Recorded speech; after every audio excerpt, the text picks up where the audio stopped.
How are y'all saying no? How are y'all already saying no when you don't even know what these men are offering? You don't know. You can't just say no. You have to think about it. Think about the offer a little bit. You know what I mean? Marinate marinate on it a little bit. By the way, let me know if you guys can hear me. Today's gonna be a mess. So let's get into it.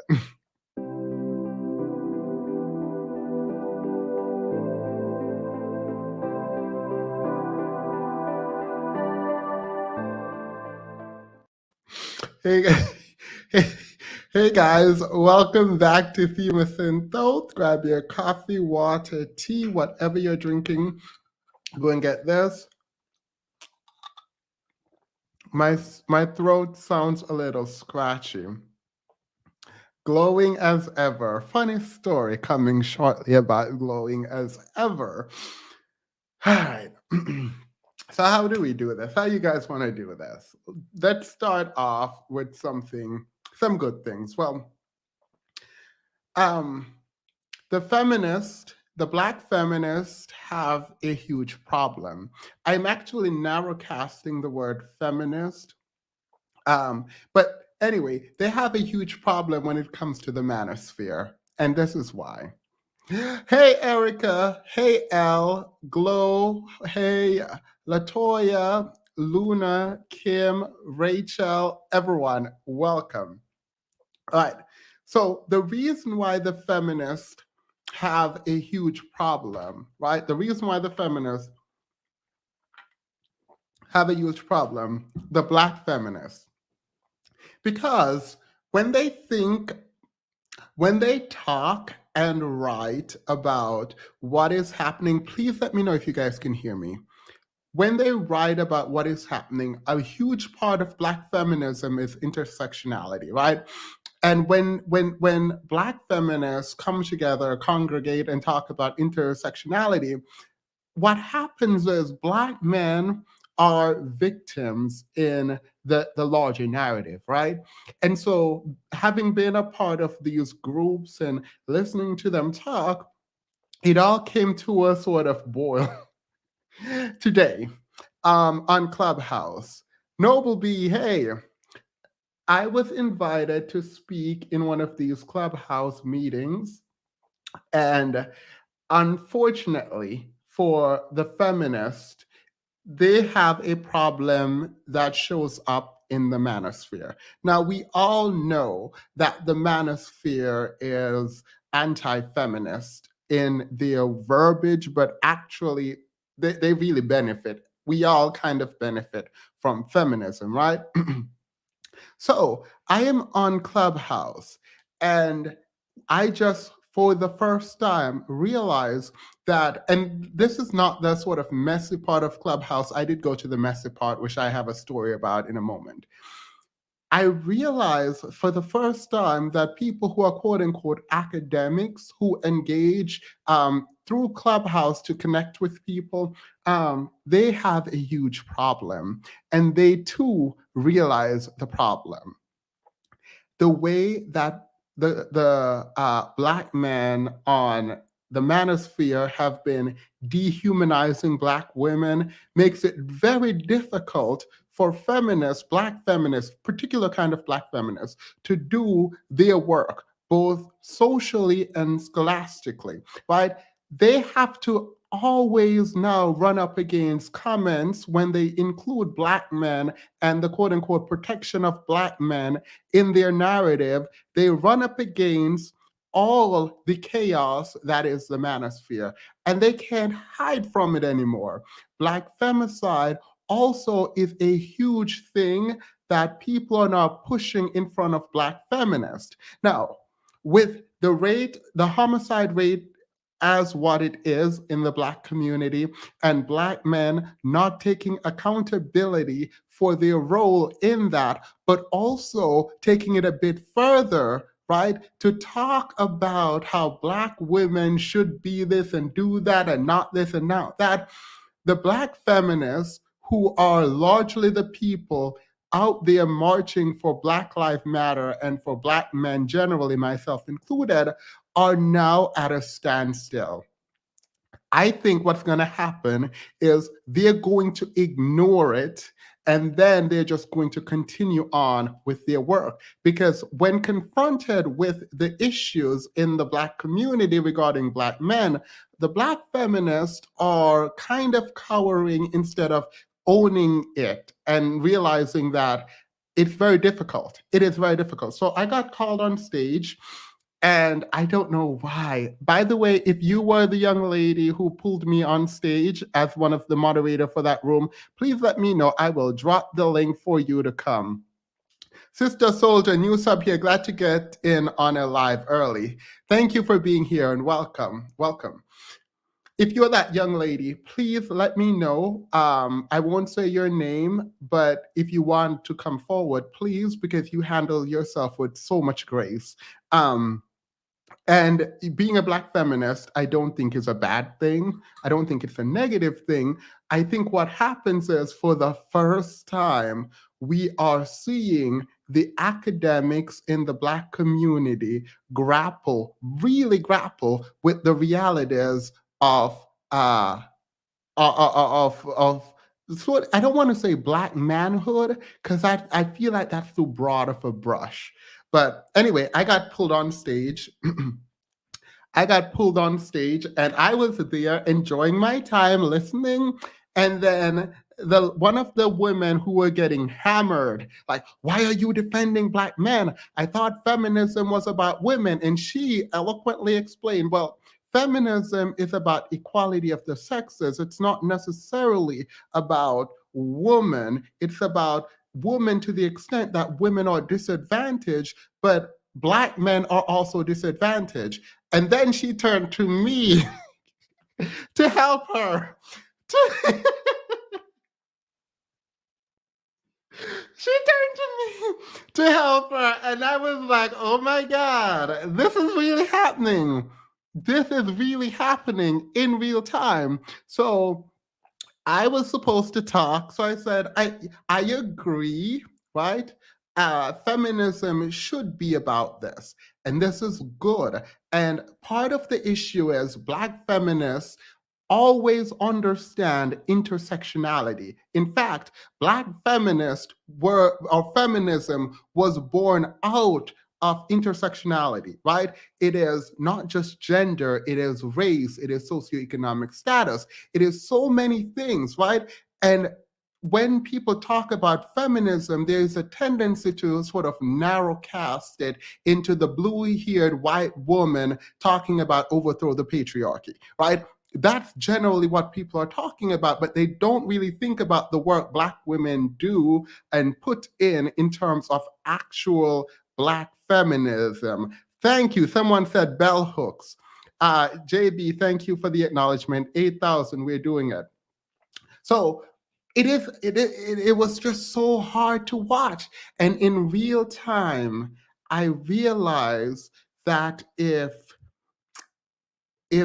feminists, if scholars, if all of the people who are doing the work, including the late great bell hooks, but when we think about the new Jim Crow, that was an attempt to help Black men. Like the new Jim Crow, the book was an attempt to help Black men. And so when we see Black men dogging out Black women online and attacking them, it's not just going to be a sort of social commentary that it comes out of this, but it's also going to be a change in the way that the writings are done, right? Like Black femicide, for example, was not touched by Black scholars, Black female scholars, and they admit that the reason why it's very difficult to talk about intraracial killings is because it takes the light off of police brutality and racism and shines it on Black men, right? So it was a fascinating discussion. I worry so much about what is going to start happening to the literature around Blackness and racism when people who are engaged in scholastic sort of dialogue and writing starts seeing how people are, Black men, are being emboldened to sort of come out and pretend like they aren't also, and by they I should include myself, that we aren't a problem. So I just wanted to point that out. All right, let's do it. The next Clubhouse meeting I was dragged into, we were talking about Kevin Samuels. I wasn't talking about Kevin Samuels, but someone was like, "Oh, Themysynthos is here. Can you come up on stage?" I was like, "Okay, fine." This is, by the way, during work hours. So I'm working and I'm doing this. So this man who I've watched came in to say, I have never parroted what Kevin Samuels says. And Kevin Samuels and I are not the same. And I was like, no, but you did say that welfare kicked Black men out of the home. And you cited the Moynihan report. He was like, you're a liar. I have never said this. This man starts yelling at me. And I am in what I thought was a very unsafe Clubhouse meeting because everyone was just talking loudly and whatever. So I'm like, okay, it is what it is. I'm going to get dragged. It's fine. Yo, when I said all the other men came in and they were like, yo, don't do that. He's probably recording it. Don't do that. You're losing. You're losing. You can't just yell at him. You have to take his point down. Please, don't fight him. Don't yell at him. Just talk normally. Just talk normally. And he was like, F that. I'm not going to do that. I'm going to drag him. And yo, he was shouting until one of the moderators just kicked him out of the room and said, okay, Themis, don't post this. You won. The guy said, and I should not have done this. The guy said, you could never stand next to me anytime. You can never stand next to me. You and I are not even in the same thing, same class, blah, blah, blah.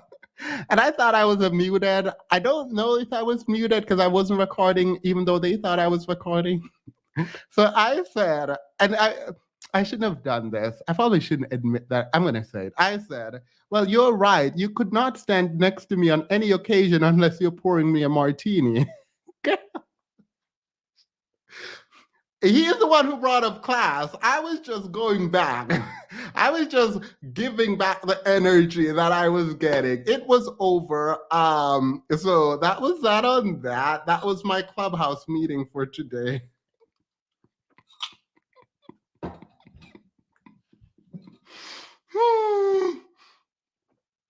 So, all right.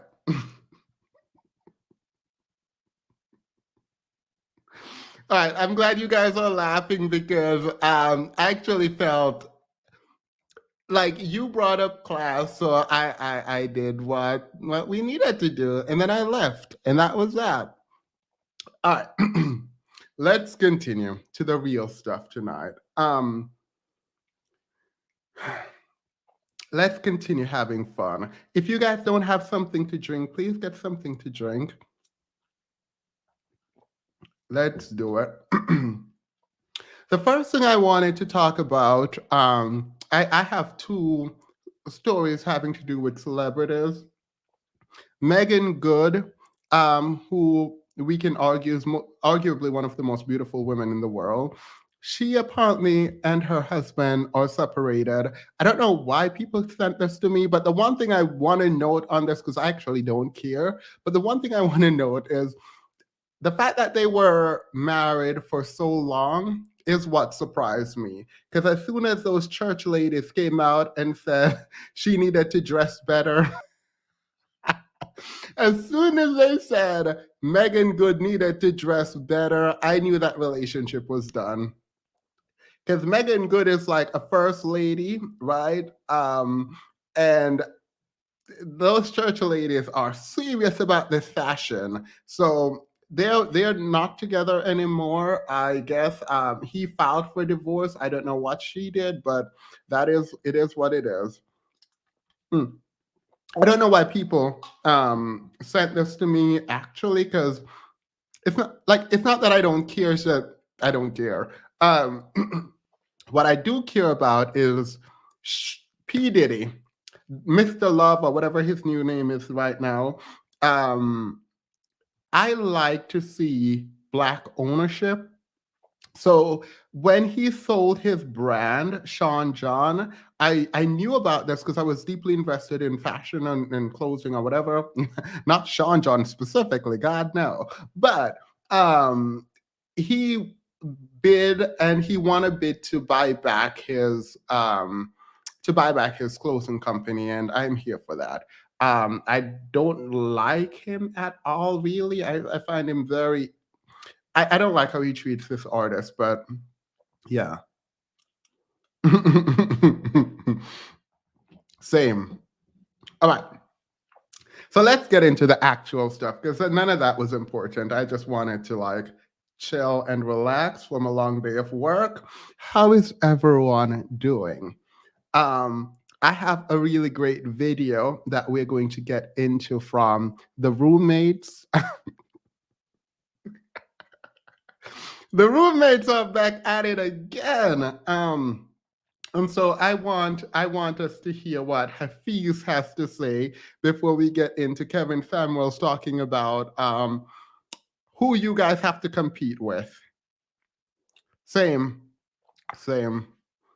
I struggle between kind of supporting sort of Black people becoming wealthy and realizing that there are certain groups of people who, when they become wealthy, they only further weaponize that wealth to a very disgusting end, right? So sometimes it's not worth it to support, but we'll get into some of that some other time. Hey all, hey Bobo. Can you cover fresh and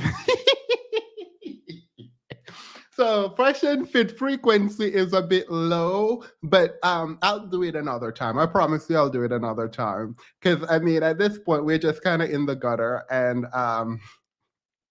it is what it is. But I need to talk about Kevin Samuels today. And there's Black women. Girl, who are you competing for? I'll wait for it. Let's go to Hafiz.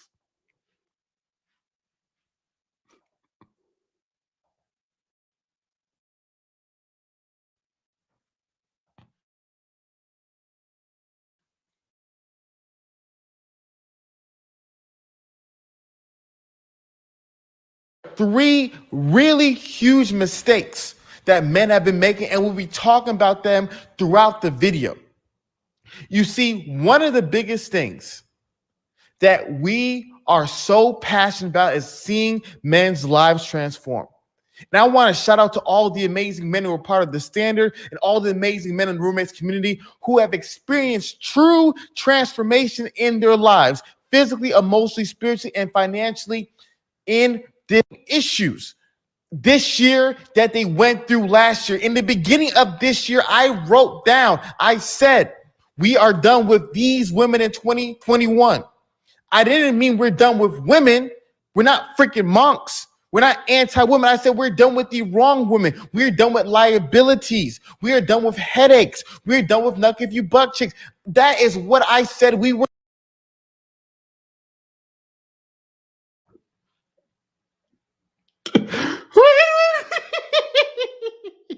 All right.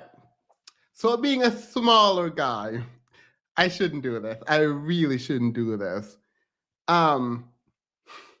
Being a smaller guy, I get away with wearing tight suits, right? I think your suit should be fitted. But when it comes to suits, you should try to make it fitted. If you're a skinny guy, you can wear really slim fitted suits. You can get away with even being a size too small. When you're shaped like a box, and I should have qualified. I don't mean he's like shaped like a box. Um, I mean he's more box-like. It's not shade. It's not. It's not. When you're like this, you cannot wear clothing this tight. And the reason is it looks very uncomfortable. It makes the other person talking to you or watching you feel like they're also being suffocated, right? Like you look suffocated, then we in turn feel suffocated.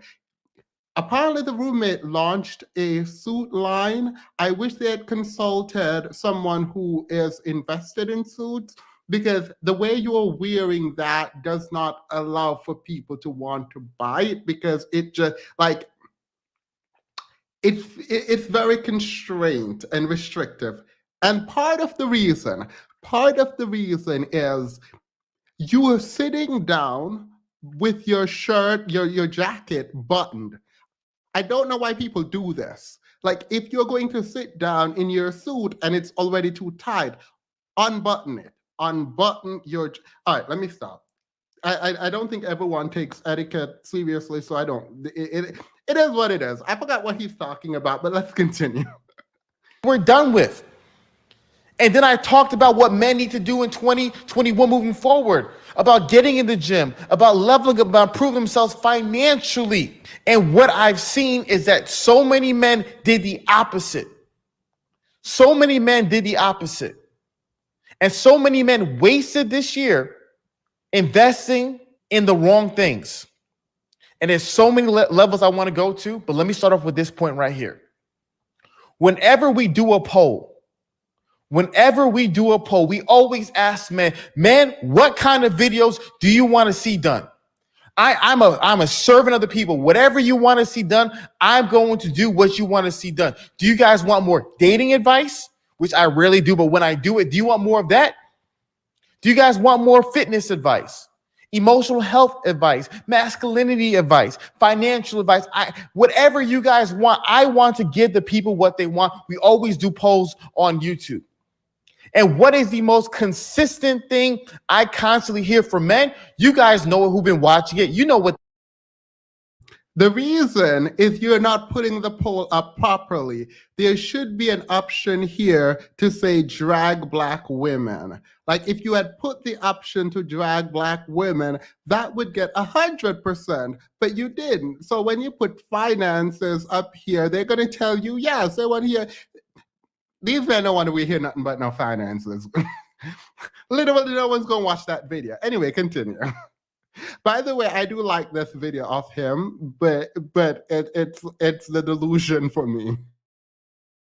They say they want more financial advice. Men are always telling me we want more financial advice. We don't want the dating stuff. We're off the women's stuff. We want more financial advice. And I'm like, okay, cool. We'll give you finance videos.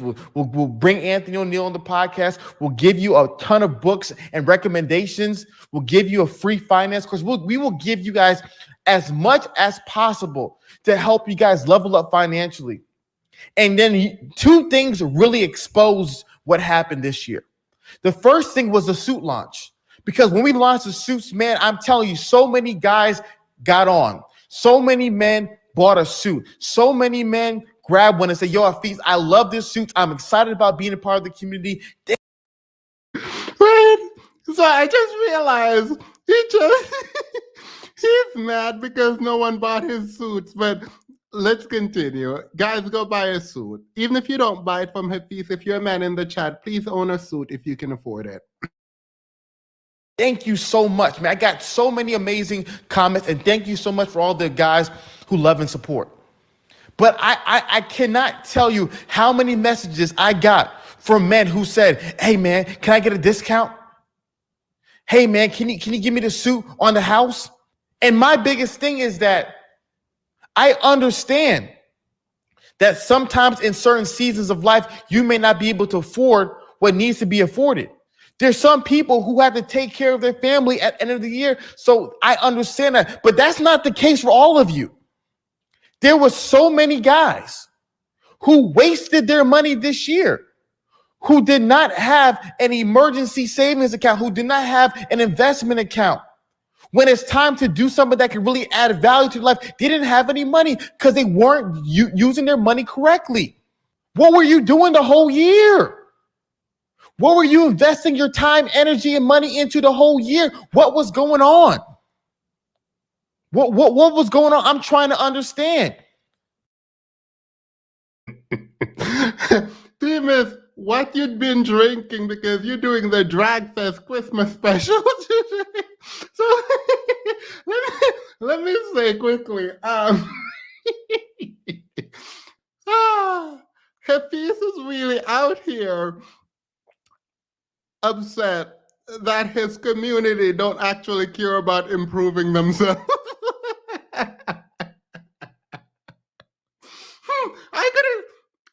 I could have told Hafiz, look, sir, I could have told you these men don't care about improving nothing.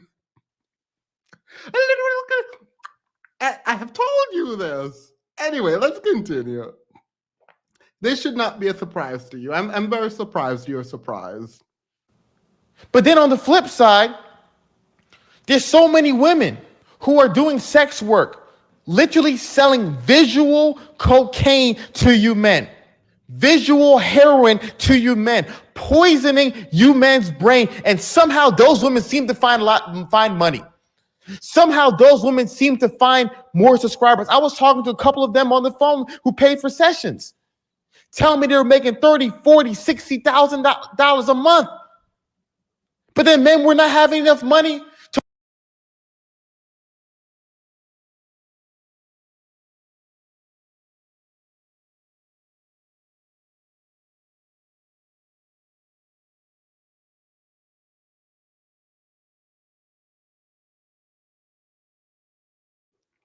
y'all bring these men on, right? And these women on. They're promoting what they're doing in the they're promoting what they're doing on your show, on Fresh and Fit show, whatever, and y'all are dragging them. And these men in the comments, without accountability, are dragging them. But the same men are showing up to their sides and paying them. I love it. If you like it, I love it. Period. So these women are finessing y'all still. I can't. He is big mad. to afford a mentorship program, to afford a nice suit that would make them look nice, to afford a networking event to meet like-minded, amazing men and women. But then somehow these women keep on lining their pockets. What the flip is going on? You see, if there was a situation this year where we saw a downward spiral in the revenue of Girl, winter is coming. It's not for these women. These women have the money tree, and the money tree is you.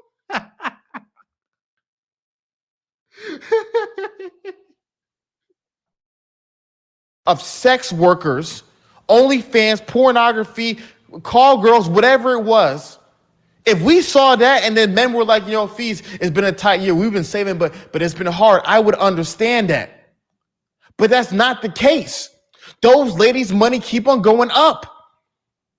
Those ladies' revenue keep on going up. How are they making so much money? How is $1 billion industry, but then men don't have enough money to invest in It is up and it is stuck. themselves to become better? You have no money saved to be able to invest in yourself to become better. But on the flip side, all these women with their OnlyFans and with their, cam girl websites, with all their private chats are making a killing. What in the world is going on? And for those who are going to confuse it, has nothing to do with buying a suit from the Standard. Trust. That's all. You're mad? You're mad? He said it has nothing to do with not buying the suits. No.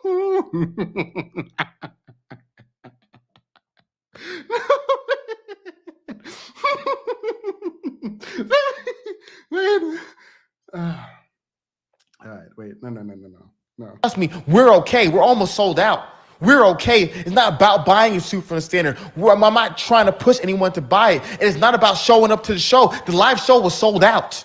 I'm not trying to sell no tickets. I'm not trying to sell no suits. What I'm trying to sell is meant to be great. I'm tired of the freaking cap.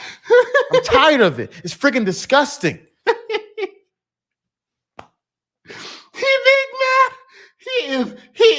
He is pressed. I hate this guy so much. Always mad, shaking my head. He sounds so jealous of women and OnlyFans. He does so. He is mad. Not him scolding them for being their own problem after building his platform to this point, saying we are married.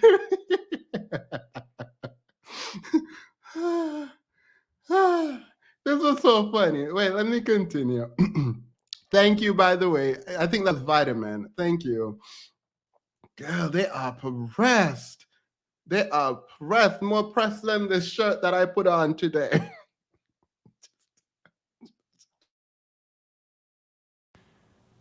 Did another poll. Hey, what is one thing that you want to improve on in 2022? 75% of men said finances. Cap. Freaking cap. You guys say you want something, but are you actually sacrificing? Are you actually budgeting? I give free budgeting resources for men to be able to do. Who took advantage of it? Slim to none. Recommended so many amazing finance books and other finance channels. Who was taking advantage of it? Slim to none. Do men want to be greater? Do men want to freaking complain? Do men want to be great or do men want to complain? Girl.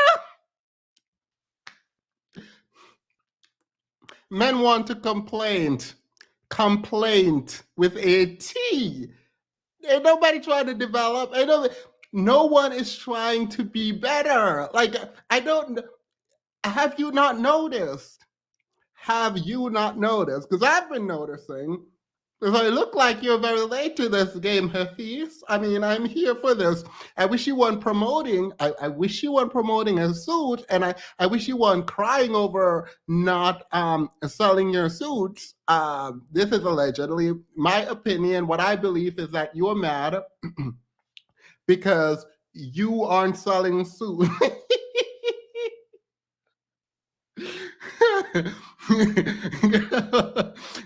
When I publish my book, I'm going to come back and be mad. Why are my book? Y'all said you want to read. How? Oh.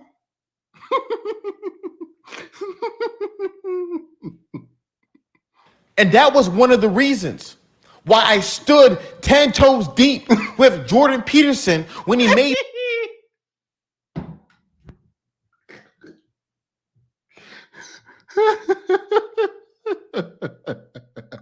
Not buying a suit took black men. Girl,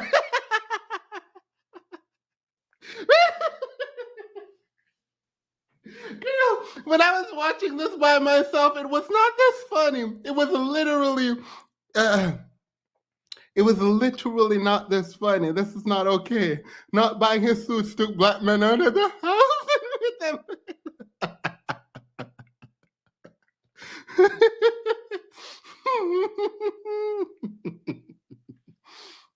the comments. Because so many guys, I don't want to say so many, because I'm always highlighting the negative. There was a community of guys who wanted to say, oh, Jordan Peterson was out of touch when he said, you know what, the problem may not be women, it may be men. Maybe it's you. No. He didn't say maybe. It wasn't a maybe.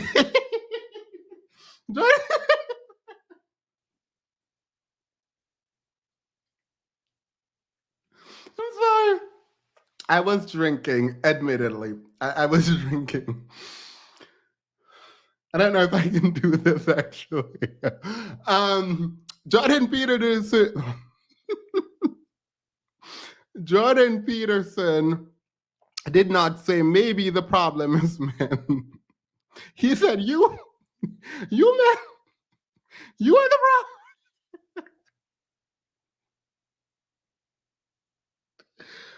problem. Period.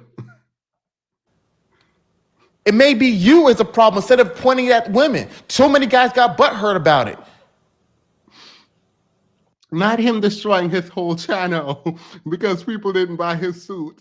You know, men don't want to hear this accountability foolishness. Not you out here telling men to be accountable. You forgot. You forgot your place, young grasshopper. Walmart run Steve Harvey is mad.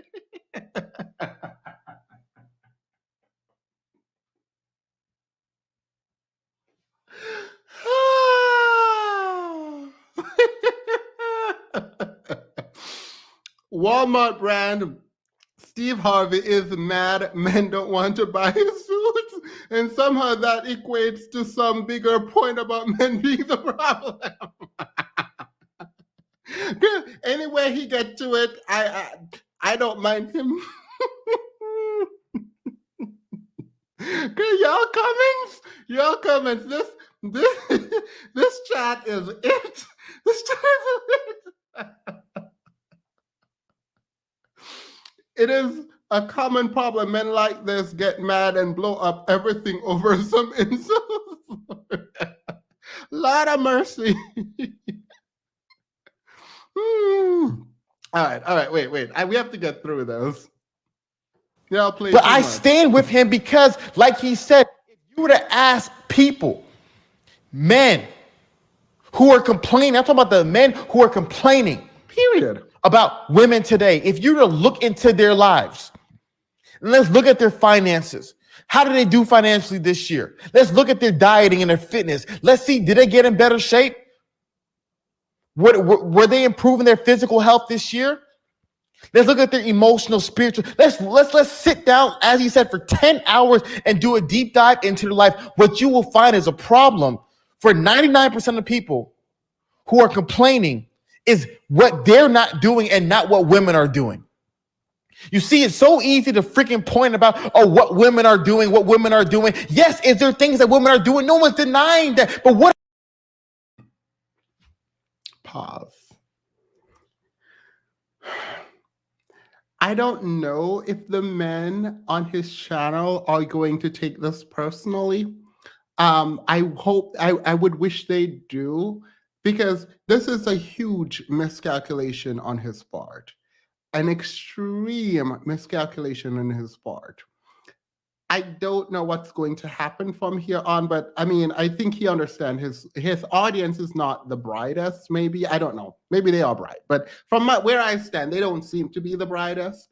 So I don't know if there are going to be repercussions for this, but from a PR perspective, it's odd that he would attack his own audience in this way, particularly because he enabled his own audience. He has continuously blamed women. So I think the audience feels comfortable also blaming women. So now when you're selling suits,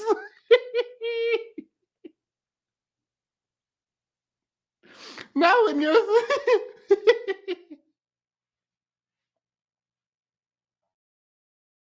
What are you doing? Huh? What are you doing? What have you done this year? Have you been able to save money? Have you been able to get emotionally healthy? Have you been able to get in your best health possible? Have you tapped into your masculinity? Have you found a community of excellent men? What have you done? Stop telling me what the women have done. My question to you. Let me defend the audience. It was not on the audience to tell you what women are doing. You are the one who was feeding your audience what women are doing. True, it is going to be difficult to grow a platform where you're actually looking into research, where you're actually holding people accountable, because it's not going to be fast. It's not going to be a got you.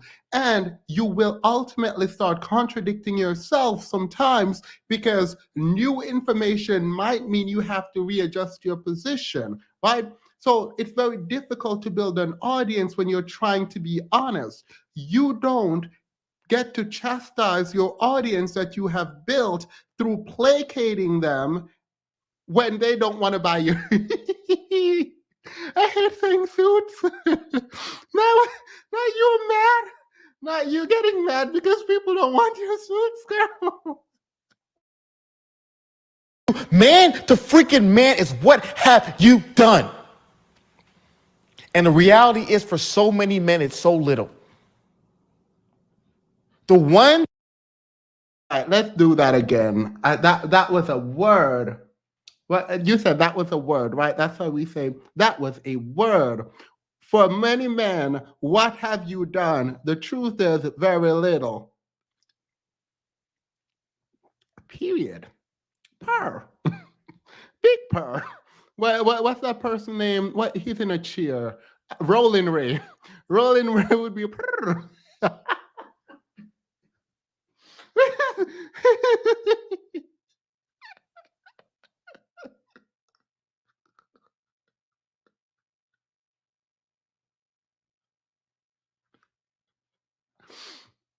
So little. The ones that complain have a similar theme. But like I said, that's not all men. I've seen so many beautiful, amazing stories this year. You see, the reality of the matter is, this is the point of the video.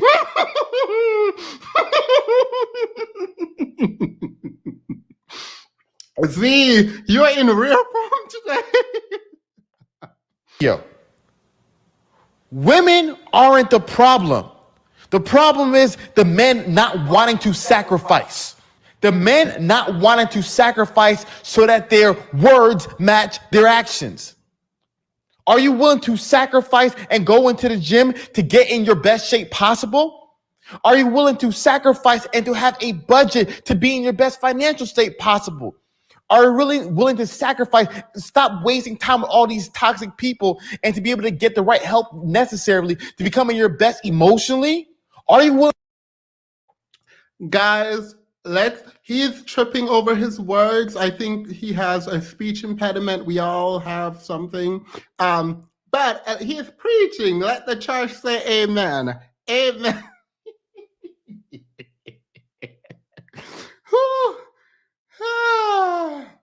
Looks like the boys let if he's done, he got to pick better. Let the church say amen. Amen. I will not, I'm gonna have to not drink before I come on here. This is not okay. I am a giggler when I drink, so I apologize in advance. So he agrees now that with Black women talking points because I didn't buy his period. You should have bought his suit. If you want his allegiance, give him money. Money. I don't know his business model. The business model is to shame people to get to buying what you, I don't know, girl.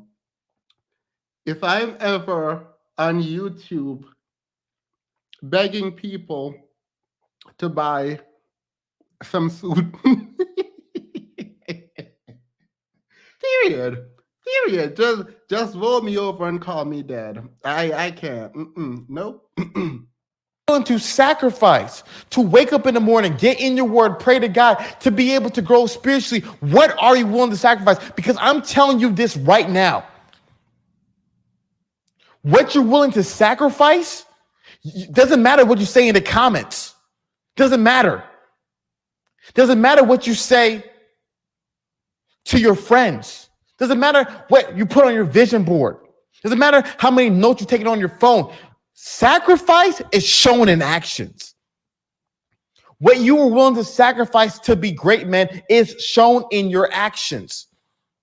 So my question is, what have your actions shown you in 2021? Be 100% honest. Radical accountability leads to radical freedom. Be honest, man. What have your actions shown in 2021? Has it shown a man who's willing to sacrifice to experience the life that he wants? Or a man who simply wanted to complain and point the finger at everybody else besides himself? All right. Uh, 18 says you should have chosen a better business idea.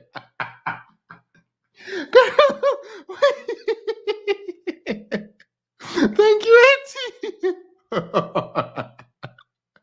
Look, oh my God. This is so good for so many reasons, right? And oh my God, why is it there are 604 people? Why is there 600 people in the chat? I mean, thank you. That is amazing. All right, this is so good because he is dragging the men who follow him. And he's saying, y'all aren't accountable. Y'all have not grown. Y'all have not developed. And true, right? But the reason he's doing it and the reason he comes to that conclusion is because they didn't buy his suit. Look, I don't know how you get to the right answer, but the fact that you got to the right answer, good enough for me. The drag was well deserved, but for a suit, and he's like, it's not about the suit, girl. It's not about the suit. Are you sure it's not?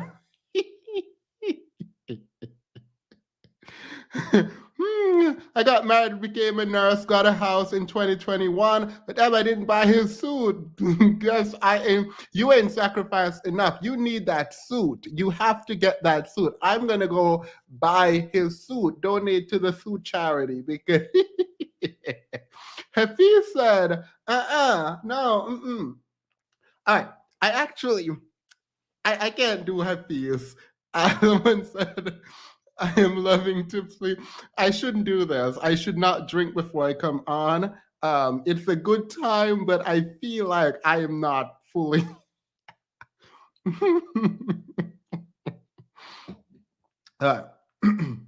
So there is a kind of delusion now that we need to talk to, right?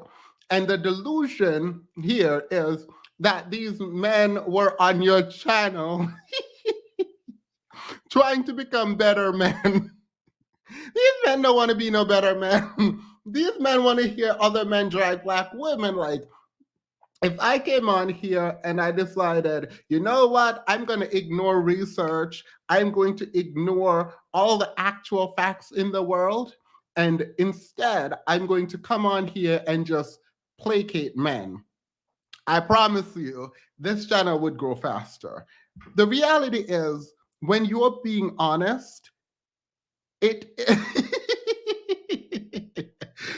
when you're being honest, or when you are at least attempting to use real research and facts, it's difficult. It's really, really difficult because, again, sometimes you have to admit that, okay, maybe I was wrong and that research methodology wasn't good enough. And now, faced with new research, I might have to do this. Your talking points are no longer valid because it's not about talking points anymore. It's about actually metabolizing information and presenting real information to people, right? Demas, if I see you on here looking like an extra from Dictionary, I'm gonna lose it. All right, so thank you, Vitamin. Please. All right. So there's this other, when we talk about kind of delusion, we take it down the street, and we're getting to Kevin Samuels in a moment, right? By the way, I'm going to drop the link in a moment for you guys to come on. But when we talk about delusion, this is what I mean. This right here. So this man says, if only submission, I am only submissive if, stop, you are not submissive if you have a condition on it. All right. So the logic here is that a woman, I'm assuming, should be submissive all the time. And if you said you can only be submissive if, then you are not actually submissive. All right, you know me. I hate the word submissive. Absolutely hate it. But I recognize that other people love it. And people understand it to mean something biblical, people blah, blah, blah. Even in the Bible, when you're submitting to your husband. So there is still a condition. There is no world in which someone is submissive all the time to everyone. Like, what the? This is such an idiotic talking point coming out of the manosphere. I've heard it so much where people are like, if you say you can only be submissive when, then you are not actually no one. Well, there are people who I think have a kind of submissive, a more reserved personality, but even those people will like show a more sort of steadfast and sort of strong sense of self in the presence of certain kinds of danger. Like no human being that I know that is well adjusted is quote unquote submissive 100% of the time. But when you're in a war zone, like you can't just be submissive. Like it makes no sense. But I don't care about that. I literally don't care about that. What I care about is the comments, right? And this is why certain men set themselves up to be dragged. So this man goes,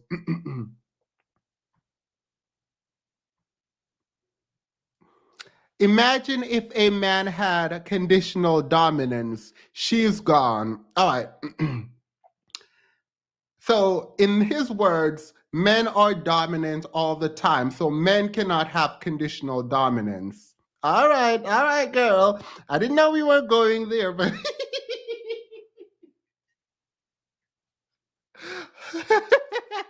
I shouldn't do this. All right, I need to actually get hold of myself right now for this.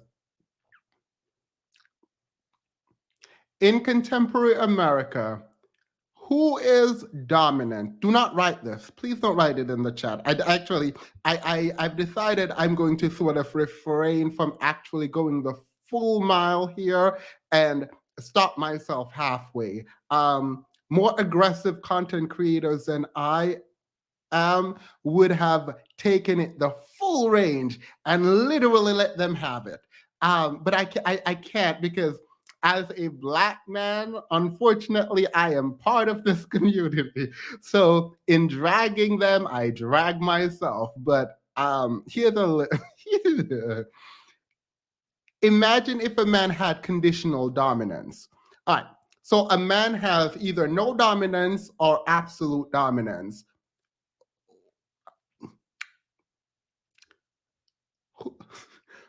Who's dominating today? Because if it's not conditional dominance, then you have no dominance. And when I look around the world, I don't see you dominating it. I'm sorry. The logic is not logicking. The logic is not logicking. The dominance is not even possible in our society. It really is not. So they don't have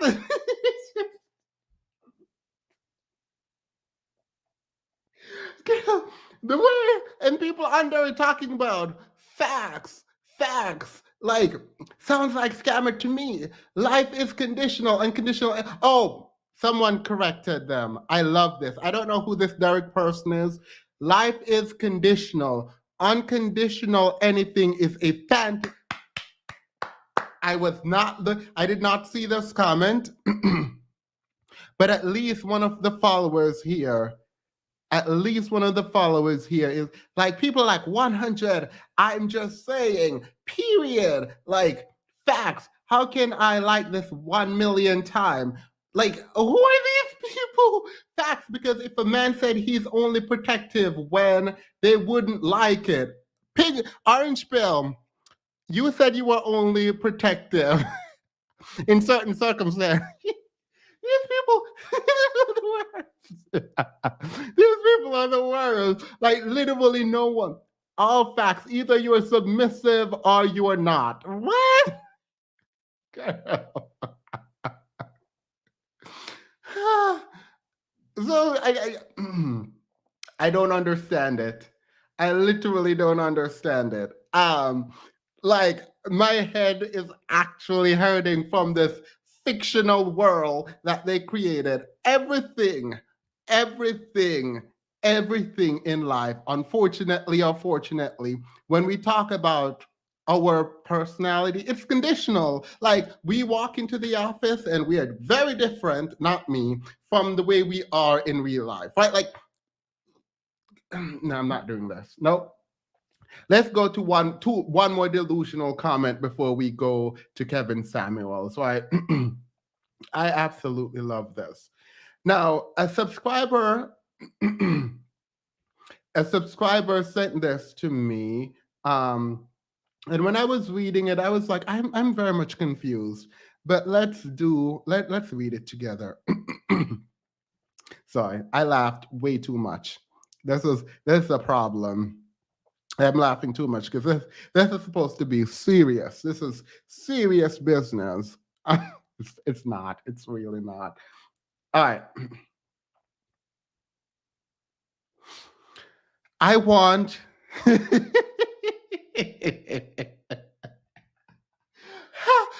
I miss this? How did I miss this?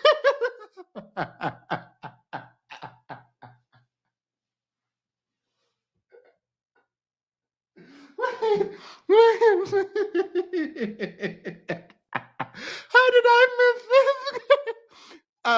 By the way, last night when we were doing the Jeopardy game, I also did some some grammatical issues. So I'm I wasn't ready. I'm not everyone makes mistakes.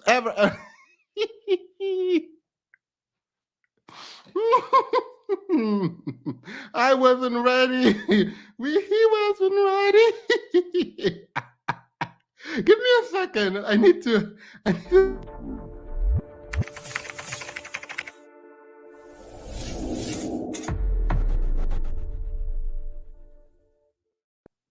All right. Whew. This is fun, actually. I haven't had this fun in a long time. I want to preface. Period. At this point, we should have stopped reading and moved on. I want to preface my comment by saying I am a very active father with 4 stepchildren and 3 bio children. I help around the house, though I have no girl. I take kids to school and pick them up. I encourage and support their goals and development, and I believe my old lady would tell you I am a good man to her. But, all right, period, but does the black man can show any image of I need the violin sound. I should have uploaded it. It is what it is. I don't have the violin sound, but imagine it going. Does the black man can show any image of black male accomplishment that isn't domestic? Do y'all celebrate black men at all for what they accomplish for themselves, or does it always have to be tied to does it always have to be tied to a service we provide to a black woman? Sorry. It's a Freudian slip right near. Thank you.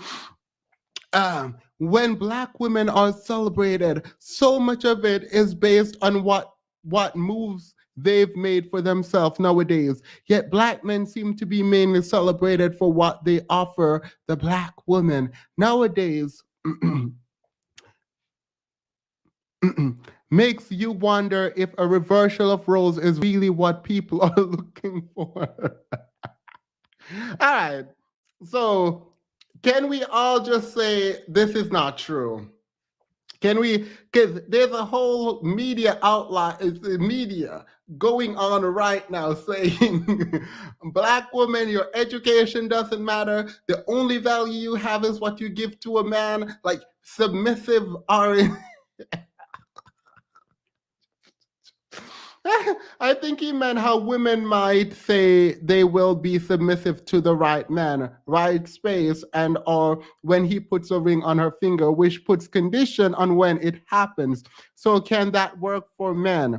Wait, isn't that when you're supposed, like, I don't think women should be submissive, period. So don't take advice from me. If you want to get married and you want to be submissive, I don't give advice. Like what's that comment said? I'm a fruitcake. Do not do not take marital advice from a fruitcake, period.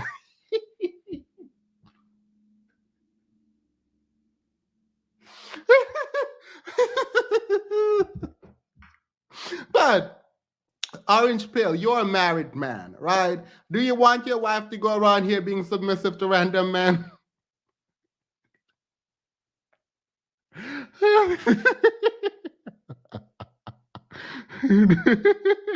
I'm done. I'm over this. Orange Pill, please come up. Please come up and and we can talk. So this man went on to say,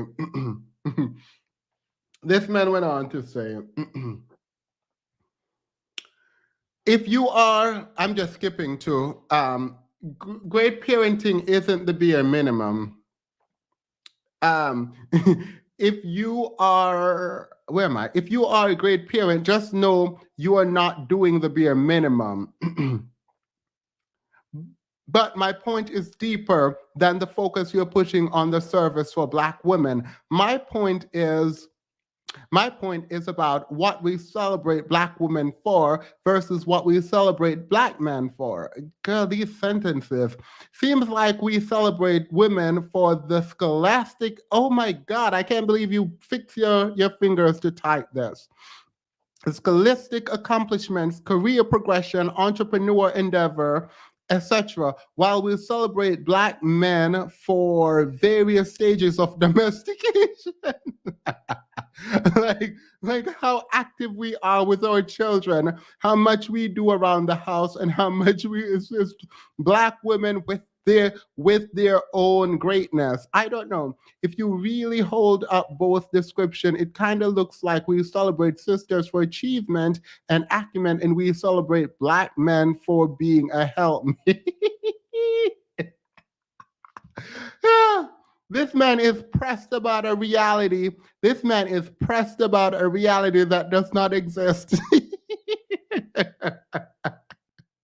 Like, in what world is Black women's academic achievement in the Black community being praised while Black men's achievement academically is not being praised? I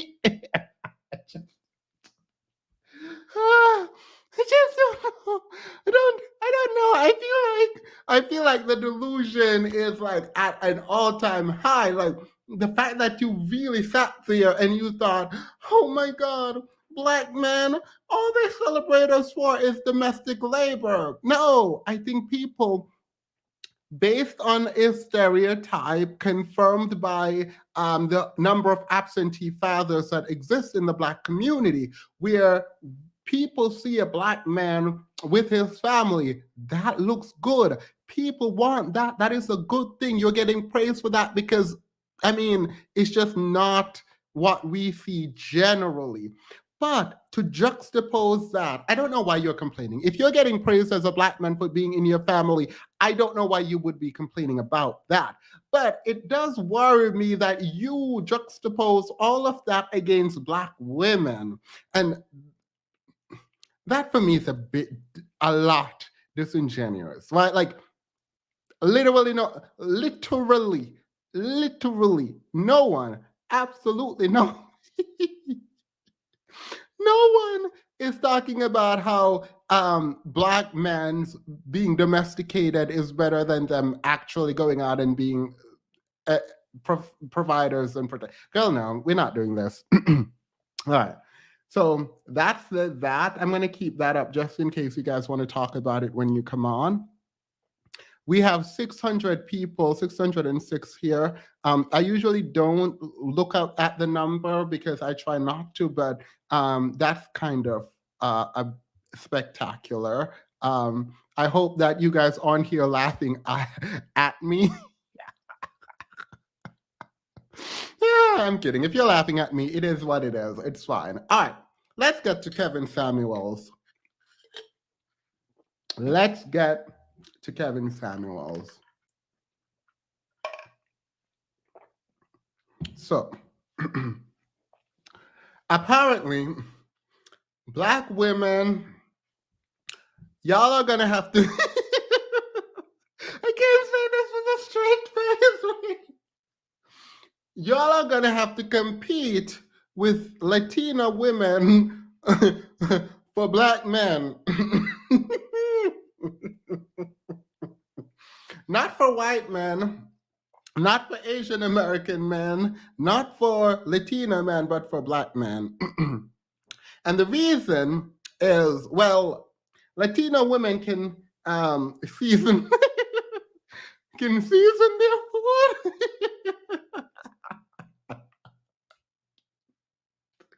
Now, why is it that a group of men want so badly to be the quote unquote prize? Yet I'm the fruitcake. Men are walking around talking about they're the prize.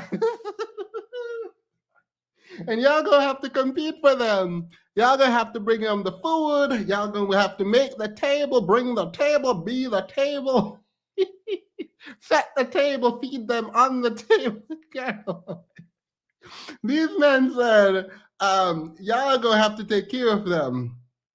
They said, I'm gonna lean into feminism and y'all are gonna have to take care of me.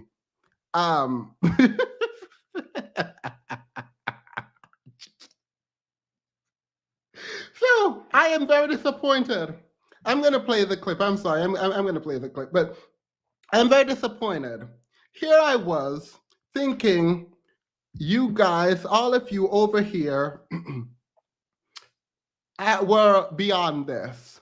Now I'm hearing y'all are out here competing. Y'all are out here competing for men's. What is this? What have you done?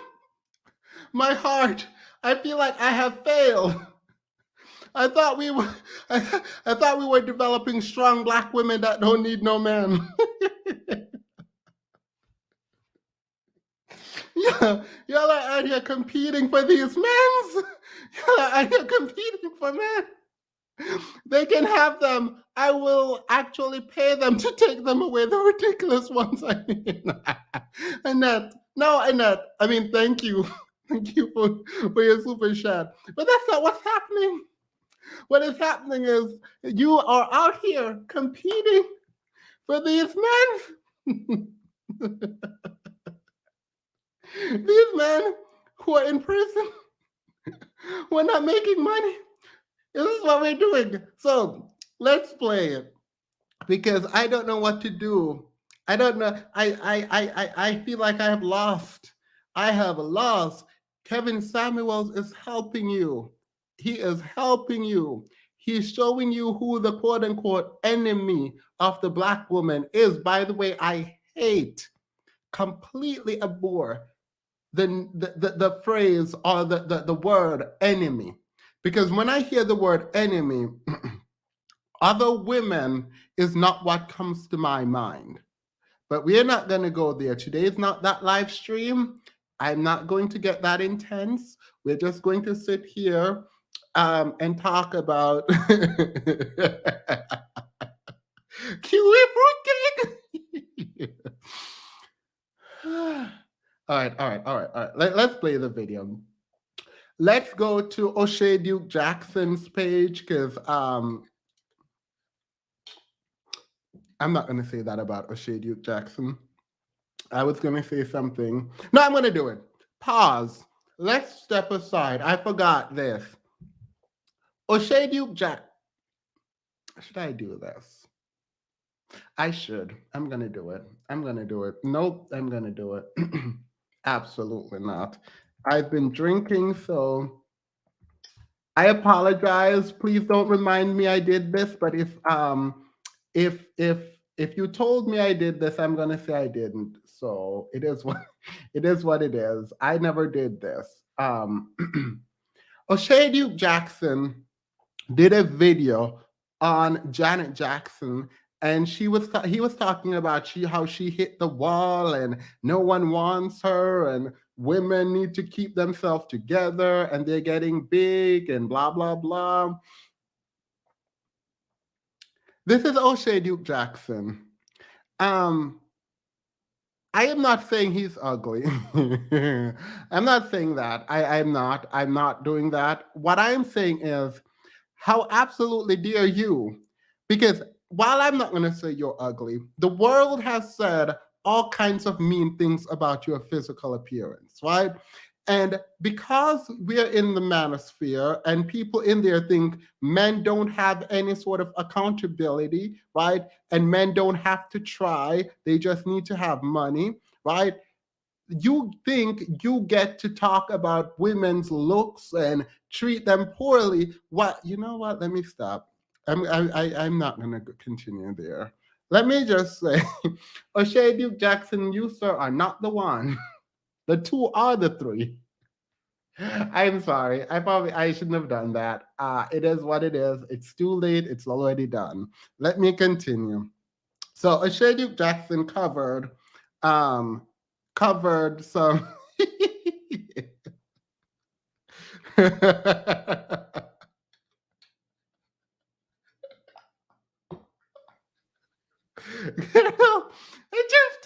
it is the delusion for me. Like, who are you to be talking about other people's looks? Like, I get.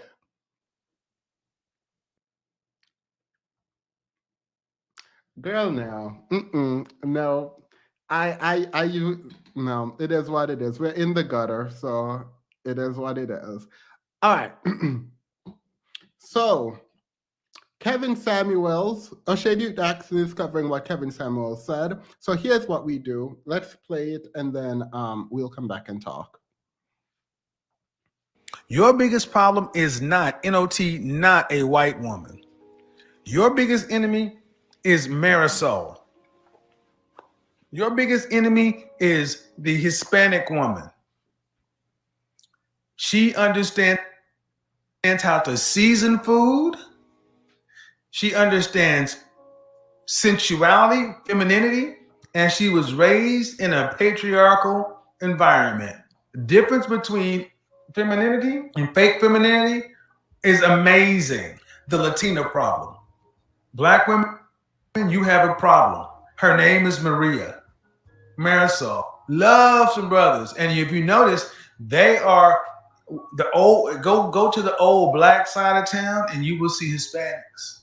And the difference used to be the Hispanic men, and the men of each group used to kind of keep each other out of the way. Now, interracial dating, intercultural dating, whatever, is not as taboo as it used to be. And when you're talking about what you bring to the table, these women are bringing tables. Oh, shit. Oh, my God. So you heard what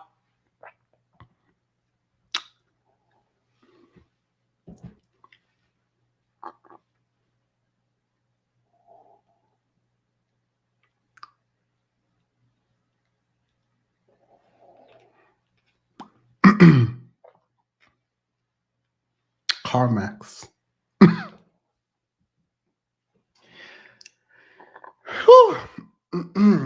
I'll say the unfortunate looking O'Shea. Oh my God, this is something, isn't it? This is something. It's interesting to me. I started off the live stream talking about how feminists, Black feminists in particular, have a problem. The women, the Black women who are going out there marching, dying to protect Black man and Black manhood are going to slowly come to the realization, right, that a lot of the men they are protecting aren't worth protecting. Unfortunately, for that to happen, there is going to be what I think is going to be a broad brush and it's going to be all Black men.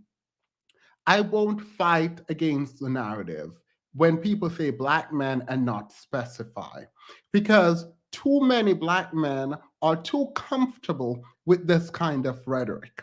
Too many of us aren't pushing back. Too many of us ignore the fact that he is actually degrading Black women. Too many of us won't do anything about it, right?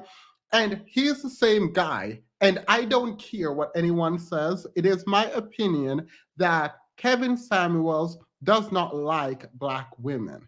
And where this comes from for me is when he made that video saying that Black women are the least attractive group of women because of some facial symmetry, right?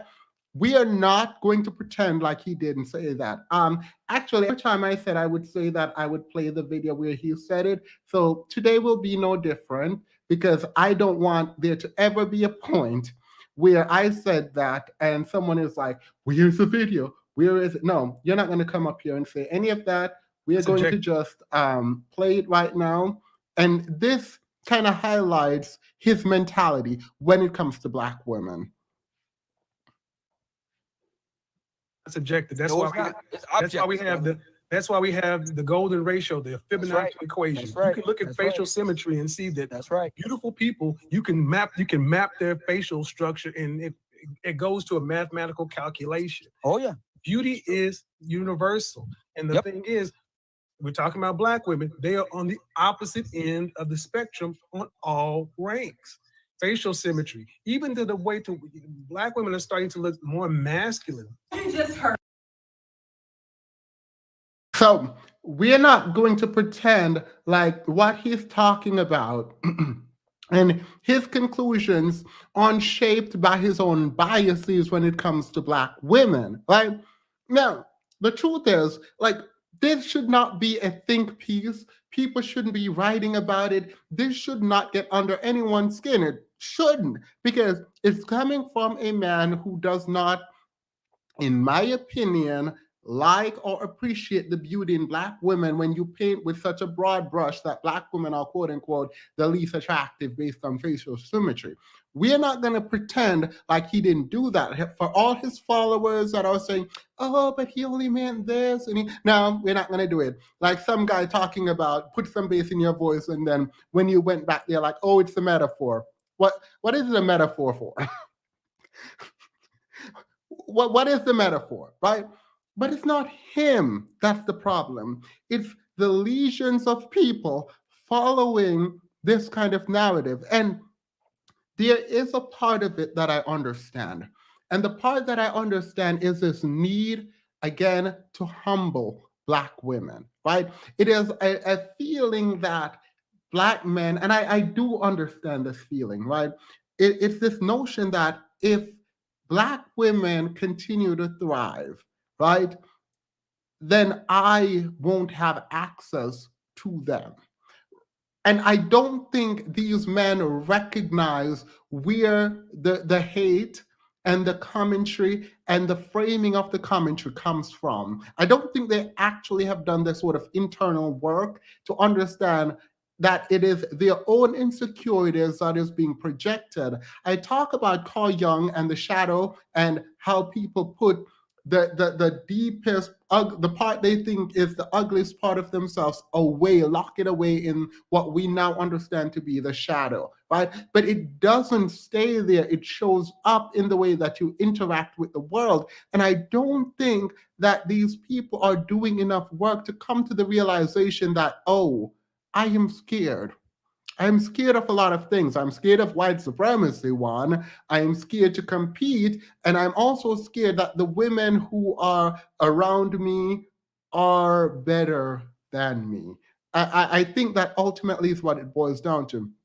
Cue TikTok of Black women, Black and Latino women uniting to say that no one wants problematic Black men. No, thank you. But we saw these clips of men throwing women into the TV, like Black femicide is a thing. Like, I don't think men leaving in droves, Black men leaving in droves to be with other races of women would be a net negative for Black women. Now, obviously, there'll be the emotional ties that are problematic, right? When you see people, even people who talk about Black men, Black women particularly, they'll say our Black men. And I'm not chastising people for that, but what I'm saying is there is a sense of connectedness to Black men that Black women generally feel, right? It can be due to a lot of things. Some people say low self-esteem. Other people say it's about the fact of how we look and we can see each other in each other's eyes. Your children, your mother, father, all of us look like each other. Whatever it is, there is a connection there, right? And it will be sad when you think someone belongs to you to see them go out and be with someone else and prioritize being with someone else. But if that means the people around you aren't killing you, that's not a bad thing. I mean, emotionally, you might think, oh my God, I am alone right now. But it is unfortunate, and I'm going to play O'Shea Duke Jackson's video a little bit more, because at one point he posits as to why Black women refuse, he didn't say Black women refuse, why Black women aren't marrying out. And the answer he gives is literally not the answer that any research provide. But let's hear, unless he's relying on the OkCupid, let's hear.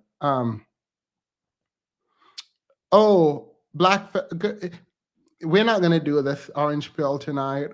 I mean, we can. Please. Oh, I have time tonight and I have energy. So we can come. Just know that it will not be one of those super respectable moments. What he had to say. Now, before I kind of get into the comments, and it was some funny ones, here's the issue that we have here. And the article is saying that, well, Kevin Samuels has put his foot in his mouth. Don't believe me? Let's talk about Cardi B. If any of you guys look at Cardi B, it is about, we all understand he's talking to African-American women considering themselves the same as African-Americans because they don't come from the same upbringing. They come from a different family structure. They don't come up in the Black church. They don't come up, with the same sort of gangs. They don't come up with the same sort of lingo. They're different altogether, right? And when they classify themselves, they don't classify themselves as African-American. All right, but I have to do this. It's interesting to me that Black men keep saying, oh my God, this is, we're going to go to other races of women because they're so submissive and they're so much better. Y'all saw what happened with the baby and Donnie. We know that the Black, I think it was 90% more likely to be single mothers when Black men date white women or date interracially. So the reality is, right? The reality is when Black men go out and date, even when they're saying these women are better and more submissive, they turn them into baby mothers at a higher rate than Black women. They leave them in the same way they leave Black women, and abuse still exists in those relationships. So the truth,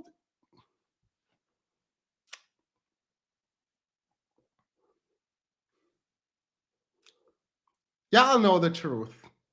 That y'all know the truth. That the truth is not what they're telling you. It is not that these women are better women. It's just these men are just not great. these men are not good. Like, if the problem was Black women, right? If that was the problem, then the same outcome should not be what happens when they date other women who are more submissive, who are whatever it is that they want, right? By the way, this whole idea of competing for a man is idiotic. There will be a woman more prettier than you. There will be a woman skinnier than you. And if Black men are to be believed, they love the uneducated women. So there will be a woman less educated than you.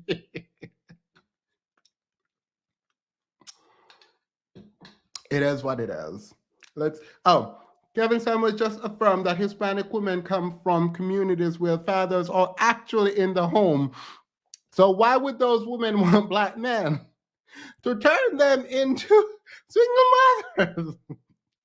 like, this is the thing. Like, even if we accept that Black women are more masculine, one could argue, right, that the reason is because, well, if being a provider is more masculine, the man is not there, so they have to provide for themselves or go without food. Like, I don't understand how you don't see your role in creating the environment that we now live in. And instead of taking accountability for helping to create the environment in the Black community, your solution is to take your toxic self over into other people's community and turn them into you know what? Please go turn them into baby mom. Please do that. Do that. Do not compete for these people. No, it's not worth it. Thank you, #Black women. They classify themselves as part of the Hispanic or Latino community, whatever you might say up front. Also, white Hispanic women, okay, clearly do not count themselves as Black women. So he's not putting his foot in his mouth when he's talking about there. When Kevin Samuels was talking about Black women, he is referring to those women who. The second mistake that this article talks about is about interracial dating, because Black men are more likely to marry a spouse of different race or ethnicity. Well, the article tries to make up for it and say, well, you know what? Interracial marriage rates are found higher with people who obtain bachelor's degrees. So it's not just Black people who are doing that. You're seeing it in other groups. Look at the Hispanic community. Look at the white community, right? So the reasons why you see those jumps is because as more people are becoming more educated, they're dating out. It's just not a Black male situation issue. You see it also in the Asian community. You see it in the white community. Now, they didn't use Asians, but they did use the Hispanic community, right? But now let's talk about Black women now, okay? Why don't you see those numbers jump for Black women? Black women are becoming more educated, okay? But you just don't see that same jump for Black women as you see for Black men. And what they want to make an argument here, which is really bad. Well, the reason why Black women are not getting married is because of societal issues, poverty, crime, and incarceration rates. That's what's drastically affecting the Black family structure. Well, okay. Well, poverty, crime, and incarceration rates are affecting Black men, yet Black men. I'm going to let him get to the point. I love how he just jumps over the fact that incarceration and poverty is affecting the Black man. Let's let him go. He just jumped over that. Men are still getting married double in interracial categories and just more often in general. So if Black men are affected more with poverty and crime and incarceration rates, why is their marriage rate much more significantly higher than Black women? And also, I think what you need to point out here, which I will, is while Black men do get married interracially more than Black women, their divorce rate is just out of this world. When Black women marry interracially, the same is not true.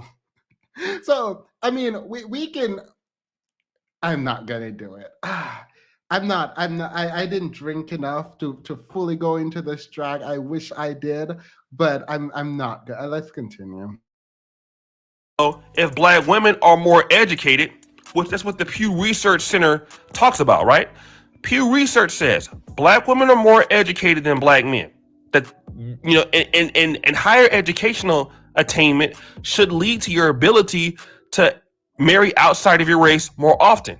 But you're not seeing that with Black women as highly as you're seeing it with Black men, which indicates that there are problems with Black women that these statistics are not talking about. Bingo! Give me a round of applause. No, sir. At least you could have read the research. I hate when people do this. He's like, Black men are marrying at a higher rate, blah, blah, blah, blah, blah, blah. Foolishness. And the reason why Black women aren't marrying out at a higher rate like Black men are is because something is wrong with Black women. No. I mean, maybe this is something that is wrong with Black women. Ralph Richard Banks thinks it is something that is wrong with Black women. It is loyalty to the race. It is loyalty to the race. Black women are the least likely to date and marry out. The reason is because they choose. Now, you can come up with whatever you want to come up with. You can do that, and that's fine. But the research would not back you up. The research indicates, like, anecdotally, right? This is also part of the research, but anecdotally, I was watching someone's stream and they were doing this deep dive into research, which was very well done, actually. And I was watching, and someone in the comment, because I'm not going to comment, someone in the comment was like, see, this is why I am not going to marry any Black man, but I'm also not going to marry any other man. So I'm just going to be single. That woman literally decided to announce to the world that she was not going to date anyone because she does not believe a Black man in today's society is good enough for her, but she refused to go date other kinds of men, right? This is what happened in so much of the research. Ralph Richard Banks highlighted this, that Black women are the least likely to go out and marry. You can say that Black women from the feminazi, sorry, that was my impression of Kevin Samuels. When you can say Black women are the least attractive based on the golden ratio, right? And that's why no one wants them. That is not true. That is not true. And literally, the fact of the matter is, if you want to test this theory, you are going to test it by virtue of pushing Black women away. At the point where Black women decide, you know what, I'm done. I'm going to just go try to figure out somewhere else. Other people will recognize their value when Black women are open to dating other people. I don't know why you think it is. Like, Black men will literally, I'm not going to say Black men. I have seen some Black men literally beg people of other races to be with them. A Black woman generally don't do that. So the reason why Black men are dating out is, even with a ton of money, remember that football player that was in a random white lady's DM begging her to go on a date with him? Literally begging her. Begging. So it's just not adding up. Y'all need to admit some foolishness about yourself. Black men are marrying to anyone at only 30%, and Black women 25%. What is he talking about? Out of the 30% they're marrying out, 25 of the time. He graduated from no, he did not graduate in med school, from what I hear. I heard he was still in med school. Sound like Cynthia G, LOL. Themis, please giggle again. I didn't giggle because you told me to. It's just because I read that. It's just, come on, Themis, that's anecdotal. Black men beg Black women to. No. What I'm saying is that we have seen ways in which Black men, quote unquote, start dating. I don't think, and there's no research suggesting, that Black women engage in the same tomfoolery where you are begging people to marry you, right? And one of the research that is fascinating, I think we should do a research breakdown, and this would be a really good one. By the way, thank you, Rachel. What would be a really good one is who adopts what culture? Because the manosphere would actually have you believe that when a Black woman marries a white man, the problem with that is that the quote-unquote Black woman adopts the white man's rule and culture, and they forget the Black community. That's actually not the case. And in fact, right, when a Black man marries a white woman, he actually adopts the sort of, I don't want to call it a white culture, because we when we go into the research, I'll explain why I have a problem with the research. But anyway, he's the one who sort of distanced himself. And in fact, when they talk about money and wealth building, when a man dies, that money goes to the woman and the woman's kin and family and all of that stuff, right? If the man, the black man, is wealthy, his wealth goes into another community. If the black woman, and women tend to live longer than men, this is why I'm doing it like this. If the black woman is married to a white man who is wealthy, guess what happens? Guess what happens to the wealth when the man dies? All right, that's the first thing. The second thing is, in general, when a black woman marries a white man, they're generally of the same economic status, or the white man has more money than the black woman. The opposite happens for a black man, right? Like there's all this nuance. There's all this nuance that I think gets missed when we talk about interracial marriage. And one of the issues is that my theory, based on the research, is that the black men who date out, a lot of them suffer from low self-esteem and a colonized mindset. A black woman who dates out generally does so out of love or feeling like she does not belong in the black community.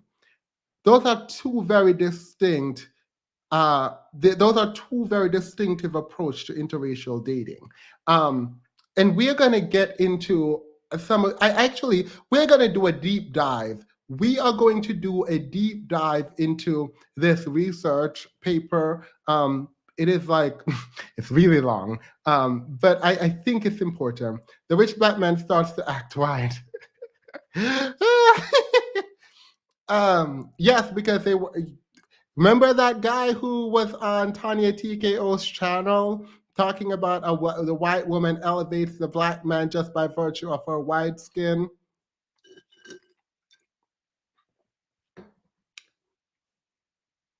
You remember that?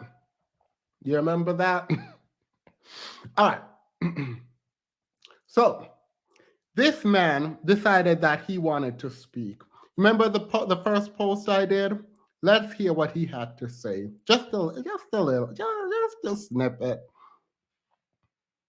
Businessmen that have kind of set a precedent. You see what I'm saying? So we have a bit of social status. I think as far as it's white men and it's black men vying for who has the highest social status. But because white men control the infrastructure, of course they're going to have a higher social status, right? We might love Michael Jordan, but hell, the president's a white guy. We love all the baseball players and basketball players, but Congress and all. I call BS. I call BS because Asian men are actually doing way better than white men. So second place cannot be black man. It's unfortunate. It is unfortunate that he does not provide any citation for any of this research. This is absolutely wrong. It is delusional. It is not correct in any way, shape, or form. Now, how do I know he's not? Sorry, not me dragging before he finished. Let's play a little bit. Let me play a little bit more. Girl, I was over it. I was over it. I was done. I was done. It's like, I was like, no, period, no. All the men who run the country, the guys with the real power, that they're mostly white. So they're going to have higher social status. They run the country. Okay, so we accept that. But black men are pulling up a strong second. And then there are other attributes that we bring, right? But what I'm saying is, fellas, women are looking for that alpha male. And unfortunately, generally speaking, across the board, our lovely ladies don't see us as the group of men with the highest social status, money. And you know, physicality is something different. That's an individual basis. But generally speaking, They don't see us as that. So what do they see us as? They see us as a consolation prize. What does that mean? What the hell are you talking about, Dennis? What I'm talking about is you can be a multimillionaire black man, right, and still get treated like the N-word by your woman. Matter of fact, other black people will say, well, you still a ninja. That's what they'll tell you. In other words, you still not a white man. You still gonna get treated like the rest of us because you don't have that power and authority and social status that other white men have. You still a ninja. And so when she sees you, she sees a consolation prize. This is why a black American woman can get a white guy. She can be belligerent with black dudes, but then get a white guy and be totally submissive to him because she sees him as having a higher social status. And you are more of a consolation prize. And she'll deal with you, especially if you have redeeming qualities, like you got money, you got a great physical shape, you got high social status, but you're still not that white man. And she truly wants the alpha male in the community. I've been saying this for about 10 years now. All right. I don't know what he's talking about at all. None of this makes sense. None of it is true. But I will say, not you wanting to be the one seen as dominant and alpha while also competing for second place. Are you not gonna be like? Are you not gonna own things? Like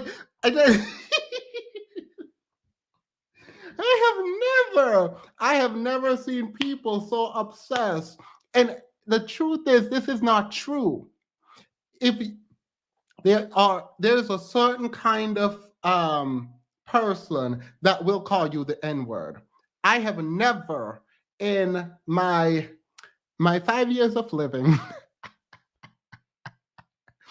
I've never been called the N-word, and I navigate spaces with a ton of black women in it. Not a lot of black men, but a lot of black women are in my spaces. And even some of them who are dating or married to black men, they don't use that language, right? So this broad brushing of black women only see you as the N-word. Like, what? Y'all call each other the N-word. Like, let's be clear. Y'all call each other the N-word. Like, women aren't just out here calling you the N-word. Look, I'm not saying there's not any, but I'm saying you cannot typecast all black women with those that will call you the N-word. That's not a thing. Like, most black women want people to build. Like, I mean, if you are saying, I am second in the rank of society as a black man, one, that's not true.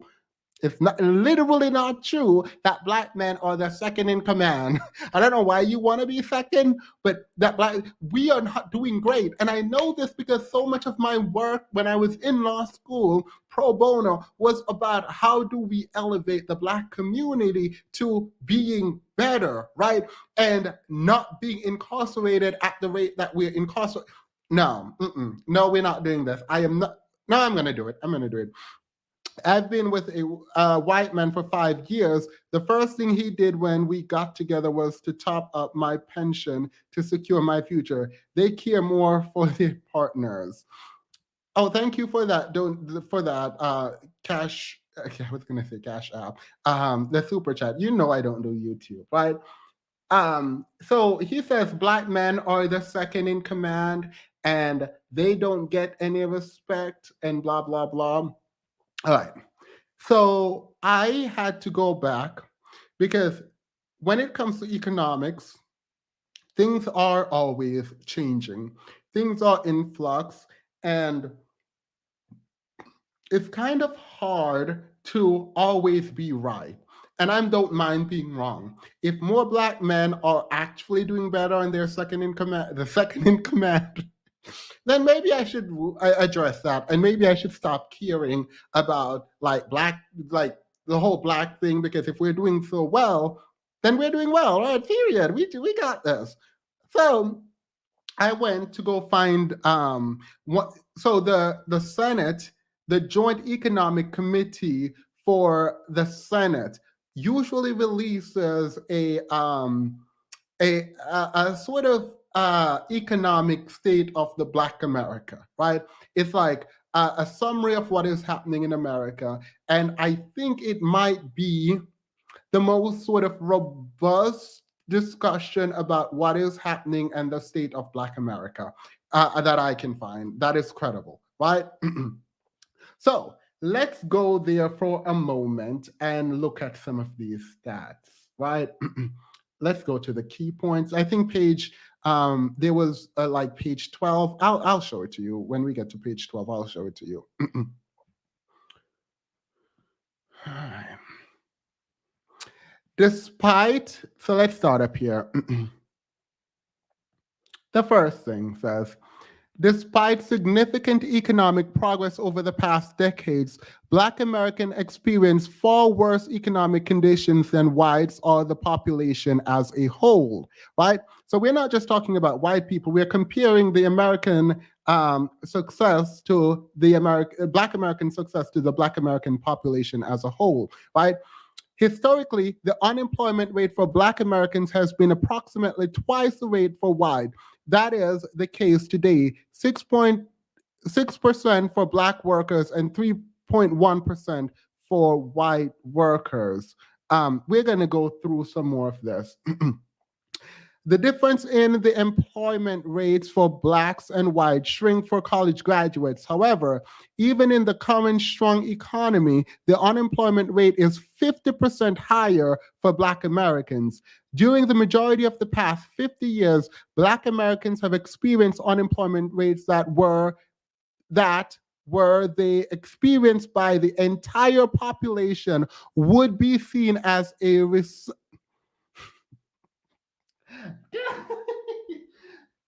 I need to not drink because none of this is funny. Literally none of this is funny. And I should not be drinking and laughing because none of this is funny.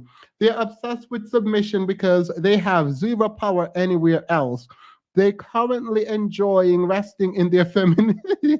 And like Black women, no. Mind you, while we read this, keep in mind that Asian American men are doing better than white men, right? So you're not, say you're third. Say I am third place out of 4. Out of 4 groups, I am third place.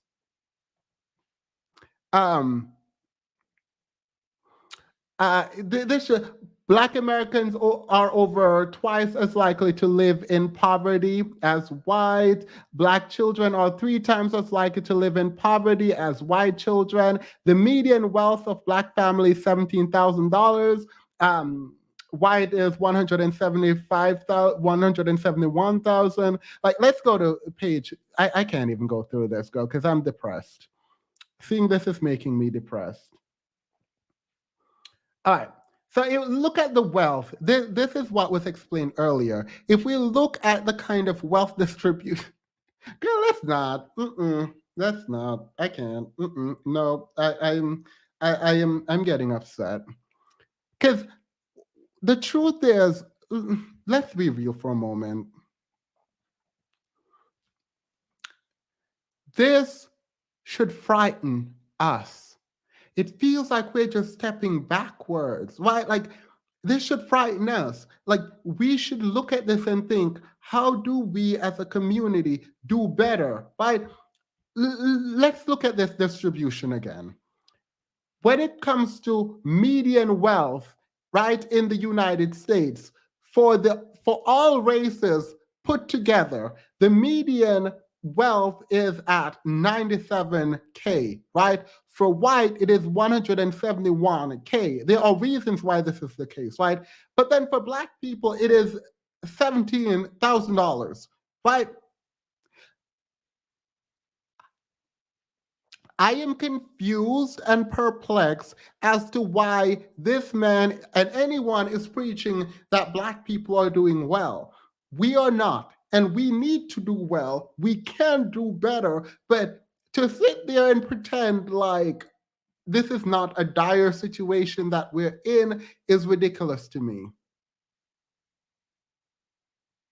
Like, I don't understand. Like, and part of what I don't like is It's so insidious. I did a live on this. There are Black men who don't understand that they are being used to elevate other men, right? The Black men in the community who are doing well, and some of them are only doing well because of YouTube, right? But who are doing well because of YouTube, then weaponize the fact that Black men are doing poorly, and I, as the only Black man, one of the 3 Black men doing well, you need to compete for me because all those other men are Tyrones and they aren't worth anything, so you should compete for me. And these men who are the Tyrones, right? Because all y'all are Tyrones if you're men not doing financially well. Instead of saying, you know what? No, I am going to be better. Y'all just take the talking points for, like, most of the talking points from Kevin Samuels, all of them are bad, right? Most of them are bad. And you are using them against people, and you don't even fit the criteria for anyone to be competing for you. Like, you do not fit the criteria of whatever it is that a high value man is. At bare minimum, you need to be making at least 6 figures. The median income for the Black community says you are not making 6 figures. Says that most of you on live aren't making 6 figures. So the fact is, you are being used, and I hate this, you are being used as a Black man who is not doing well to elevate the few Black men who are, so that they can run amok in the community and force women to compete for them. And instead of you recognizing that and then looking to what Black women and say, you know what, let's work together and build whatever little empire we can to contribute to our community or for our family. Instead of doing that, you're running around here because you feel bad about yourself, right? You're running around saying, yeah, you're going to have to compete for me. No, no one is going to compete for you. In fact, you're going to be left alone in the depravity while other people, Black women, go and succeed, hopefully, and look beyond Blackness for their match. Because it's ridiculous. You don't even understand that you are being used. You don't understand that you are being used. These, like, Kevin Samuel's talking point only works if Black women wants a high value man. We know statistically that Black women aren't out here looking for high value men. But let's say that is true. The reality is you won't be it. You won't have the resource. Statistically, you just don't have that resource, right? So if you don't have the resource, he's making people compete for him and people like him, not you. And when you parrot the foolishness that he is saying, you are literally degrading yourself. There will come a point, if we continue down this road, one or two things is going to happen. Either Black women are going to bend or they're going to grow, right? If they bend to this will, then they will become soft, submissive, whatever you want, live in whatever condition they want, and will only go after men in the community who are successful. There's not a lot of them, so maybe polygamy is going to be a thing, right? But you, the Black man who is not doing the work, it sucks to suck. Because honestly, like, I clicked on one of the people who was talking about Kevin Samuels. He was like, oh my God, y'all are going to have to start competing for men like myself. So I was like, oh, I'm curious. So I clicked his Clubhouse profile. I went down to his Instagram. What do you know? It was open. And when I looked in it, I was like, oh girl. Oh God. This is it. This is it. All right. Well, I mean, sure, they're gonna compete for you. I'm sure they are. And unfortunately, some women will date you. Unfortunately for you, you are going to mess it up.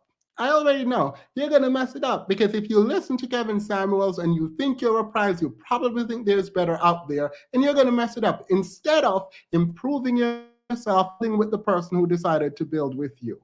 It is what it is. It is what it is. You have to start, like, be quick to make your choice. Think about it, make your choice, and then be slow to change the decision that you made. Right? If it's really wrong, then go do whatever you need to do. But at some point, you need to make a decision and say, this is who I want to build with. Get together and build. Oh my God, build. Just do it. Like, I promise you, like, life is not easy. It is really not. Like, the stuff is hard. Like, I'm not going to give any personal life away, but it's not easy to be working hard. It's much easier. It is much easier to come online and complain about women and complain about all these women this and all these women that. That is easier. I'm going to give you that. It is. But it's way more fulfilling, not just for you, but for your family. If you took some responsibility, and you decide, you know what, I am not what they say I am. I may not be the high value man. I might not be making all this money, but there are people willing to work with me. And that's the part that's frustrating to me, because so many women are willing to work with you. But because you're getting rejected over and over and over by the Instagram baddies, you decide to project onto these women who did nothing to you. Women who are willing to build. Like, there are still women working hard to get ahead, because men like you have continuously overlooked them for these women who are going to treat you like trash. Because guess what? You put a premium on beauty. These women know, and they're going to use you for everything you have and then move on. And you, with your hurt self, decide to talk about all Black women. Some of these women aren't even Black. And you know that, and you don't care. You literally don't care. You just want to blame everyone because your heart is broken. You know what? It's going to keep getting broken. It's just going to keep getting broken. And you're going to keep getting mad. And we're just going to keep not caring. Because at some point, you have to recognize that you are the problem. You are the problem. You can come out here and be mad all you want, but you are the problem. You are a problem. You are killing Black women, you're killing yourself, and you are the problem.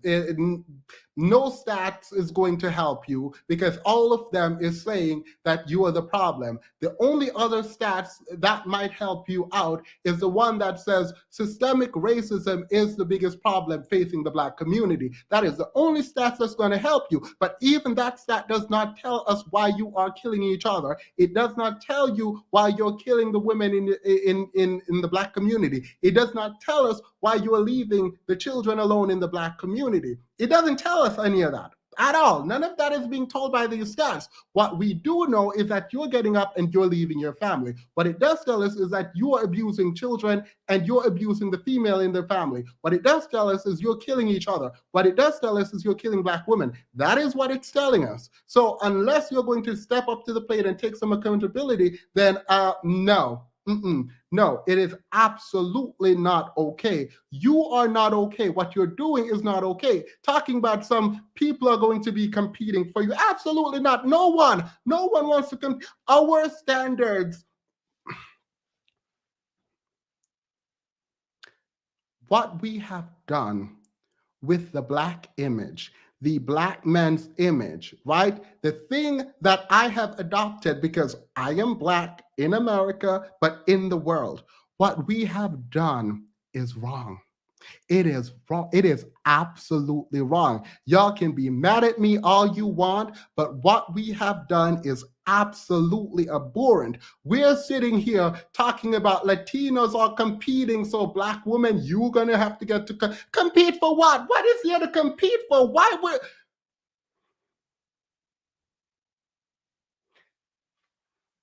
Please tell me what is there to compete for. Please let me know. The 10% of men who are doing well, is that what like how is that okay? Like, shouldn't we be talking to each other like O'Shea Duke Jackson skipped over the fact that Black men are going to prison and the criminal elements in the community? He just skipped over that and was like, yeah, well, you're going to have to compete because we're still getting married even if we aren't, even if we're going to prison. And you know what? He is right. Like, why are people... Let me not judge.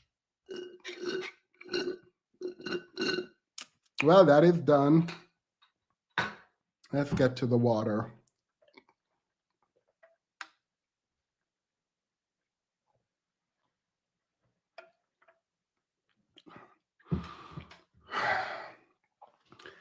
I'm not upset at all. I'm talking quickly because my mind is running quickly and it's on 100. And before I start laughing or anything, I just wanted to quickly get everything out as soon as it pops into my mind, because I don't want to get back to the whole laughter thing. I think I'm completely sober.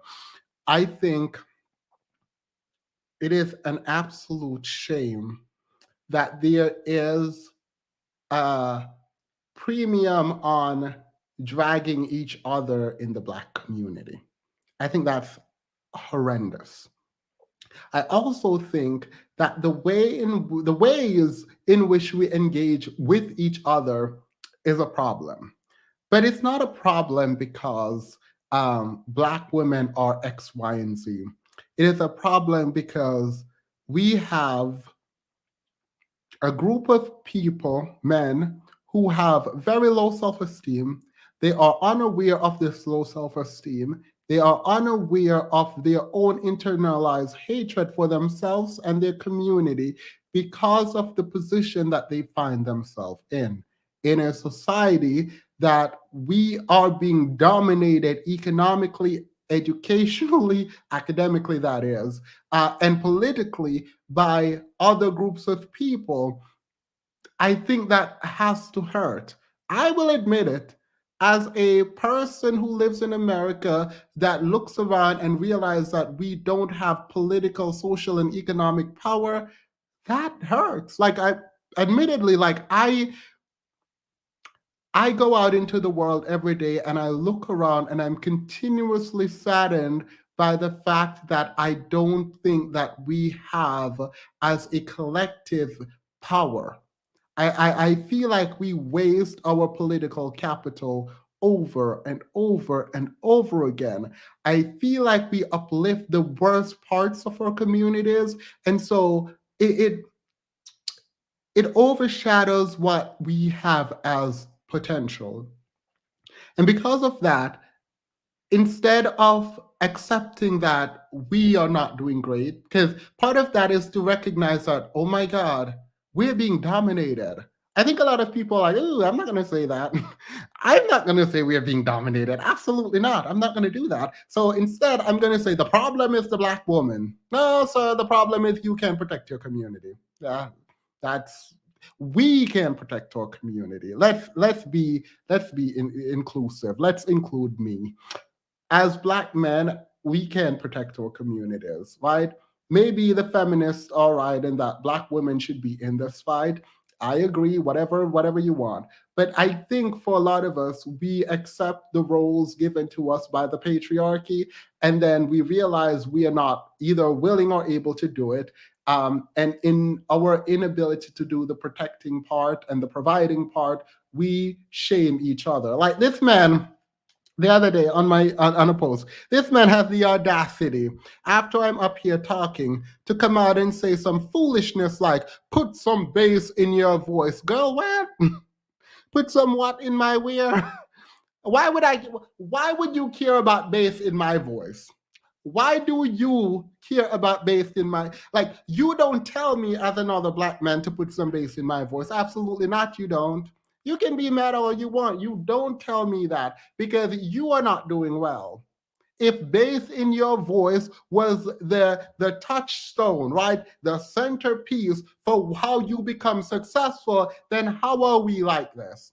How is the median income, the median wealth, right, for the Black family, $17,000? If having bass in our voice, which Black men generally have a lower voice than every other race of men, they by average have more muscle mass than every other age of man. So if this look of masculinity was in fact what made you a man and make you dominant, where is the dominance? Where is it? I will gladly put some bass in my voice. I will gladly go to the gym and bulk up. I will gladly do it if that means that all of us would in fact become dominant and leaders. Child, the ones with the most bass in jail.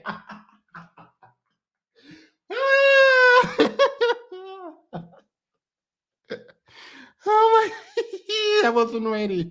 I was not ready.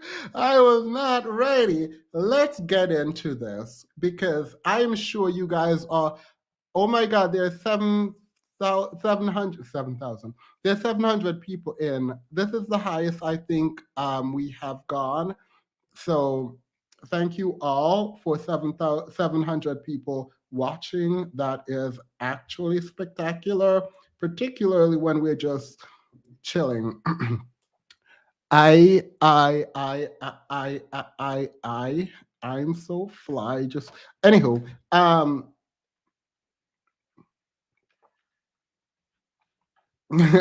I can't believe you were still here, Bobo. These men also intimidated by feminists beyond me.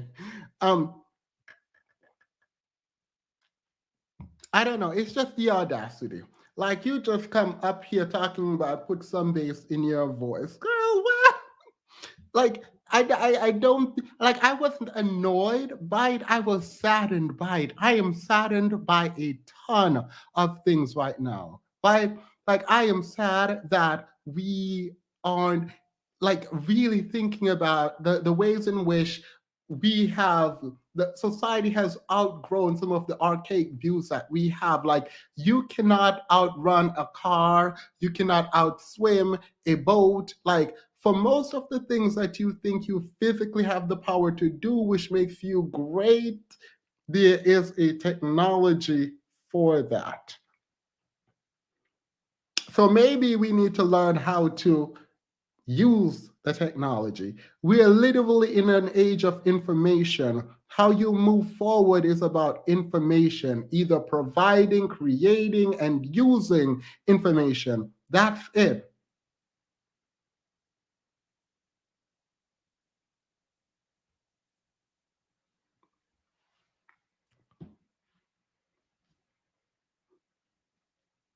I just can't.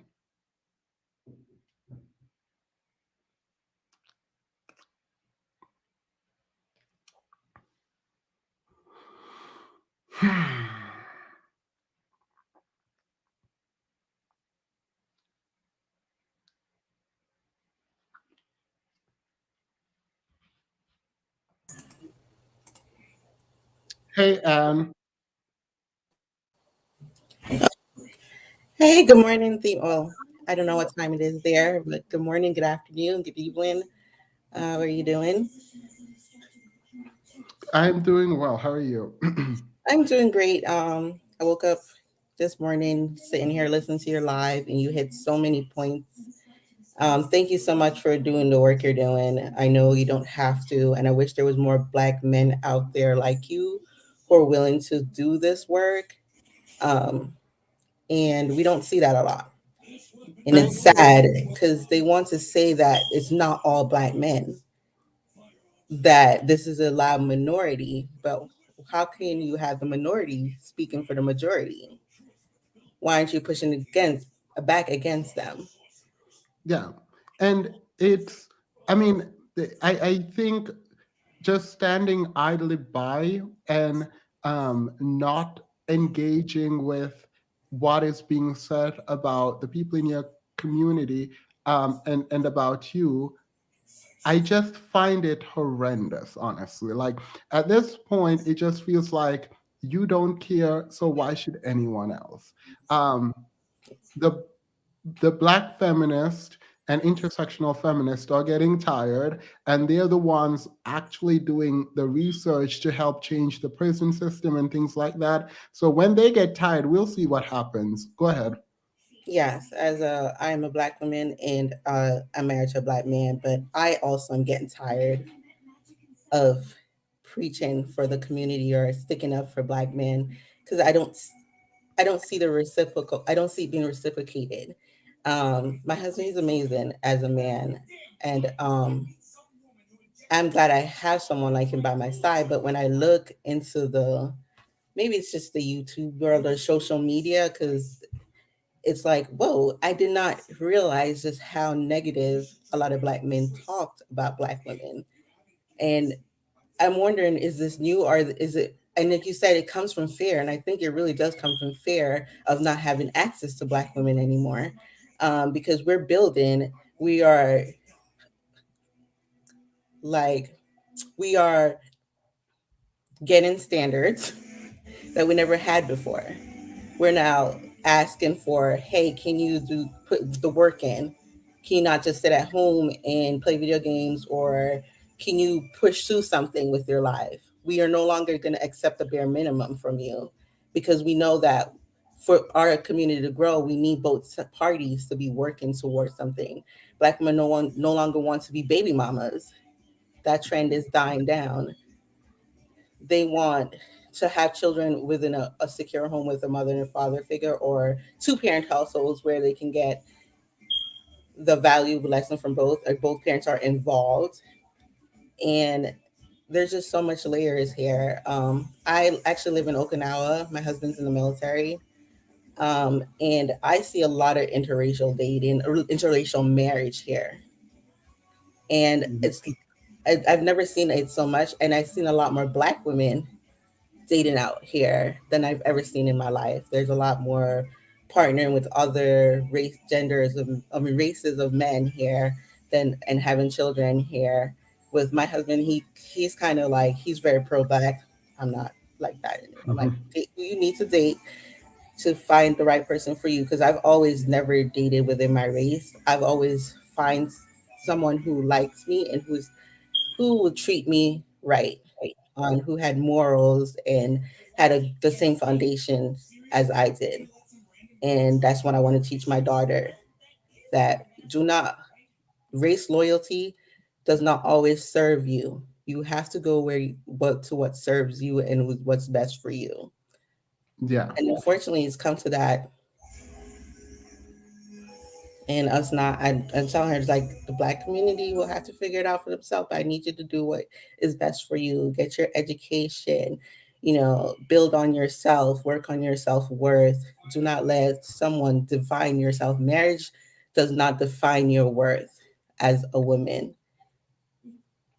Yeah. And it's sad that a lot of Black women are holding on to marriage to find their worth. I need more Black women to wake up to that. Yeah, no, thank you so much for sharing. I appreciate that. I wish you nothing but success, not just in your life, but in your marriage.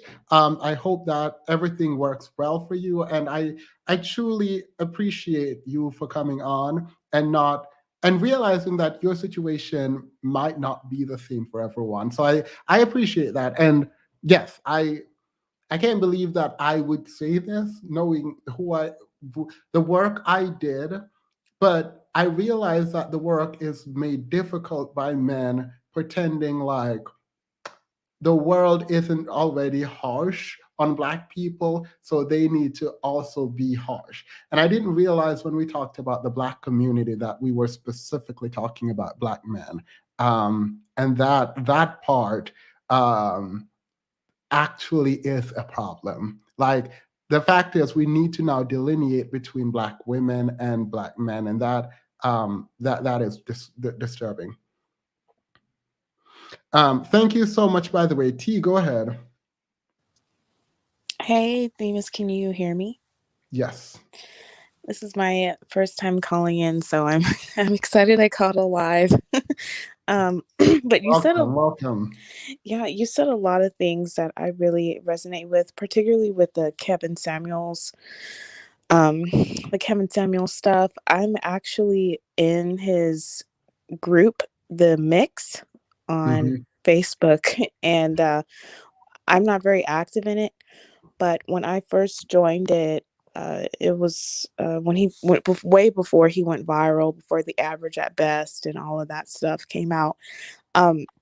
But majority of all the Black men in that group are much older. They're single. They probably have children by someone else, and they post a lot of articles circulating around Black women being single, unmarried, and undesirable, but yet they say they want a Black family. So, and a lot of Black men in that group that are, quote unquote, very successful, they elevate whiteness and white women and trying to make it seem like these other women are really checking for them. But I went to private schools all my life with a lot of white people and Hispanics. I mean, being the only Black girl in my class, and none of them were dating Black men. I mean, they were told to not bring a Black guy home. And I remember one time in high school, I was trying to set my friend up with a guy friend I had, and he was Black, and she was white. And she told me, oh, I'm not going to date him. He's not my type. So it's just funny how these men get online and talk about Black women this, Black women that, and how, Hispanic women are in competition and they're the Black women's biggest competition, when majority of Hispanic women get with their own men. And in that OkCupid study, all of the women, white, Asian, and Hispanic, rated Black men as the lowest as the least desired men on that dating app. And that was just in, I think, 2014. So I think a lot of these Black men kind of live in this delusion that they're highly desired by other groups of women, and they're not. I mean, it may seem like it's a lot of women because there's just a lot of non-Black women in general, but majority of non-Black women do not want to be with Black men, and they're not trying to take them home. Like, all the white families I know, those white fathers want to see their daughters with white men. They don't want to see their daughters with the average everyday Black man. I mean, and that's incredibly normal. So I don't know why, the Black men they're elevating like other races of women over their own. And it just goes to show that a lot of Black men don't have relationship experience in general, because no, they do. I know that I know the answer to this riddle. Let me explain what I understand to this riddle. Black men are a fetish for a lot of women, particularly because of Black women. I'm not even going to get into that, but Black women's praising of Black men's sexual prowess has elevated Black men to being a fetish for other races of women. Black men, I don't know if they understand this or if we just kind of accept it and think it's a good thing, because we are the fetish. I think a lot of Black men don't mind being a fetish. I think a lot of them actually get a kick out of being seen that way, right? And not being seen as sort of a husband material. And unfortunately, I don't think they understand how degrading that is. I don't think they care how degrading that is. But that's where I think the idea of being most desired come from. It's a very disgusting, I think, interpretation about attraction. Nia Fox says, when I was married to a Black man and white man, respectively, I struggled and was below poverty. As a single woman, I'm super middle class. I'm upper middle class. I don't know why I said super. Educate yourself, lift your esteem, know your worth, and expect better. Period. Go. You can respond to that, T. I think IB is behind Yeah, this. no, yeah, I totally agree with you too. Yeah, I think they just get the fetish confused with actual desirability for legacy, and that's far from the case with a lot of those non-Black women. But I just wanted to come up and say my piece, so I'll just end there. Thank you for having me up, Themis. I'm enjoying the live. Oh, thank you. I appreciate you coming up and sharing your perspective, by the way. Mac Jr. says, can a Black man get $550? LOL. Yeah, you can if you go work. Like, That $850 is going to be the next thing that kicks black men out of the home.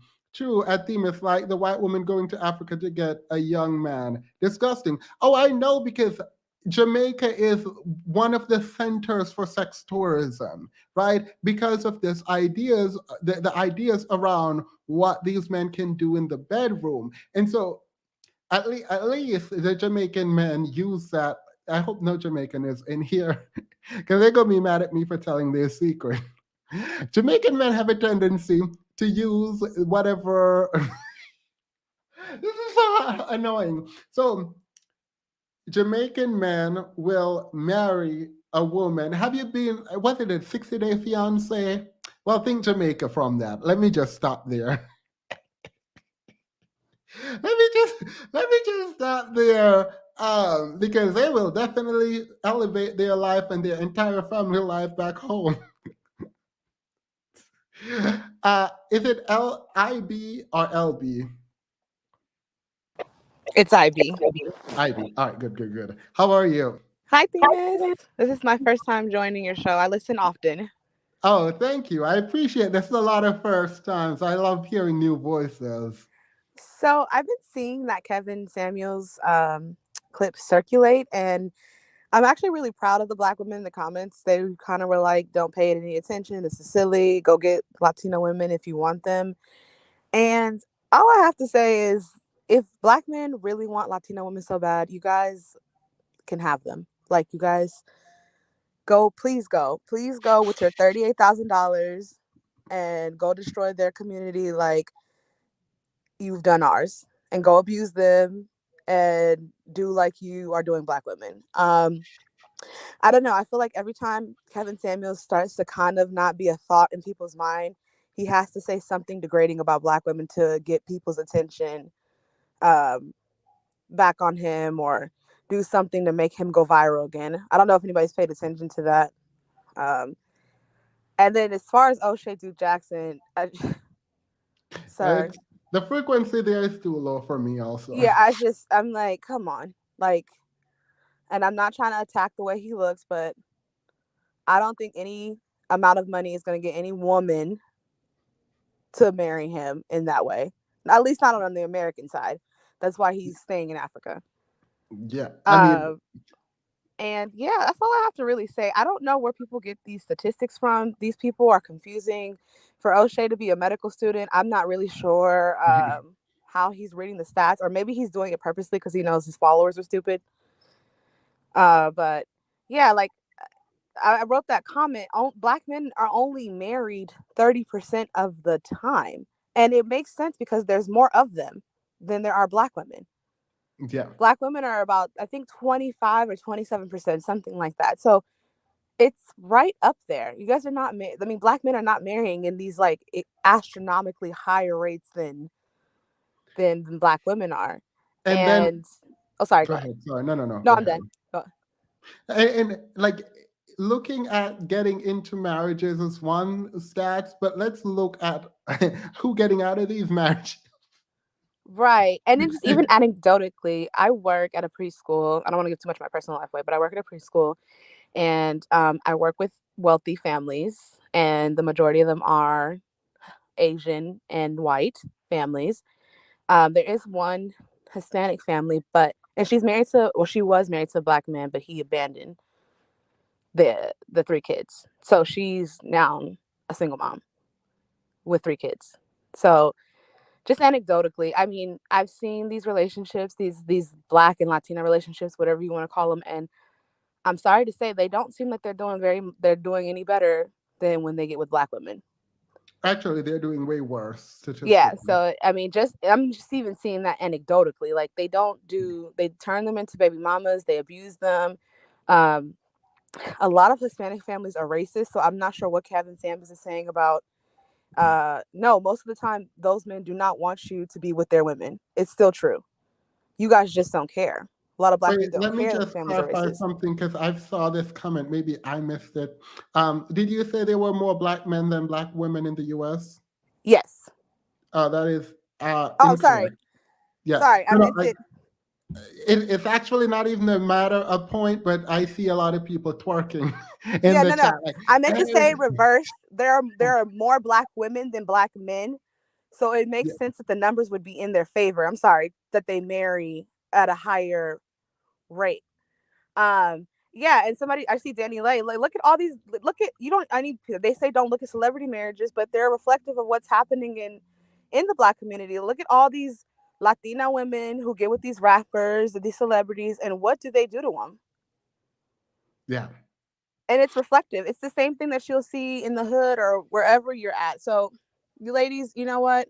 My black women on here, level up, get your education, get fit, do what you have to do, and get the best man for the job. I'm over this whole idea that we have to just be so stuck and worried about black men all the time. Like, Yeah. you don't have to be. Yeah. And Agreed. that's all I was gonna say. Yeah. O'Shea and Uma went to the same school. I'm not playing with you. You want to know something this live? Thank you, IB, so much. Have a good night. Thank you. I think Deanne is backstage. I think ZA is here first, and then I'll put Deanne so we can talk. But oh my God, there's a comment that I wanted to read, but everything moved too quickly. ZA, how are you?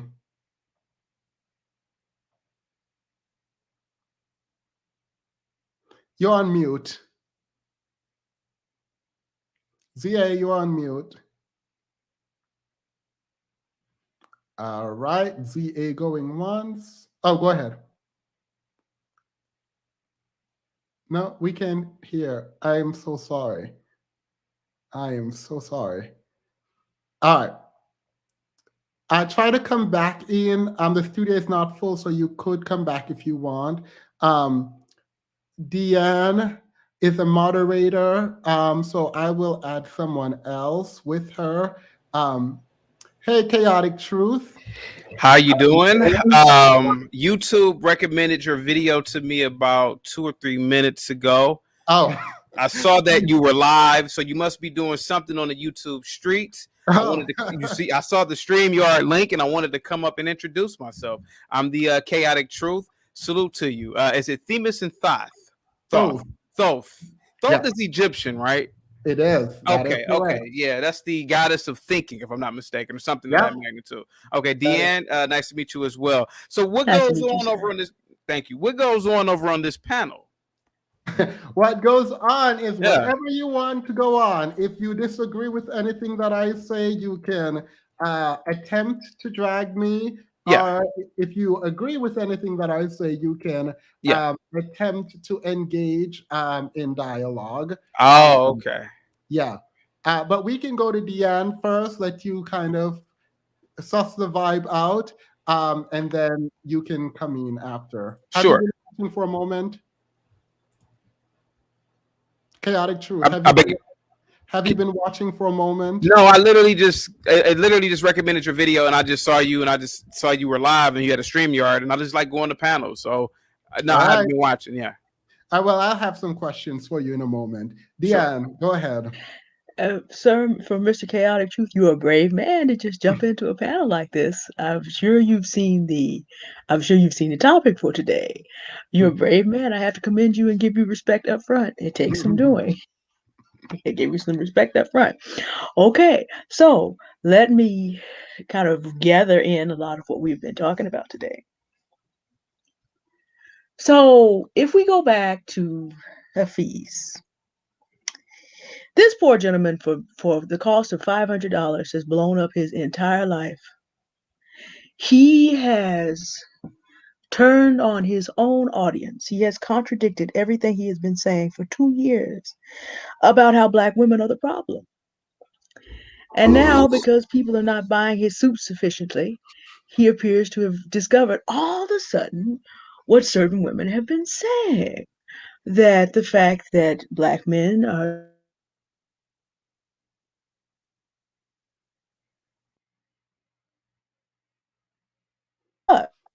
You're on mute. Technical problem. Apparently, he's had to blow up his own But the difference is, for $500, he has now blown up his own audience. This is like you can't get your way and burn your own house down. This is not strategies for success for a man. That's number one. Houdini, I did not say it was all black men. I was careful to say in his audience. I know that 23 million people cannot be characterized by one. I wish that Wait, 1 Manosphere second, created. Deanne. I'm going to put everyone in the background except Deanne for 2 seconds because someone just knocked my door and I need to see if that was a package that I ordered. So go ahead, okay. Deanne. I know better than to characterize 23 million people by the groups of a few, and I wish Manosphere creators had that much sense. In general, they do not. If anybody has a problem with that, go see what Kevin Samuels just said. Okay, let me move on through some of the rest of this. When we talk about attractiveness, many black men in the Manosphere space describe attractiveness as having to do with bass in the voice, over 6 feet tall, and they feel like those are the kind of men that can get any woman in the world. That basically means that's basically the same level of attractiveness a male escort has to have. And yet at the same time, these men want black women to be submissive to the kind of people that have the kind of value of their self-worth that a male escort has. And that's supposed to work. No. Because if you are leveling up in your life, we hope that you are leveling up your character. That you have something better in your life than to be basically sold off to the highest bidder sexually. You know, as I say all the time, that ended in June 19th, 1865. Or else Juneteenth is a lie. I'm just saying. There is no possible way, if you are a properly functioning person, your character, your intellect, your emotions are in order. You ought to think more of yourself before putting yourself out here and asking anyone else to submit to you if that's what we're doing in 2022. And that goes to something you said earlier, Themis. A lot of the men who are pushing this do not have a proper sense of the value of their entire humanity. And I can grieve that in the sense that the country we live in has done a very bad job, and purposely, of showing black men images of themselves worth respecting as when they are boys in that time period. And it does a great deal of damage. As a teacher, I know this. It's not that I do not have sympathy. But when you reach a certain age as a man or a woman, you have to take responsibility for yourself. And some of these men are absolutely refusing to do this. And they want us to submit to them in their broken. It's one thing to be ignorant. It's another thing to be loud, proud, arrogant, and to want slaves while being enslaved by stronger content creators, as you pointed out, Themis. Men like Kevin Samuels and others are making bank on black men who do not want to grow but want to make it black women's fault. And they're making bank, but that's not going to help them change their position. As Hafiz said, these men are not looking up information about finances. I say again what I have said many times. There is an entire crypto bull run going on. There are black male content creators who have been out here for years sharing with black men how to make money in the new economy. Do you think they get the views of the roommates of Kevin Samuels? Absolutely not. There are black men talking about how to invest in the stock market. There are black men talking about, even take attorney Dennis Sperling, who you had up here. Attorney Dennis Sperling went on the show of a man named Minister Jap, another pure D, black woman hating content creator, and explained how you hide assets so that if there is a divorce, you are going to be able to keep everything you have and put that woman out in the cold with nothing. He had some good tips. He just forgot that a black woman was watching. I made notes. I'll be passing those on Grown Black Folks Talk in due time. But his stuff checks out. At least he brings something to the table. But do you think people pay attention to that content? Not so much. They would rather hear about how, against all economic stats, the black man is running second to the black woman. I think that Asian men and Latino men are probably going to have a little bit something to say about how is that possible, given the actual numbers of wealth in the United States of America, given the actual income. Asian men are making more than both white men, black men, and Latino men. So how are black men second? Just given that one fact.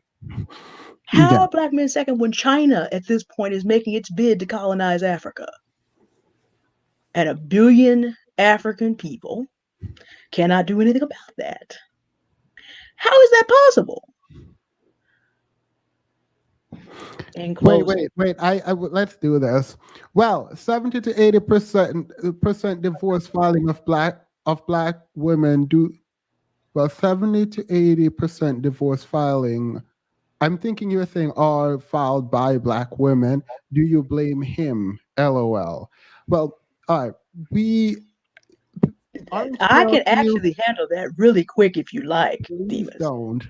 Please do not. But I would like leave it alone. Pill. I would stay up, and I would like Orange Pill to come forward. I've decided there are certain questions that I will not answer if they're in the chat, when you have all the right to come up and talk to people who are up here in person. All right. Chaotic truth. Yes. Black men, black women are gonna have to start competing for black men because Latinas are like their biggest competition. I want. Who said that? Don't play. I'm not. No, I'm being honest with you. I'm asking you, who said that? Kevin Samuels. I'm vaguely familiar with Kevin Samuels, but did he say that verbatim, word for word? Not verbatim, but I just want your reaction to that sentiment. Okay.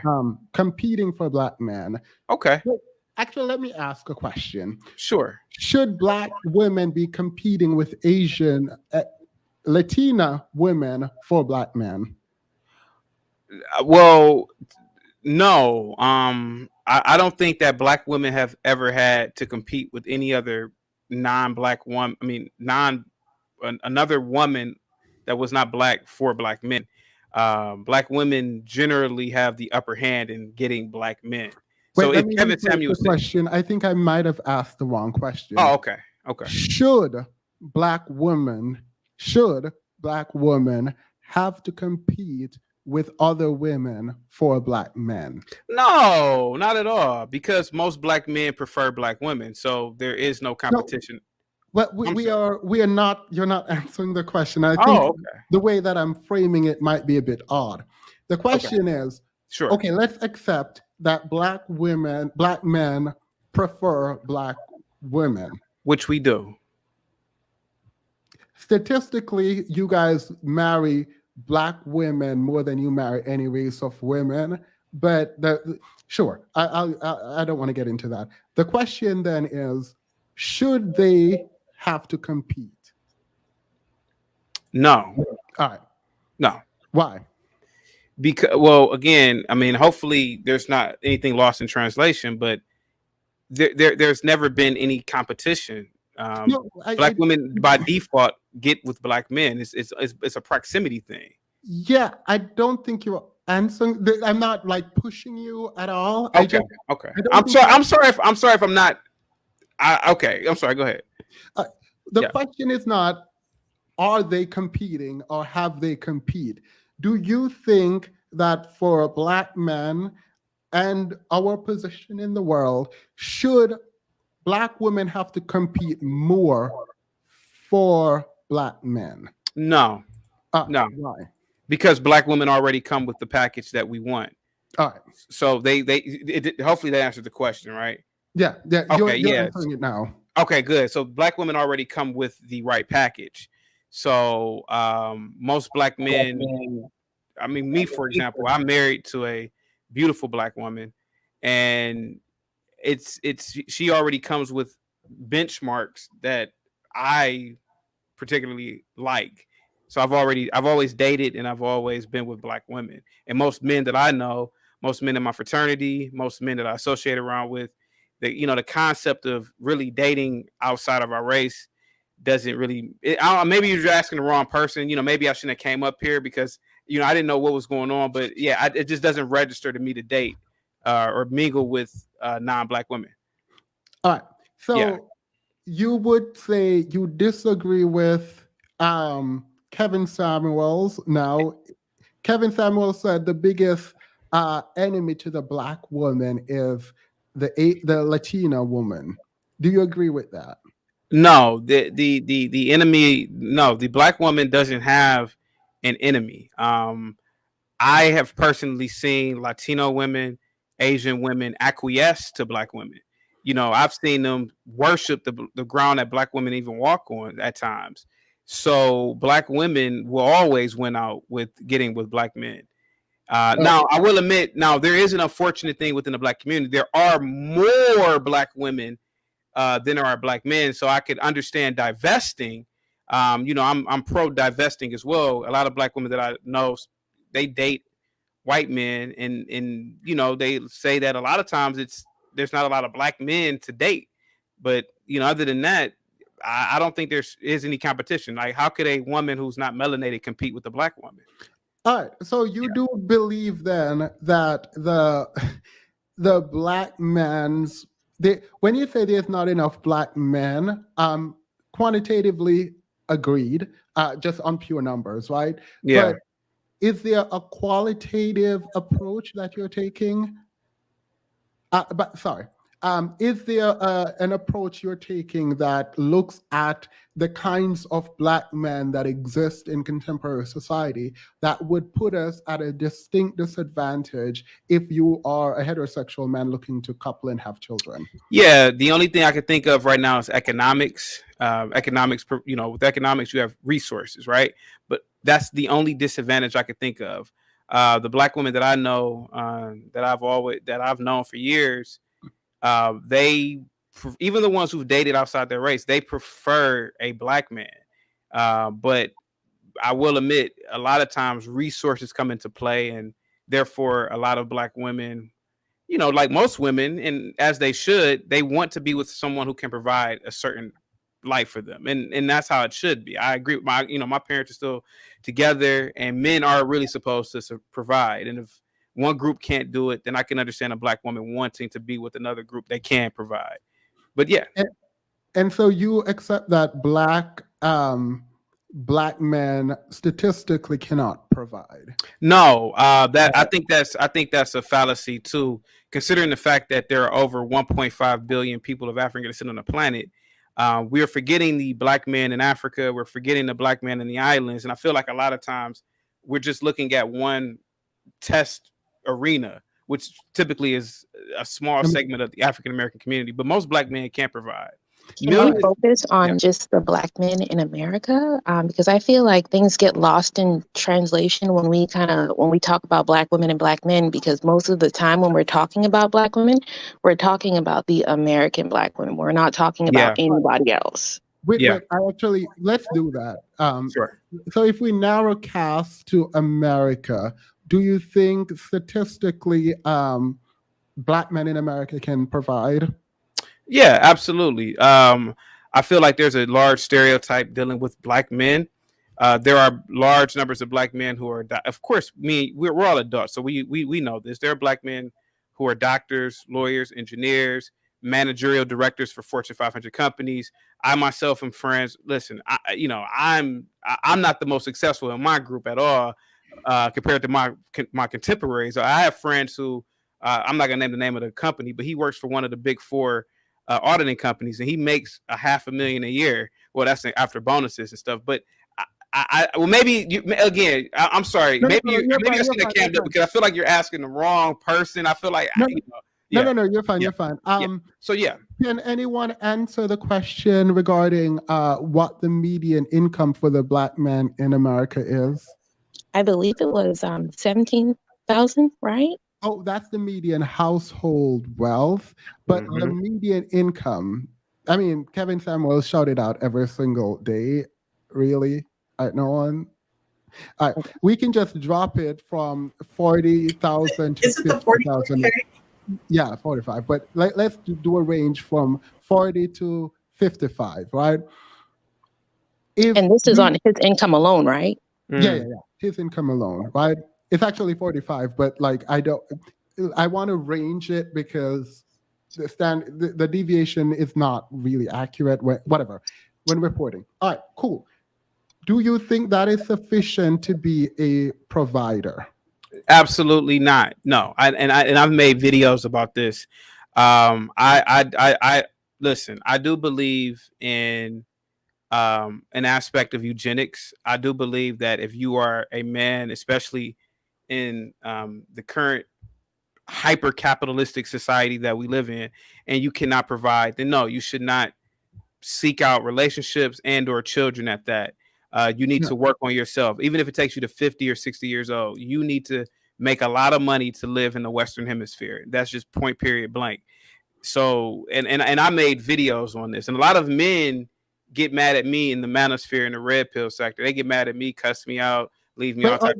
Are you in the manosphere? Well, I'm a, what do you call it? What do you call it in war where you're not on either side? You're sort of like, I can't think of a damn name for it. It's like you're a mercenary. So I'm more like a mercenary. I don't think you want to use the word mercenary. Maybe not a mercenary, but I feel like I'm just a person that I don't really have an allegiance. I see everybody's perspective. I see the divesting perspective.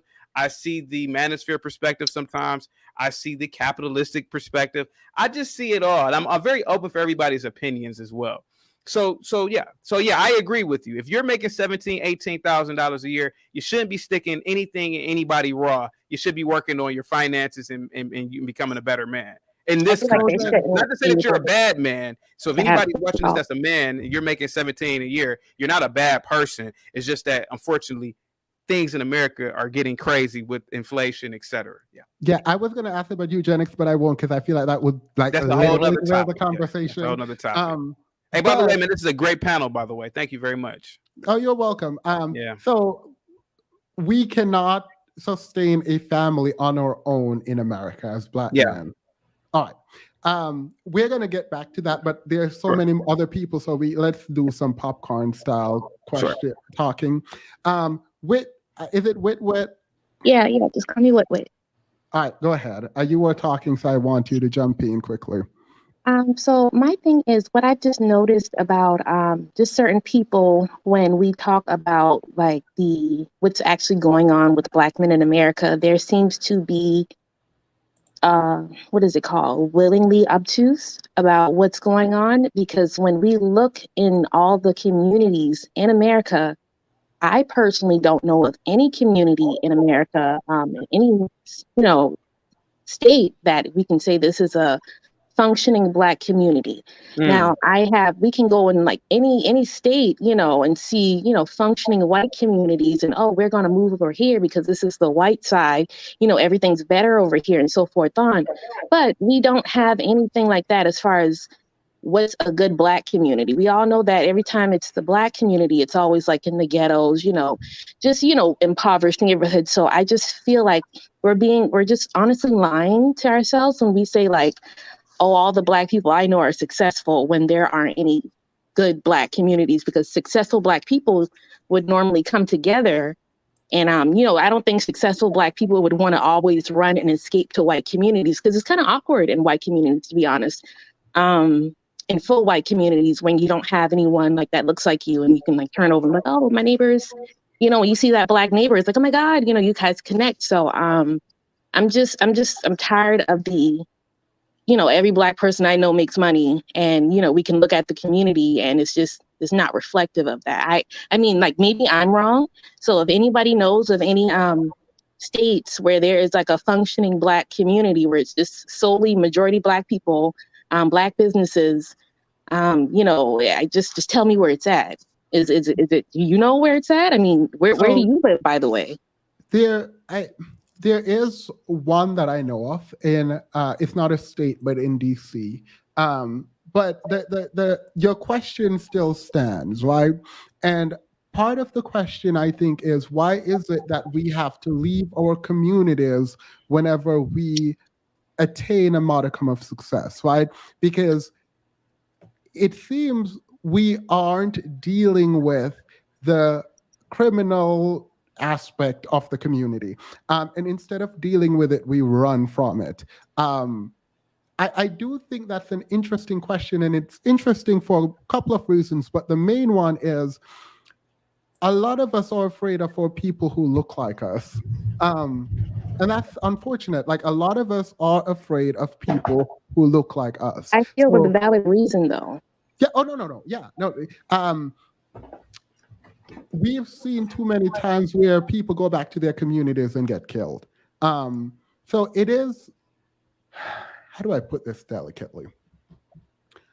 When I see women, particularly online, dragging the quote unquote good Black man for not stepping up to the plate, I will give them credit for that. I will accept that, because if a lot of Black men will say, and I no longer say this, that it's just a few of us who are bad. Well, if it were only a few of us who are bad, then the large majority should be able to sort of get those people in line, right?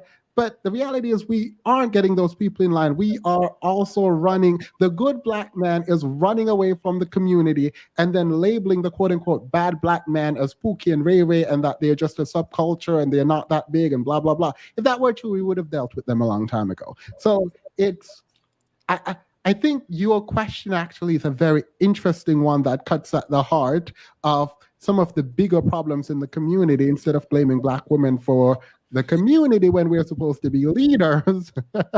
It's an unfortunate reality. And if we talk too much about it, I think we will start seeing Black men fidgeting. Because honestly, we have no one to blame but ourselves. If we're supposed to be the leader, the idea that we are going to blame other people highlights the fact that we are not leaders. It is what it is. Whitwit, you can come in again, but I want to go to neafox.com. Hi, Themis. Are you able to hear me clearly? Yes. Okay. This topic, number one, we have kind of beaten it to death in our community. The whole manosphere, well, if Black women aren't going to act right, we're going to go somewhere else, and all these other women want us. We all know it's a lie. We know it's a myth. We also know, what happens when statistically the men who are leaving us in droves are going into other communities and making single parents out of individuals there. So we know this. We've had this conversation time and time again. So my only contribution to this, really and truly, is to say to young Black women out there, because I think, I can only speak to young Black women out there, is that you guys have to, and I've said this in the chat, to educate yourself, to work on your own self-improvement, enjoy yourself, enjoy your luxury, enjoy, and don't apologize for anything that you do in enjoying yourself. As a woman who is older, I remember having to have it drummed into us that we are the gatekeepers for the Black men, for the Black community, and that, we had to, that was our focus. If we were selfish in any way, shape, or form, if we looked at luxury, if we looked at ourselves first, there was a defect in us.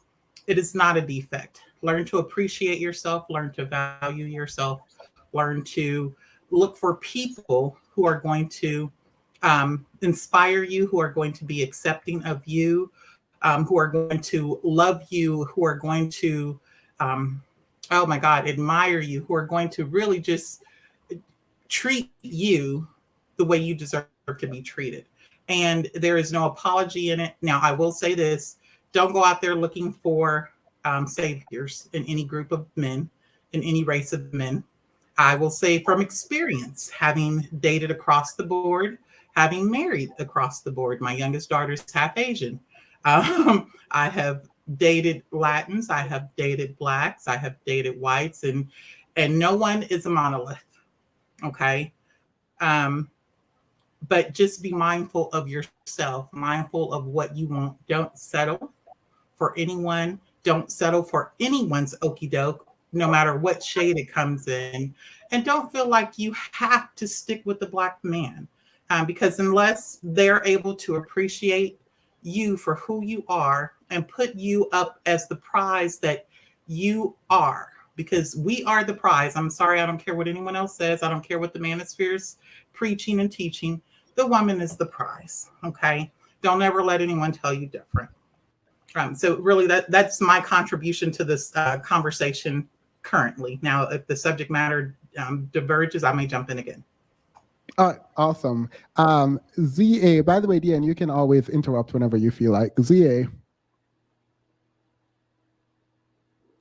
You're on mute, ZA. All right. And number 2. Oh, did you want to go, ZA? Oh, ZA?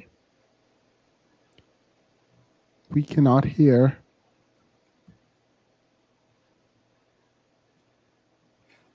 Nope, we can't hear. Chaotic Truth wants to troll so bad. I didn't know that you had mind readers over here. No, I don't want to. I don't know what this channel's about. I just came over here to talk. All right. A lot of people said you wanted to troll. A lot of people don't seem to not trust you. I don't know you, so I can only take you. Listen, I can understand that. You come to a panel, you come to a chat room where it could possibly be an echo chamber, possibly a group of people who have been hurt by certain individuals, and I understand that. But I come here in peace. Come here in peace. Yeah. Well, we are not hurt over here. All Black men aren't. Well, I'm not saying you guys, but I'm saying all Black men aren't a monolith. I'm not a Pookie or a Ray or a Tyrone, and I have my own channel. And if you want, if you want to check it out, yeah. I don't like the distinction between the educated brother quote and the Pookie and Ray Ray. Yes. The reason I don't like it is I feel like it gives us a free pass to pretend like we don't have a responsibility to the community. Yes. It says, okay, well, it's not the Pookie, it's not us, it's the Pookies and Ray Rays. And then we get these news of the educated man from these top universities making 6 figures, sending women home to meet their makers and throwing a woman in the TV. And it's like, at this point, I get it. I do it for fun, but like the distinction in my mind no longer stands. Absolutely. Who I think Anne was going. Sorry, Anne. We both are the prize. No, we are not. We are not both the prize. I'll get into that in a moment. Anne. So I want to talk about the 40,000. Both my parents were teachers, so they made about equal amounts. I think with this generation talking about 50-50, I'm like, that's okay, because technically we both have to work if we want to be at a certain lifestyle. However, that means we get to negotiate what our roles are. Because now, if you're traditional, you have me out of my role as a woman because now I have to work. So that means that you as a man, we have to negotiate stuff. I just don't come home, cook and clean and do all that, do my women duties, and you come home and do what? My parents, my mom took care of the home. Anything inside, that was her. Anything outside, that was my dad. And my dad worked every single day on the home. He put up the siding. He built decks on our house. He had a garden, which we gave people food for. He took care of the cars. He knows how to change the oil, change a flat tire. He taught me that stuff. So it's one of those things where you got to know if we're both going 50-50 and that's what you want. Now we have to negotiate what our roles are, because now we're not really traditional anymore. Yeah. I mean, I cannot. Was that, who was that? There was a robotic sort of voice, so I apologize.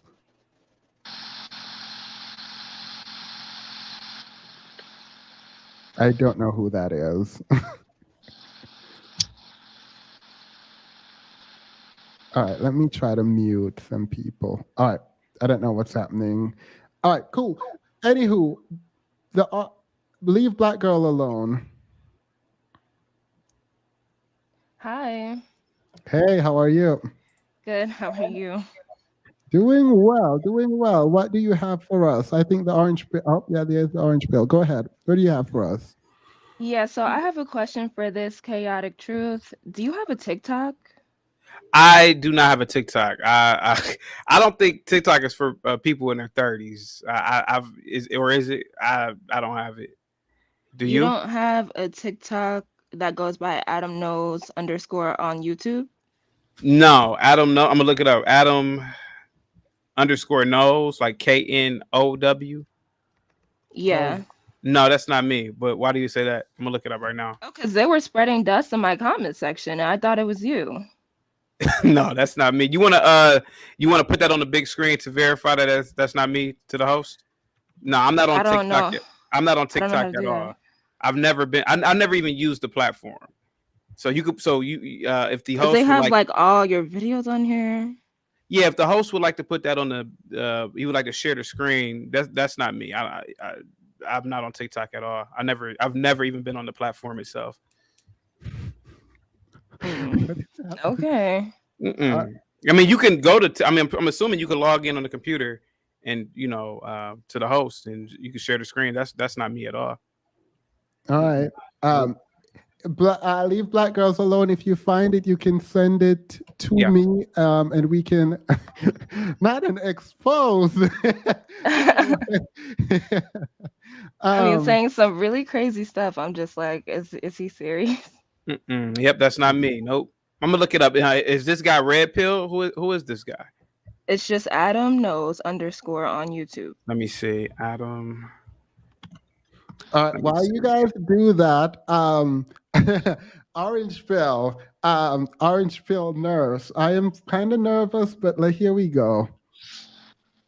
No, I'm not going to come with anything crazy. I know it's been kind of crazy comments and all that. Oh no, this is definitely not me. This dude is way bigger than me. This dude is about 6'2", 6'3". No, I'm a smaller guy. I'm about 5'6", 145 pounds on a soaking wet day. No, that's not me at all. But I just saw his page. No, that's not me. I've never even heard of this guy before. Okay, well they got you out here looking crazy. Oh yeah, no, that's not me. Nope. All right. Damn, but he does look like me though. Damn, that is kind of crazy actually. Wait. Go ahead. Orange pill. Yeah, just like I know there were some people talking about that. The one lady that was, I just had some concerns about the one lady who was she's married to a military guy. Mm-hmm. It was just kind of it was kind of like weird how she was talking. It was like she said she was in Japan, and that's where her husband's stationed. And she kind of advocated for not depending on women shouldn't depend on marriage. She's married, and then not be so race focused, but to black men. But she's married to a black man, and be independent and all that stuff. But don't submit, but you're with your husband, who I guess that would be something if you're following him to Japan and going him there. So it's like, do everything in my eyes, in my opinion, do everything I'm not doing, even though I'm taken care of, to be successful for yourself, which is weird to me. Can I respond to that? Themis, can I? No, ZA, I think someone else was first. No. Can I respond to that? Not the pink pill, orange pill. I feel like you're gonna get blamed because all right. It's fine. It's all good. It's all good. It's all good. All right, go ahead. With then DM. First one, I guess. Just to respond to that, it's kind of weird. Just because you're not a woman, and it's kind of like, why are you trying to get into the mind of women? we don't do everything that other women do. Most women like to, be themselves and do what they want to do, So if she found her man and she's happy with her man and they're, going out of countries and so forth on, she's not advocating and saying that you all are going to find a Black man like this, because we all know that's a rarity. Let's be honest. That type of Black man is kind of like a unicorn. So she's not going to have her sisters out here on a unicorn hunt and saying like, hey, let's go find this guy. She's saying, do what you want to do. So I just don't understand why you think that women are playing follow the leader and we're just like trying to find somebody to follow and just like, oh my God, I don't know what to do with my life. I just need help. No, we're all out here growing and we're like experiencing our own lives. And I just hope that makes sense for you. I know you live in a different realm and like you have to have somebody to follow, but we don't. So just like stop comparing women. Does that make sense? You said I have to have somebody to follow. What are you talking about? Yeah. I mean, I just feel like with men, what I see. No, like, you said me. You said me. You said me. You said me. I'm trying to figure out what you're talking about. I mean, you as in you are a man, right? Referee. I mean, is that a personal attack or not? No, don't generalize now. Attack. It's just a point. I'm just saying. I'm gonna stop both of you. Like let's get your feelings out of it, sir. But anyways, like for example, we can see with men. Wow. We can see with men and boys that if they don't have a strong leader follow. I am so sorry. I muted you. I was not trying to. I just want to be kind of open about something. I do want y'all to speak to each other, but I do want you guys to at least try to be respectful to each other.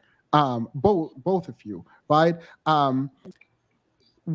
Wit, try no ad hominems, and Orange Pill, do not yell at her. Okay. So both, like, even if you're upset, you can let me know and I will address it accordingly. Wit, do not call him names. Orange Pill, do not yell at her. All right, go ahead. I truly do want to apologize. I did not mean to call you any names or anything like that. I'm really just like direct person. And when I say something, I'm just trying to be really factual. So it's not coming off as a personal attack. So as I'm speaking, don't think of it. Don't personalize it. Okay? Can we kind of like acknowledge that and go forward with that? Yes, I will say that you got to be mindful when you're generalizing, when you're saying something about me specifically. You said specifically me. Well, I don't so know you personally. That's the thing about it. I don't really know you personally, so I don't think I can't imagine how I can specifically say something about you and I don't know you personally. The point I'm trying to make is what I've noticed. The point I'm trying to make is what I've noticed is with men, especially boys, if they don't have a leader or a good father figure, they can tend to, get lost, right? Because they don't have a good leader. With women, we do need good mother figures and so forth on, but you kind of see women come out of triumph, like out of struggle. They don't always have to have somebody to tell them, they kind of just do. So this is why a lot of Black women, you see them rising, because a lot of the things they come out of so many bad situations, right? And it's not the same for men. So what I'm saying is that stop thinking that women need a leader or some specific women to tell them, to get with said Black men if they are with a Black man, because that's not the journey of a woman, if that makes sense. Okay. You get to respond. Okay, yeah. So I get that every woman's path is different. I wasn't even arguing that it was a bad idea. I just tried to figure out in my head that if you in my because I was military, because I get where her telling her husband he's going to Japan and the benefits of being married to a military husband and stuff like that. So all the benefits you can have, it's just like it doesn't make sense to me. And to where if you are actually she said her mom basically said she won and she found a Black man who was not saying that she needs to find a specific Black man, but you're arguing against even going that way anyway to marry anybody. and saying no, go, you can go the opposite direction. I was just wanting clarity on how is it that if you go, I like leave our example and you show your mic is cutting in and out. Okay, sorry. But I oh, Deanne, go ahead. Let me not. But okay, everybody has a different path. I'll take that. I'll take that. I'll leave it alone. Well, let me respond with saying this really quick. Not too long ago, we just saw that there was a Black woman that was killed, a pregnant Black woman that was killed by a military Black man. So it's just saying, like, why, like, if we're going to get with the military Black men, how do we vet them? You know, like, how do I know that I'm going to get the military Black man that is going to take me, you know, across the country and so forth? Or am I going to get the one that's going to impregnate me and try to kill me?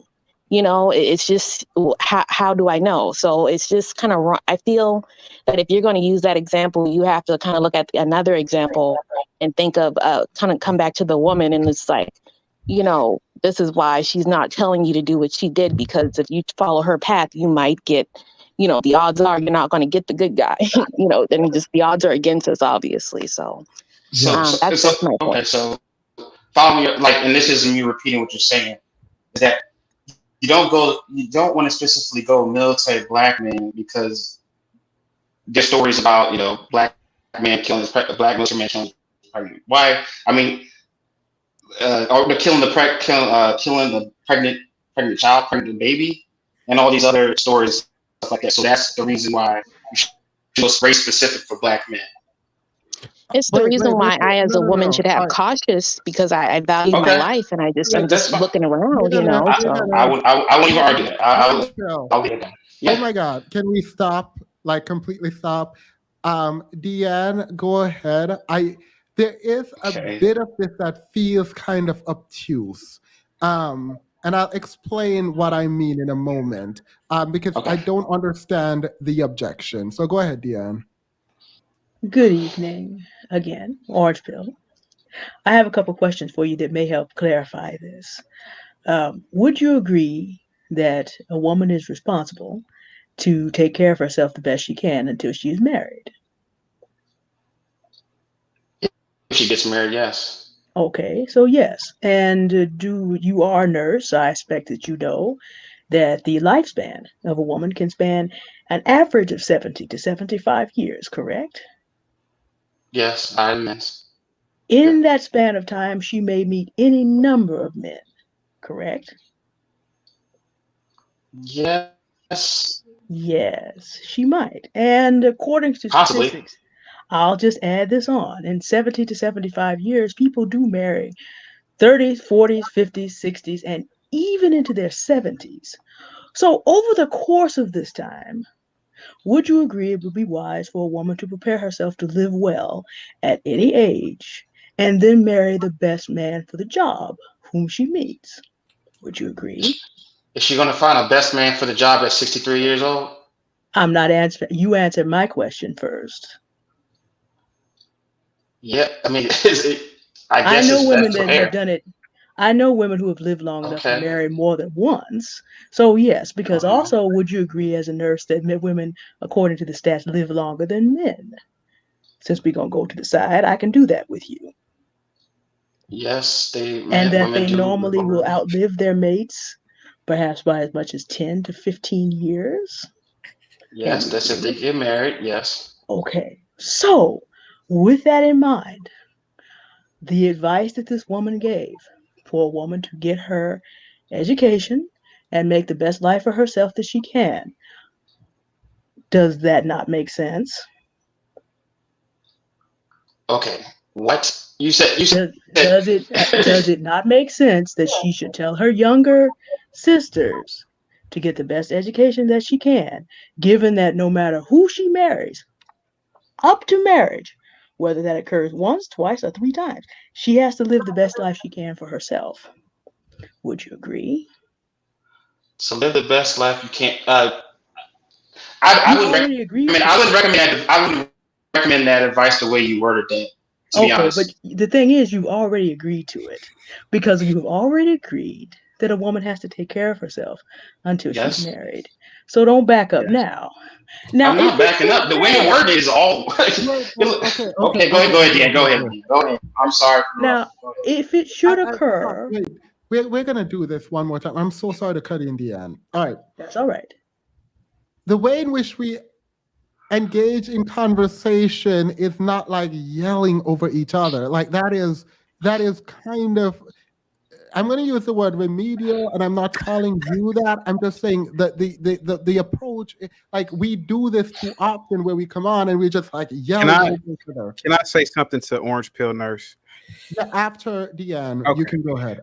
Finish Deanne, and then Orange Pill respond, and then Chaotic Truth may speak to Orange Pill. So, if we have already agreed that a woman should do what she needs to do to take care of herself until marriage, then we must also concede, because after all, sir, you are a nurse. We're going to assume that you are an intelligent man who makes logical decisions upon which the lives of people depend every day. I know that you are good at your job, so we're not going to come up and use illogic. Okay. We must assume, therefore, that if a woman is educating herself and making the best decisions that she can we assume she therefore would be eligible to meet a higher quality of man? Can we concede that? Yes, her education will put her in proximity with better men, better And suited if men. there is Absolutely. a black man among all the men in the world that may qualify, who can compete at that level, what would disqualify him? Who can compete at that level? Nothing. What would this depends though. Okay, but do you understand that at the level at which she is talking about, based on the statistics of how black men are doing in America as a whole, that there are not as many black men as, say, white men, even Latino men? Can we concede that it may not happen for most black women given the state of the community as it sits? I absolutely agree with you, Deanne. I really do. So now do you understand why she can be married to a wonderful black man, but also give her younger sisters the advice, be open to anything? Does it make sense now? Yeah, I was just, and I'm not, like I said, at first I want to say that I was not saying that any of the information, it would seem sort of contradicted to what her mom was doing. Like if her mom was going down the wrong path, I can see why she would give different information. But if her mom is not saying, like I said, I'm not saying that, oh, she married a black man. I'm just pointing out the differences in which the way that she's saying information. Like you should depend on, don't depend on a man in a marriage, but her mom is married. And I'm just noting the differences how her mom has lived versus what the information she's given. That's what I'm saying. Sir, but you just okay. But sir, you just agreed that was a logical approach. Now, no matter what the other extenuating circumstances are, that is still, given all the facts that we've been over. And again, even though we have been around the corner on numbers, I am giving you credit because I know the job that you do. You are at bottom to have the job you do, a man able to handle information and make logical decisions. Yes. So no matter how it's phrased, Are you not ashamed of how yourself? can she be incorrect? This is really embarrassing. In the age of something was just up. I never said her mom. I was just trying to find, and what's her name said that women have different pasts. I took that. I'm not even going to argue that. When I was talking to you, you saying that, well, women live longer. You were making a point about women living longer, and then that they can find a man at any age. I'm like, well, that's not it. That's a possibility, but that's a probability of that. That's why I was having different. All right, wait. Chaotic Truth, go ahead. By the way, no. We have to say this. Yeah. I'm being kind of playful because I just learned some new tricks on StreamYard. So ignore me. Go ahead. Chaotic Truth. Yeah, I think it's best that Orange Pill Nurse probably not come to this panel or this channel anymore. His views are very misogynistic. He's not. Dude, I know you. Well, wait a minute, sir. Now I know you. Come on, man. Sir. I wasn't going to call you out while you were here. I wasn't going to call you out, but sir, you trolling. Don't do it. I'm telling you, you don't want to do this. I know who you are. Don't do it. Don't do it, Thomas. I will exploit him on your live, sir. Right now, sir. I wasn't going to say nothing, but sir, dude, sir, should I do it, Thomas? Should I make it more entertaining? Sir, I'm laughing from keeping from crying, sir. Now, hear me out for a minute. Now, me as a married man, sir. You're not married. Stop. We know you're lying. Come on, man. Sir. You said you were engaged. Okay. Now I can't believe this. Now I'm trying to talk. Let's stop. I'm here for this exchange, right? I'm actually very curious right now. Like, I'll let him go, but I'll let y'all know all about him after this. Go ahead. Go ahead, Labudo. Go ahead, Labudo. Orange Pill. Sorry. You can respond. You have full range. I promise you did. to respond. Okay. You did. Gotcha. Sorry. Anything Chaotic Truth says, you can respond to him directly. Yeah. I will allow Gotcha. it. Yeah. Let's go. Noble Now, people are fighting. Go ahead. Now, Orange Pill Nurse, I don't know who you are. I think that your commentary, it upsets people. And I think it comes from a place of immaturity. You're not married. You don't really have a vested interest in Black women. I don't know about whether you sleep around or not, but I think that what you should do is seek out and find a woman that will be of benefit to you and you be a benefit to her, so that you won't come to panels like this spreading your misogyny. I've heard you for the last 10 minutes, and I'm sick to my stomach just listening to you. I don't really have anything more else to say to you, but I hope that men like you and men who follow like Kevin Samuels, I wish that you guys would just go away. Oh, all right. I mean, we agree on something, it seems. I don't know your content. I need to go look now. Orange Pill, I said you got the right to respond. Go ahead. Well, this guy he trolls a lot of different. He goes from different places to different places, and he says like shock things to say. He goes to different places, and he was just on the lead attorney show. Actually, the attorney helped him get his channel going. He actually thanked him for his services on there. So you remember that? Mr. Chaotic Truth? Chaotic Truth. Deep breathing, I know. I'm not gonna cut you off, sir. Just continue. Just continue, sir. Just continue. Okay. Go ahead with your assaults. Go ahead. Assaults, okay. Right. I said insult. Sorry. I knew your channel before this one that you're on now. You got your little suit on, whatever. Probably one of that guy's suits, but I mean, you're a troll, so it's like one of the things. Like, I mean, you clearly troll. I mean, you're like actually like really over the top, and I think somebody actually called you out earlier about some of your videos. Kind of, I'm not gonna really like. I mean, I'll take anything you give me, but you're not really a person.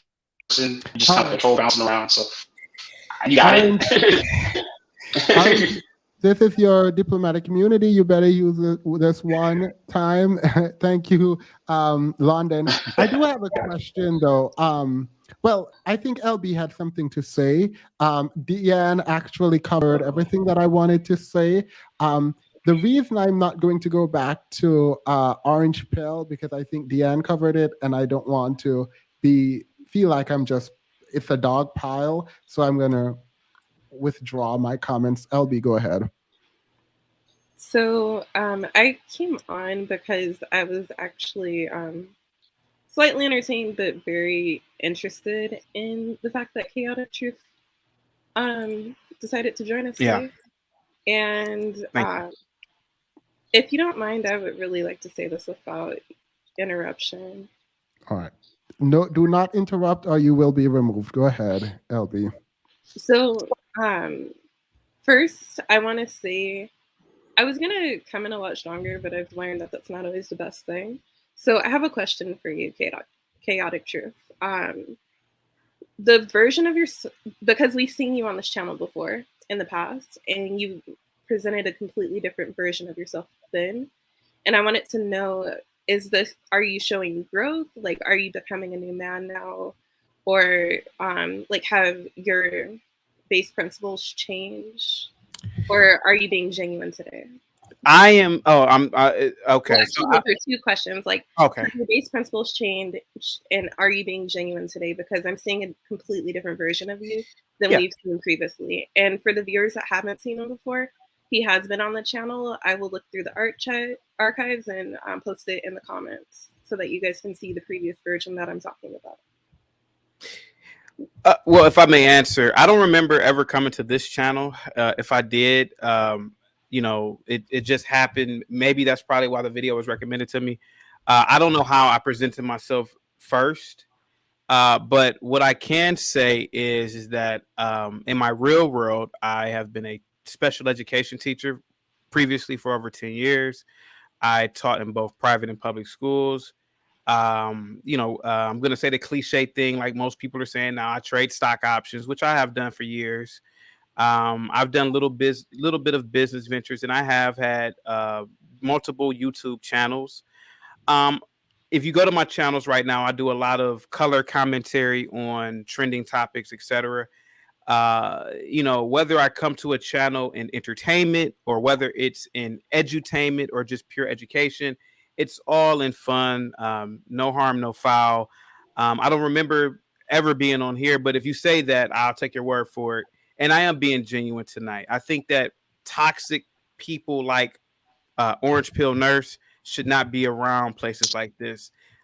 He's not a character. He's just an angry black man, and I hope that he changes his ways, and I hope that you guys, you know, unanimously vote to get him out of here. That's all I have to say. Can I ask a question? You can ask me 1,000 questions. The question, just to kind of piggyback on what we're talking about. The question is, because I know you said that you don't remember being on here, and this is my first time knowing you as well. But Absolutely. You seem to have personas that you put out there. And my question is, the persona that you put out there, do you say that it has nothing to do with your character? Like you and, you know, because like if you put a persona out here as being a toxic red pill guy, or you do this toxic trolling and so forth on, and you come in another space and you're saying, okay, well, I'm being genuine now. Are we supposed to disregard the persona because it was just a character? Like, does that character have no accountability? Can I answer your question? And I feel like, and I'm going to say something that's going to be very offsetting to a lot of people in the chat, the 700 plus people, whom, by the way, should donate to this incredible host, to his Cash App for presenting an incredible show. One thing that I can say is that what I've observed, especially within the African American community, is that and I'm Nigerian, by the way, and within the Nigerian community is the court of public opinion. Now, people can say all of these things about me, and it's funny when I ask for evidence of this, when I ask for videos, when I ask for facts to substantiate these claims, nobody seems to have these videos. And what it is that it's a game of telephone that creates a character. Nobody in this chat knows who I am. You've heard about me through the game of telephone through other people. But if you go to my YouTube page, Chaotic Truth Live, and see my entire videos, you will see that I literally break down cultural appropriations, trending topics. I give my political views on topics, etc. And I've never have said anything in relations to anything in terms of a toxic nature towards women. In fact, I've made video, and if the young man down there, Orange Pill Nurse, knows who I am, I've made videos on my previous channel talking about how I think that Black women are the standard of beauty, how Sudanese women are the standard of beauty. I've made videos after videos after videos saying that dark-skinned women are the standard of beauty. So the thing is that I used to get backlash for that because people thought I was trolling because other people's insecurities. When I make a video about dark-skinned women, people say, oh, he's trolling. Well, how am I trolling if my wife is dark-skinned, if all the women that I've ever dated in my life are dark-skinned? How's that trolling? Is it trolling because you don't believe that a black man actually likes a dark-skinned woman? Is it trolling? No. No, I'm not saying her. No. This is where I come in because I don't know you, and Absolutely. to the extent that people are saying you're trolling and they're like, Demas, mind, be careful, blah blah blah. I accept that. Thank you guys for watching out for the integrity of the channel. I do try to be as fair as I possibly can to people. Exactly. But when you say black women are you not used to people doing this? That's a quintessential gaslighting tactic. Yes, and I gave a disclaimer for that. I literally said that before I made the statement that I would say something like that, and I did. But other than that, I literally came on the channel to broach. Okay. Yeah, go ahead. I'm not pushing back, but like making a disclaimer does not dissolve the issue. Absolutely. I'm gonna tell you. Absolutely. I promise you, I'm gonna do something weird, and then you go and do it. No, like Well, I agree with you, but I came on the channel to introduce myself, and I was polite with you, was I not? And I wanted to know what you guys were talking about, and I broached the topic, and I tried to do it as much as possible, and I tried to ignore the chat. I didn't come over here trolling or anything like that. I'm trying to have a conversation with you guys. All right, this guy in the suit is the biggest narcissist. So we're not going to your channel, dear. Have a good evening. Go ahead, LB. So, I did have 2 follow-up questions. You can ask me 1,000 follow-up questions. I'm here. Go ahead. I don't have 1,000, just 2. Okay, thank you. So my first question is how long have you been a YouTuber? I'm just curious. I have been on YouTube for about a year. I started off on a very small channel. I got about 2,000 subs, and then I canceled that channel to do a different endeavor with the Chaotic Truth Live. Yes. Okay, so Chaotic Truth, how long have you had that channel? This is going on 45 days, about a month and a quarter. Yep. Okay. Mm-hmm. All right, LB and Chaotic had a big argument on my channel, and his views today seem tame from when he was on my channel. I'm confused. What's going on? Okay, that's no problem. Her no channel. problem. Yeah, no problem. Okay. But my point is, the previous persona that I came across on her channel, that one was completely different than what I'm saying today. And so, what I was kind of wondering is, have you just had a change of heart, and if you're because it's okay to grow. If you said something before that you regret or that you do you remember what I said, by the way? Because I don't. Can you brush me up? No idea. I just remember that it was pretty sorry for this is going to be offensive, but I just remember it as bullshit, and I kind of have a bullshit filter, so I heard it. It's gone, and then it was done. But it's just it was very nanospheric. Yeah, a lot of talking points from men, both black and white, Asian, could seem manosphere. I mean, the manosphere, and so be it. You know, a lot of talking points from women could seem feminist. I mean, I'm a man and you're a woman, so women, you know, you have had Oprah Winfrey and females that represent talking points for women for 30, 40, 50 years. So I don't think that there's here goes the problem I have with the manosphere. There's nothing really inherently wrong with it. It's when it becomes radicalized, just like Islam, just like Christianity. There are radical Muslims who will blow themselves up and kill 100 people. But some of the most beautiful people that I've ever met in my life are Muslim. And same thing with Christian. You have radical Christians who will kill people, but then you have Christians who literally are the embodiment of Jesus Christ.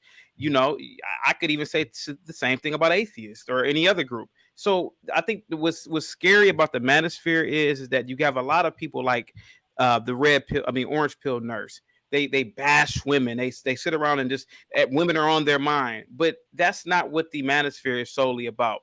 There are a lot of men who are, you know, less charismatic, short, I don't know, whatever, poor. And I think the manosphere builds these men up, builds confidence. And I think that's what it's really for. But some men take it to the extremes. Fuck women. I hate women, and they radicalize it, and that's when I have a problem with it. All right. Well, my question is, I'm sorry. Unfortunately, no further question. The reason you stayed up this long is everyone is saying vet men, so we were attempting to vet. The chat will decide what they want, and that is that on that. I appreciate your time. I also am kind of curious as to sort of I don't understand this because I wouldn't do it. But when it comes to like being introduced to a new person, this is not your fault. It's something that I would have done.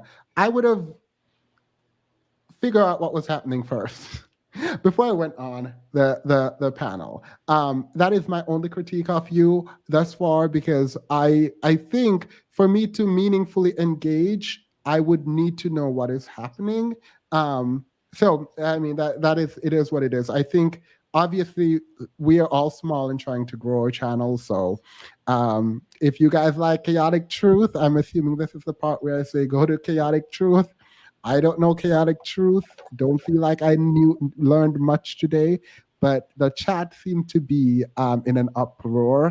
So I was very curious about who you were. Yeah, I would love to have, I don't mind talking. I will definitely be vetting. I will definitely be going over to your channel to see what is happening and why everyone is in an uproar. Yeah, I just do trending topics. I don't do any red pill topics. I see Jay Black video. Yeah, I made a video about how Jay Black. I had my theories as to why he did that. And a lot of people didn't like it.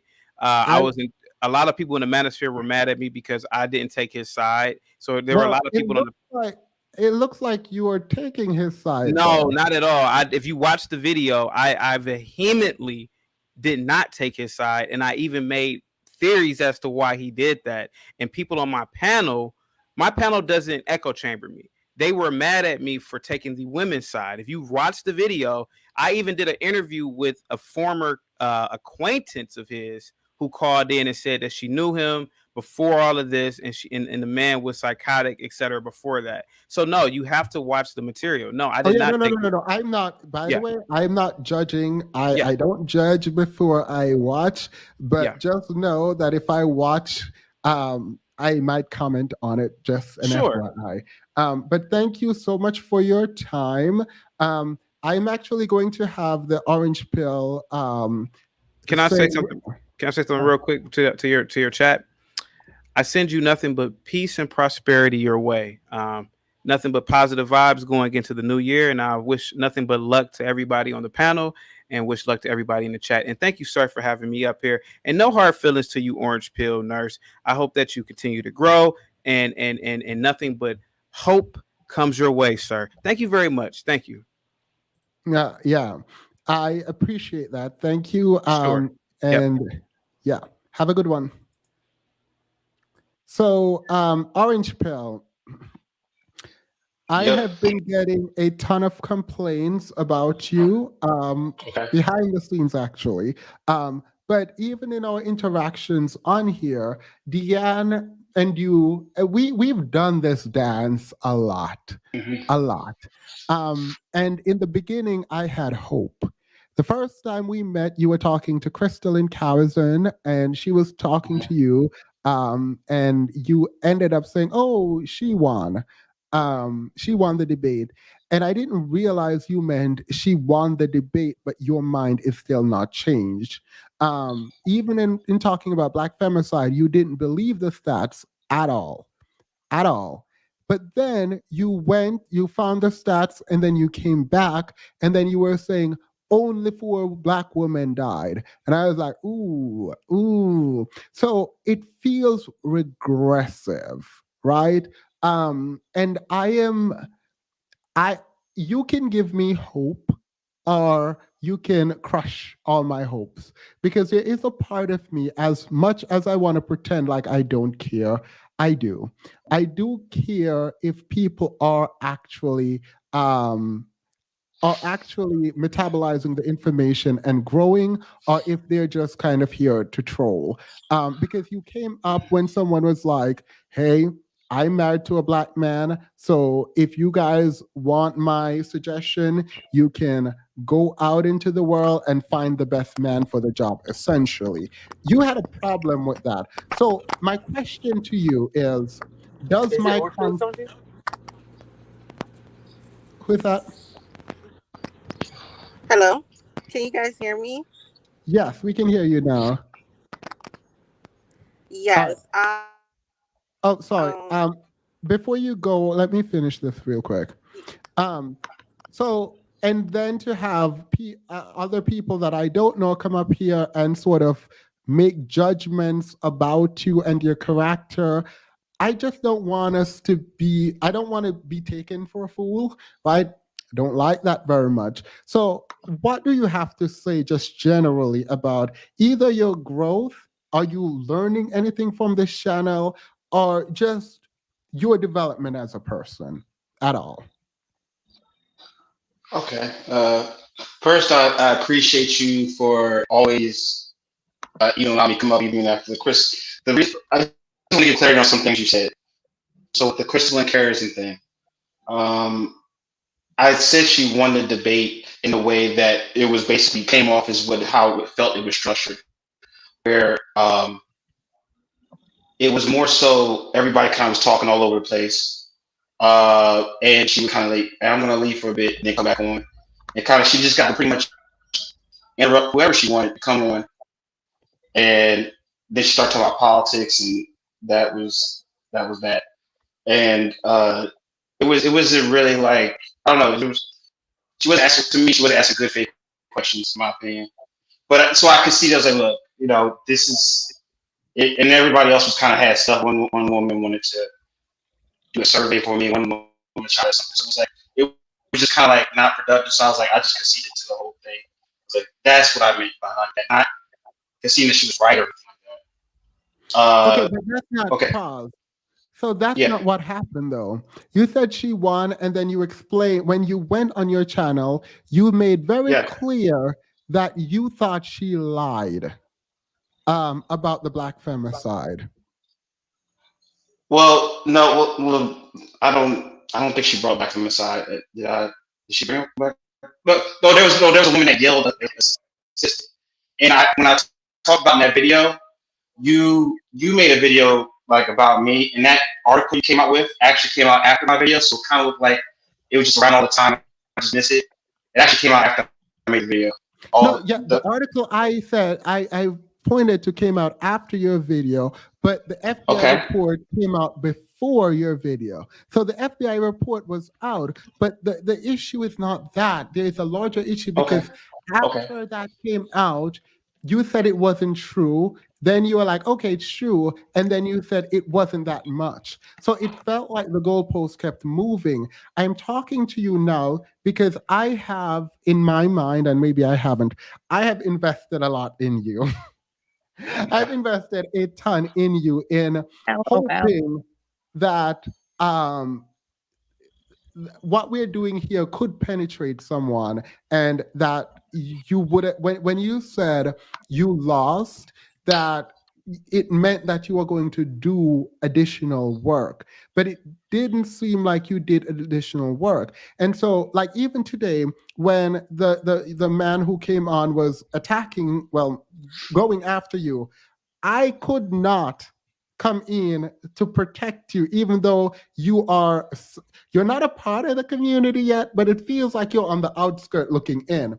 And if you are part of the community, I get a need to protect, but I cannot protect someone who is being vindictive intentionally, or who neglects to realize the realities of what's happening in the world. And so it just feels like maybe I'm just going in circles when it comes to talking to you.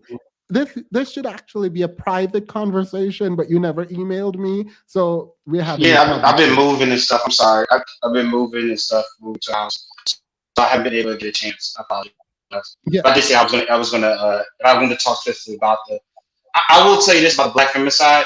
I did look into that because I wanted to look at, okay, not just that percentage I gave you. I want to look at, okay, where is this being affected by, and like where can they, where is it in a certain part of the community where it strikes more, and even if it does, it's like, you know, we had the guy that killed his wife and killed his ex-wife and stuff like that. So is there a psyche thing there, something like that? Because it's not just all the hood dudes kill, you know, stuff like that. So there's something going on in our community, like in that case. It's not just all the violence in our poor community. No, it can happen in the suburbs too.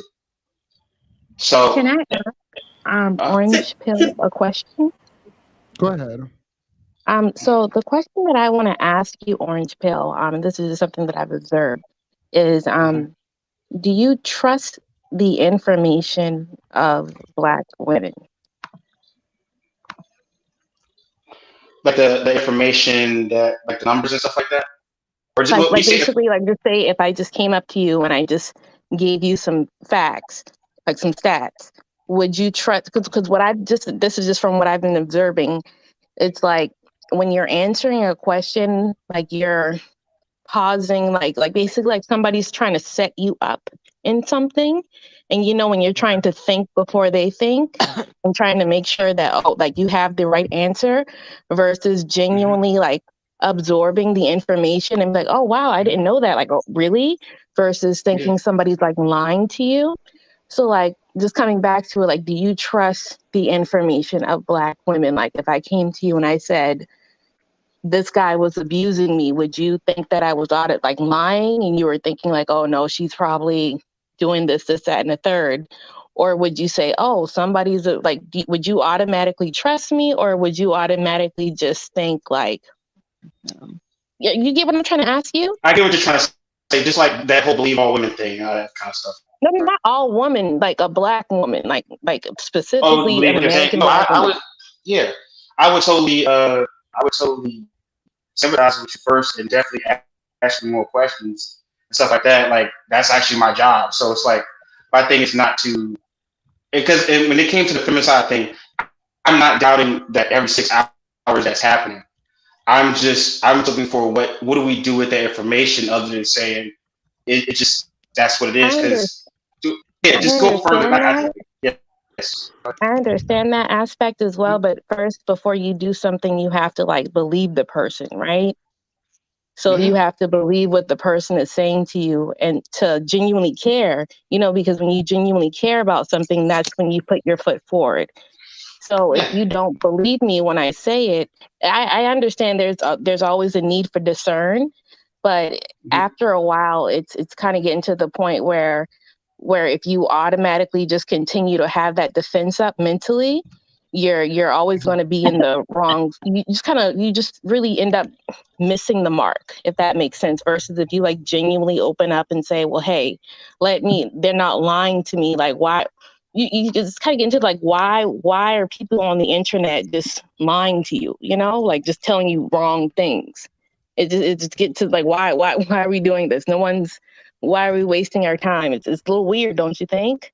So I think that's where we're kind of getting at versus you automatically thinking, and especially if you want to spread content and like inform other people of things, why are we still in this energy of like, don't believe everything you read on the internet? You know, we get all our facts from the internet and nobody reads the newspapers anymore. So we're going to get into a point where if you don't understand that, it gets frustrating to want to conversate with you. Do you get that? I'm good. Sorry. So I have a sort of a. Wait, before you I'm go, sorry, LB, Themis. I'm trying to get to the link you just sent, but I don't see your comments there. Just FYI. Oh, wait, you can't click the link? I clicked it, but I don't see your comments with the gentleman. Oh, it was on a live. We were on a live show. Oh, never mind.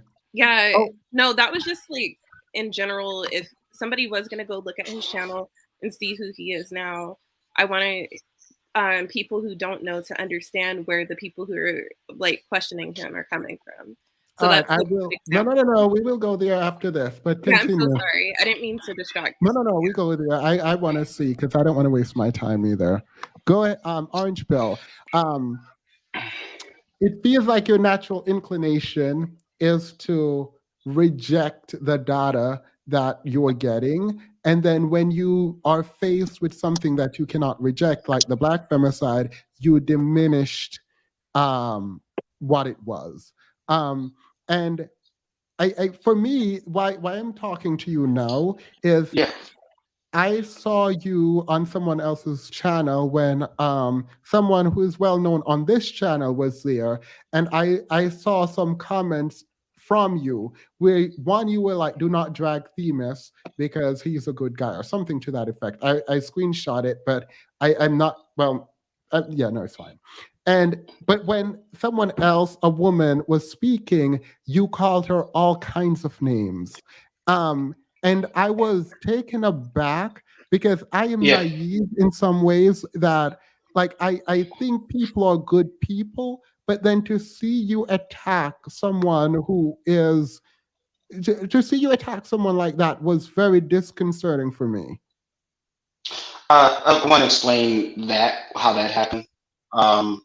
That person was, first of all, she came in very extremely rude, and she was very disrespectful in telling the host, "Oh, you can talk after I talk," and all this other stuff. And that was a good conversation. That could have been good dialogue there, but she came in off the gate with super negative energy. And I basically called her out.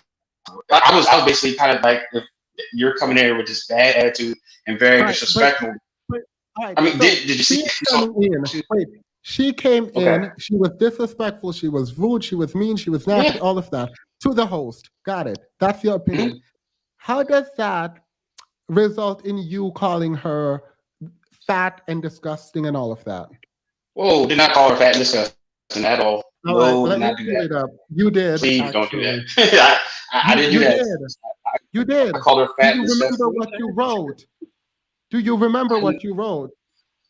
Because like when you came in defending me, I was like, oh, maybe he just defended me because I was there. But it worries me that you would then turn on her.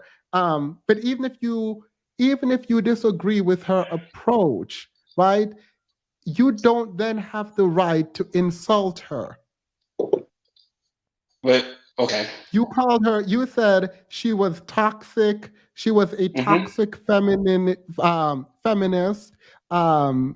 You called her, you quoted someone else calling her fat, and then you said, but I didn't say it though.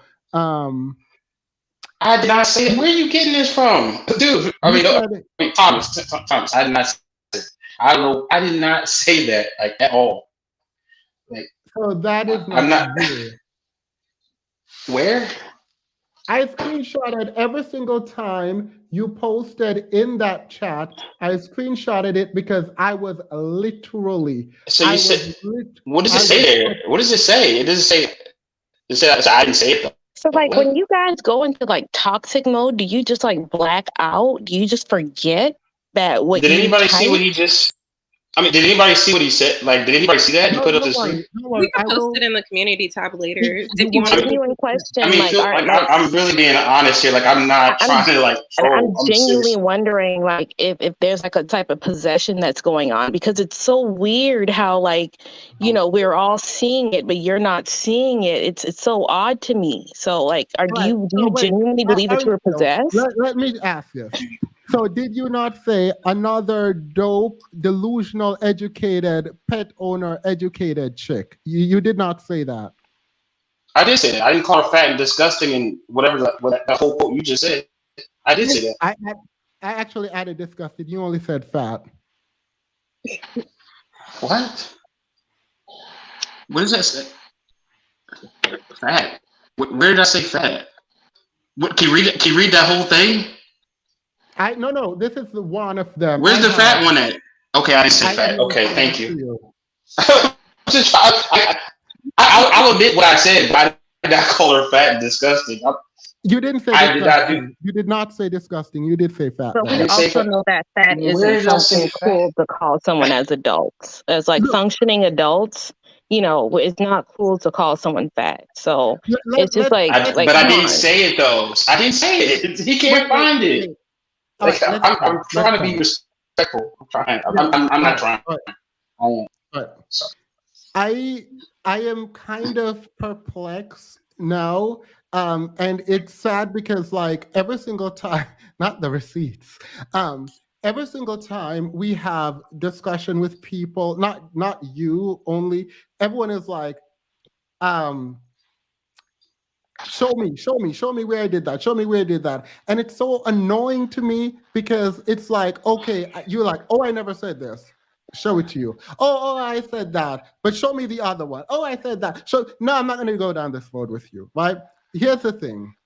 I will post it in the community. Two things. I will post it in the community tab and then we're done. Because at this point, I don't feel comfortable that we are making any kind of progress. Or you can apologize to, someone sent a super chat and I forgot to thank them. Or you can apologize to the person you did this to, and we can attempt to move on. You can email me behind the room and we can talk. I will show you everything behind the scenes if you apologize now, and we can squash this behind the scenes.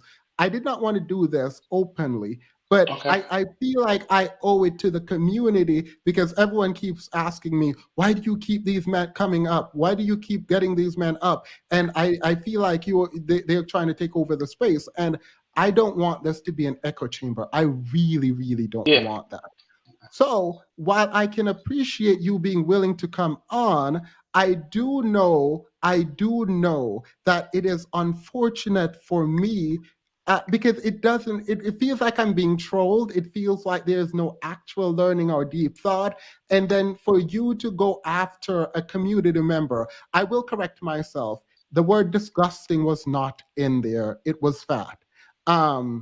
So I don't, you can, if you don't feel contrition, don't apologize. But it does bother me that you wouldn't want to apologize to someone that you disrespected. In my mind, for no reason. Orange Pill, remember, Themis is a lawyer, right? So Themis, I was going to just ask, I understand that you don't want an echo chamber, and I believe in that. I agree with that. I have no desire for myself to ever go to watch anything on the Manosphere. I think the only exposure I get is when I watch certain channels by people like yourself and other people that I follow, where you guys may put a snippet here or there. And that's enough for me to go, okay, absolutely disgusting. I have no desire to be interested in it. But I'm curious as to why someone like the Orange Peel or Chaotic Truth would come over to this channel, and are you wanting to really learn, or is it really truly just a troll? Because I know if I went to, say, Kevin Samuels, if I ever went over there on purpose, that it would really be a trolling thing, and I have no time for trolling. I mean, I have too many other things to do in my day. If I'm going to devote any time to YouTube and participating with any of the persons like yourself or any of the other channels, Mahogany Peak or anything like that, I'm going there because there's content there that is worthy of my time. So is this worthy of your time, Orange Pill? I mean, are you gaining something from this? Truly just gaining something from this? I actually am, and this is actually not a waste of time, because being in the most woman-dominated career field, I've been working with Black women for over 5 years in healthcare, and I hear all their stories. I hear everything. We always talk. We're not just always busy all the time. So a lot of stuff, and I've even sometimes dated them. So they're always in my space. So it's not like I'm always around Black women. So my thing is that there's Black women talking on there about their issues and stuff like that. Then I actually talk to the Black women I work with. Hey, this is what I'm hearing. What do you think about this? And I hear that. So I'm always around Black women. So it's not like, hey, I'm somewhere away from Black women and I just want to come over here and just bother y'all and troll or whatever. But like, already work in a career field where it's already Black women dominated the most. So I'm always in space no matter what. Gotcha. You know what I'm saying? I have a question. So before we move on, question. What are you? So how do you want to do it? Do you want to apologize to her, or do you need proof that you said she was fat first, or do you want to apologize for the other things? Did you say something about get her some KFC? That was, yeah, I did say that. That was more of a joke, but yeah, I did say that. I'll admit that I did say that. Right, It so was a that's joke not you co-signing to the people. Can we just I'm okay. I'll apologize to you directly. I'll apologize to you. No, directly. but wait. Okay. I don't I'm not personally It's not you. It's not about you. It's about this channel and the integrity of the people on the channel. So you want to talk about it, explain it if you care, but I don't want us to go into it because I don't want to kick this up. I don't want to talk about the other channel. I just want to know that for me, I just want to know that I just want to know that the Orange Pill is man enough to own up to what he said about you and apologize for it. If he can't do that, then I cannot trust him to be in the community that is filled with mostly women. Like, we all make mistakes, and those were words you wrote, so it's not really a mistake. But like, if you cannot operate in this sphere in a way that is respectful to the people in it, then I don't know what to do and about that. So I will just divest, like I tell people. But the apology is not just an apology. It's I would like to see some improvements moving forward, at least how you interact with people on this channel, because it does make me feel really horrible. Like, when I was watching the replay and I saw you doing that, like, I was on for a minute and I said something and I saw you step in and was like, don't go after Themis, he's a good guy, or something to that effect, right? Yeah. And then when I came back and LB was on, and then I watched you in the chat, I was like, wait, how are you defending me? Even if you disagree with LB, why not just like let it go, or just tell her like, hey, get off, don't go on there, or whatever? It just felt like you added to the chorus of people attacking her. That wasn't okay. So I just want to, for my sanity, it's not for LB, because she could not care less. Yeah, I was actually just gonna say, I haven't been really keeping up with whatever the aftermath of that is. So I don't really have comments on that situation itself, but what I will say is that you were definitely part of it. You definitely co-signed a lot of the stuff that was going on there. And personally, I don't expect, nor am I requesting an apology.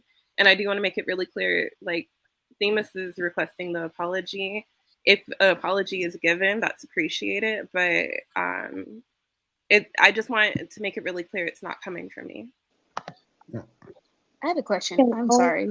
I'm a little bit out of this. I would like Orange Pill to respond. And we can respond. I just want to know he's man enough, woman enough, I don't care, enough to own up to this. Hello? Yeah. Yeah, I own up to the comments that you, the fat disgusting thing. I own up to the other comments that I said, and they were not of good taste. They weren't, and I didn't know she was even a part of this channel, but that still shouldn't have, wouldn't be an excuse. So I do apologize to her for the comments. I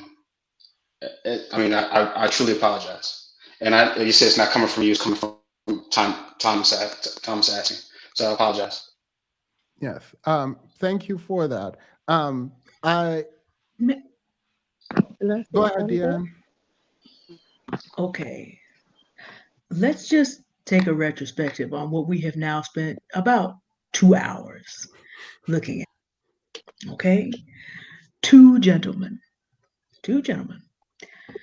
One comes here having not bothered to run the YouTube back and actually see what the conversation was, having no idea that he was a man in a suit about to make just as big a fool of himself as the man in the suit we had discussed, because he comes in dropping his link and daring as a guest who has not even been with us 2 hours to be out here telling us what should be done to other guests. A man who thinks he is owed the real estate on something that he has not built. I feel a little bit like Themis as a moderator, Orange Pill. I find it difficult to be in the position of having to defend you, but that was wrong. No one who's just come here and has not had the history with you has any business telling us to kick you out. Yeah. That was wrong. Yeah. The chaotic truth is an example of that kind of man that was being talked about, but he tried to do his chameleon thing and read the room to try to get people to come to his channel. I'm gonna hit do not recommend in a hot second with him. That's what I'm gonna do there. But Orange Pill, you said something really interesting. You talk to the Black women at your job, and then you come and talk to us here, because you and then genuinely are seeking to understand. But sir, no one owes you 8 to 9 hours of their time in 2 weeks to help you understand. And, Black women do not exist to come here week after week, show after show.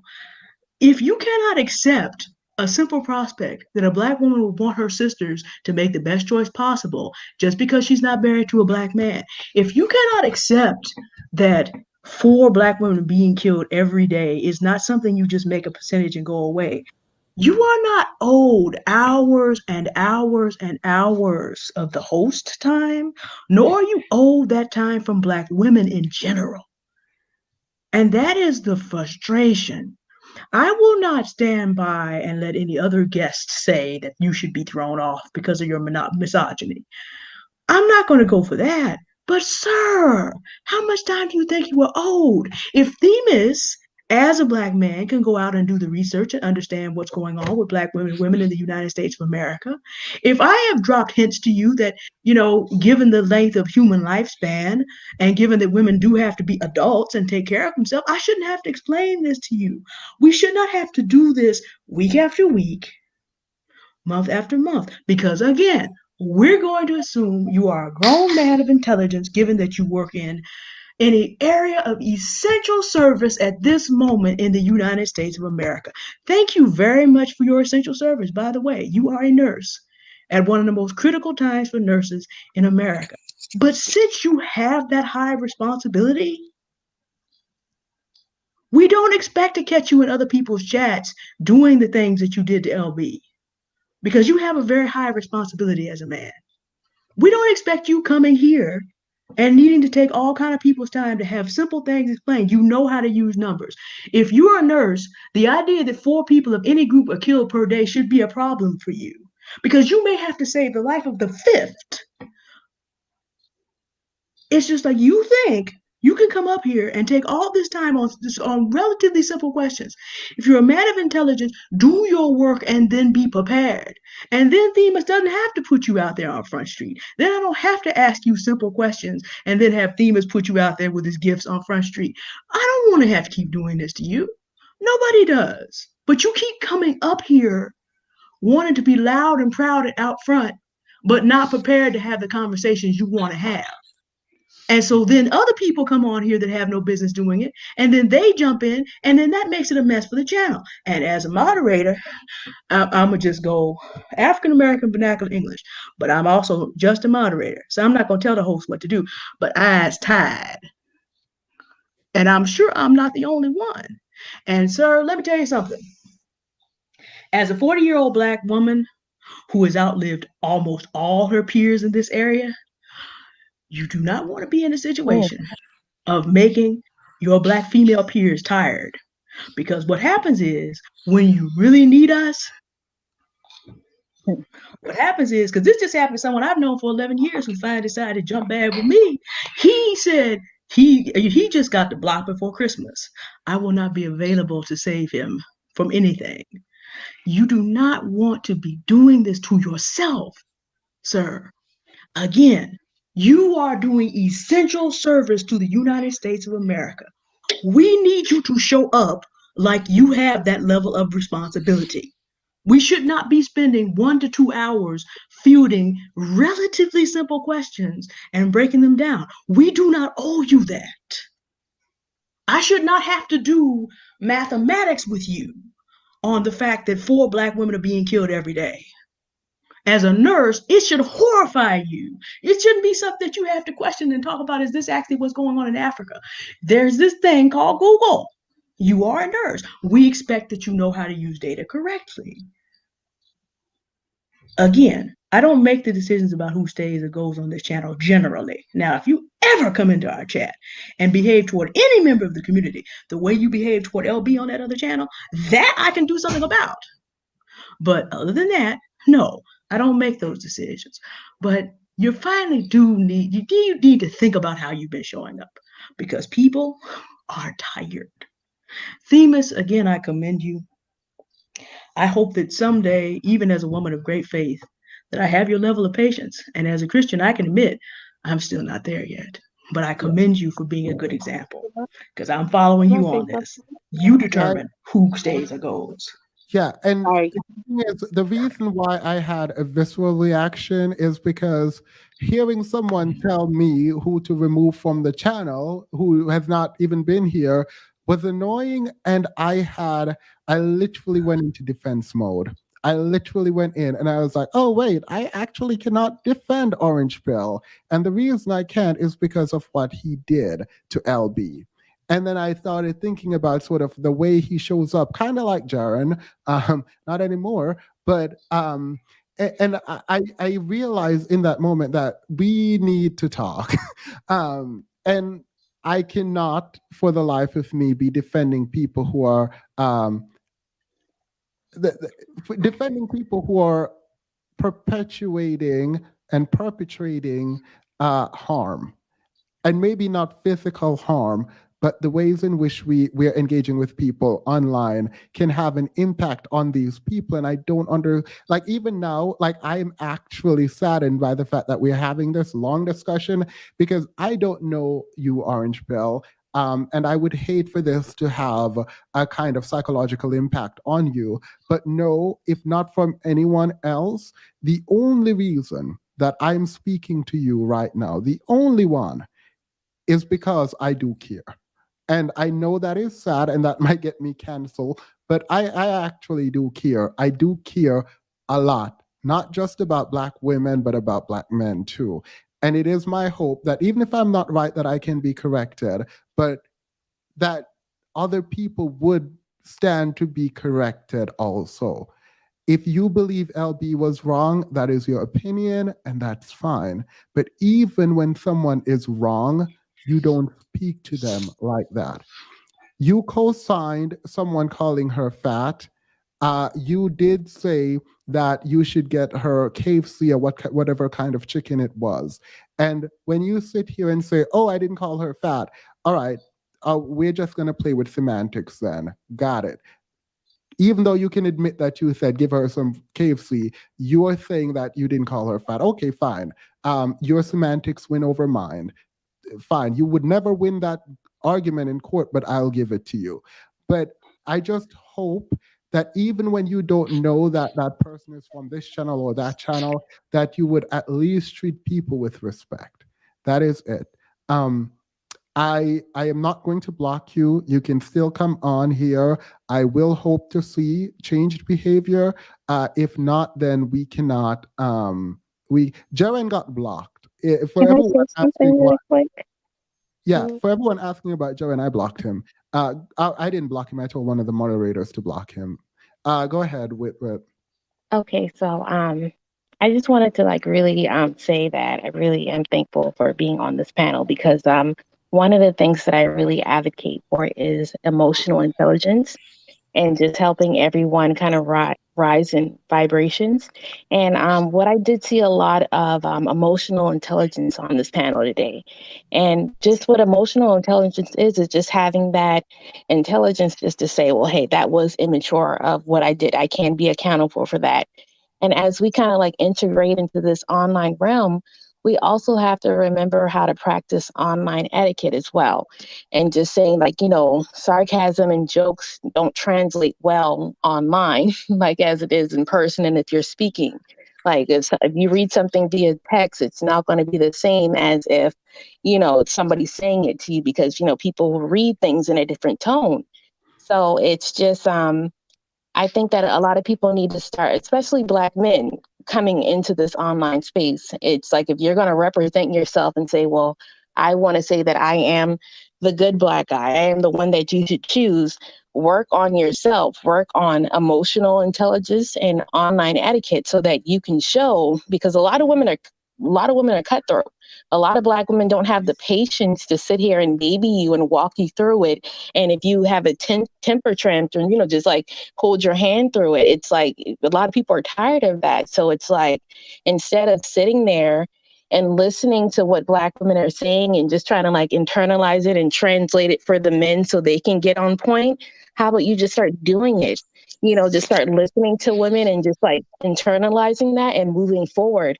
We want emotionally intelligent men, and we want men with online etiquette like that, you know, we don't have to worry about digging up something 5 years ago and you were just being just the Pookie and the Ray Ray. It's embarrassing. So it's like, you know, no one's trying to be mean here. No one's trying to put you down. No one knows you personally, but it's really obvious, especially when you get into an online space, when you don't know emotional intelligence, when you're in the chat typing in all caps and you're just like, you're not understanding the point. It's obvious when you can't comprehend something.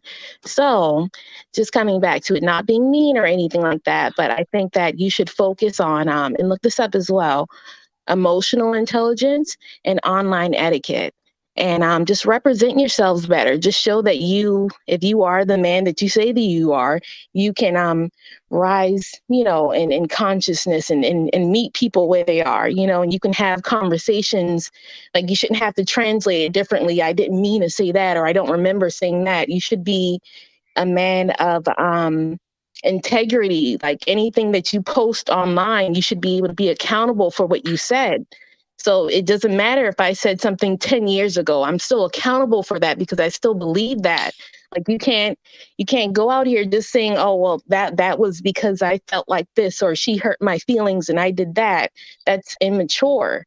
So we're all asking you to become mature and stand up as a man, because what your idea of man is clearly not what society and that standard is.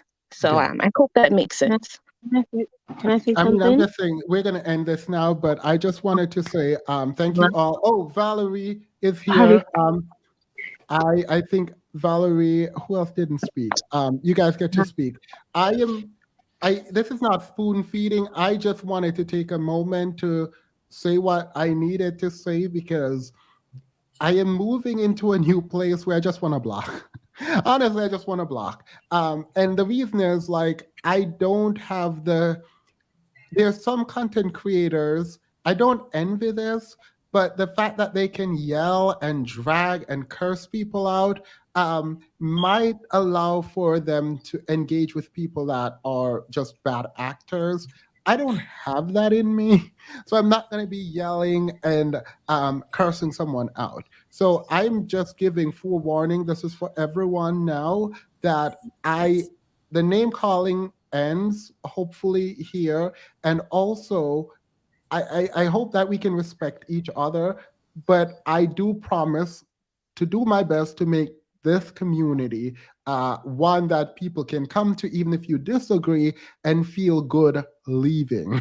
That's the one thing that I do want. So this is why I am doing this. If it is spoon feedy, I apologize. But go ahead, Valerie. No one likes you, Dad. Sorry. What I was gonna say is, I know. Well, I'm just gonna make a connection between the female femicides and just how I feel the disposition of how men are in general right now. I just feel like for some reason the environment of how like men Black men right now are making me feel like women are not allowed the right to, Black women are not allowed the right to have, what's what I'm looking for? To be treated with kindness, like just general kindness and affection. Like, what happened to Black women being okay to be treated with affection and caring? Like, it's just so weird. And then within that, it's almost like you feel like there's this underneath hidden anger at us. And then that just makes us, to me, I don't know about other women and how that makes them feel, but really, like, I'm really scared of Black men. Like, I'm not gonna lie, like, right now, Black men are very scary. And I don't know what the point of all these, like, manosphere things about, like, their whole point is, like, on how to get a woman and how to get a Black woman to like you and all this other stuff.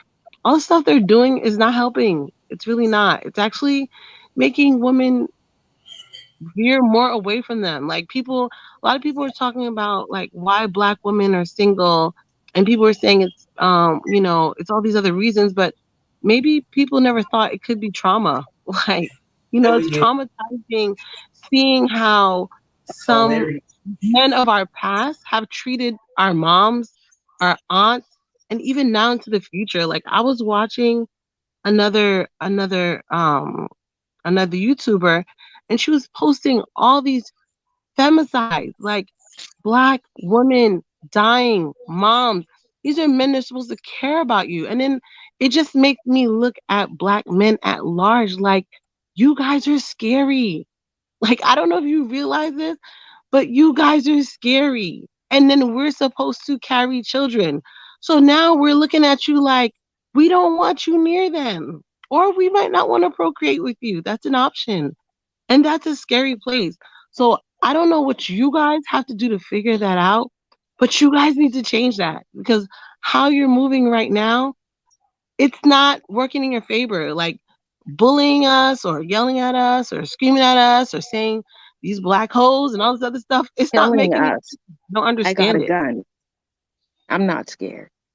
Oh, well, whether I have a gun or not, I don't feel like it's my need to have to live in fear. You know what I mean? At the end of the real day, world. at the end of I the just feel day, like that's delusional to think that you don't have to live in fear. I think no, that's setting yourself well, up no, for but what I'm failure. saying, Wait, I'm saying is, wait, before we go, just let Valerie finish, and then you can answer, respond, and then we'll do closings. But I want at the end of Valerie. that, sorry, at the end of the day, what I need men as a whole to realize is I'm gonna go where I'm safest. And at the end of the day, even though I'm a Black woman, believe that if you push women enough, they will leave even their own if they don't feel safe. So if you guys as a whole, Black men as a whole, don't make us feel safe, you will find that you will like self-eradicate yourself, because we won't want to make kids with you. Like, is that safe? Like, at the end of the day, I don't want to be killed by the person I'm having kids with. At the end of the day, I want to feel like the person I'm having kids with will give me a hug and love me and care for me. Now, I won't care if you're Black or not. That's not going to matter. I'm going to be pro my feelings first and my own life first. Because at the end of the day, it doesn't seem like you guys are pro caring for us. And that's all I have to say. All right, so we're going to end now. So let's go around and everyone get their final say. And then we'll do the after show quickly. All right, let's go with Deanne. Okay, camera failure. I'm the invisible woman temporarily. So a lot going on in addition to doing this. As I said before, today we have an object lesson. With the exception of Themis, I'm just going to say it. There was not behavior in this chat that would make a competent, confident Black woman who's interested in the legacy feel comfortable in dating or mating. With the definite exception of Themis. But the rest of it, what we saw today, that ain't it. It's not it. Sorry. This is not to say that people cannot grow, But this demand that Black women are always going to be waiting on men to develop the emotional intelligence, because I don't think any man that was here was stupid. I think the intelligence that goes with knowing how to read the room, knowing how to have emotional intelligence, not thinking that everybody owes them something, but that they can go and get what they need for themselves. We cannot continue to carry this. And we will not. It is the 21st century. In 12 days, we will be in the 22nd year of the 21st century. It is absolutely ridiculous that we had to do what we had to do this evening in what was a relatively lighthearted show, looking at people that we clearly could see were misbehaving, and then their representatives arrived in the chat. I'm not talking about you, Adrian. I saw what you said. I know you're trying your best. Folks, we have to do better.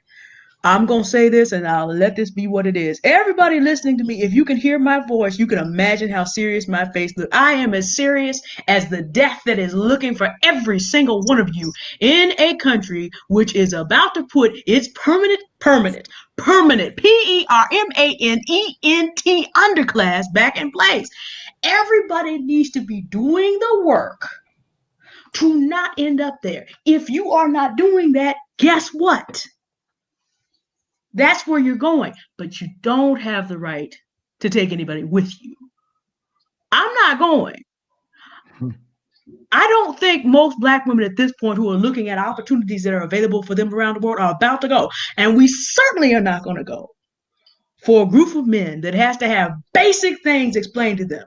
You got people just showing up, just throwing links and stuff in the chat like they ain't got a lick of sense. And then people who we would defend have come up and stunk up the joint so bad we can't even outright defend them. That's not going to work. And ladies, what's also not going to work is in your private life, given time to do this over and over again. We do this for Themis because he wants to have an opportunity for people to grow. And Themis, you should measure the kind of man that you are, that women who are tired will put up with other men who are making us exhausted because of the example and because of the kind measure. You have provided us enough protection so that we are willing to do this for you. Take note, gentlemen, when Black women feel protected and provided for, we'll put up with practically anything for you. But I just said protected and provided for first. Thank you. Thank you so much, Deanne. And I do actually want to point, like, I do recognize that because of the audience base that I have, that there is a level of awareness that I need to have, and I will continue to have the moderators hold me accountable. And you guys also, subscribers, hold me accountable, because I do recognize that a lot of this is hard for a lot of you, and you don't have to. You do not have to listen.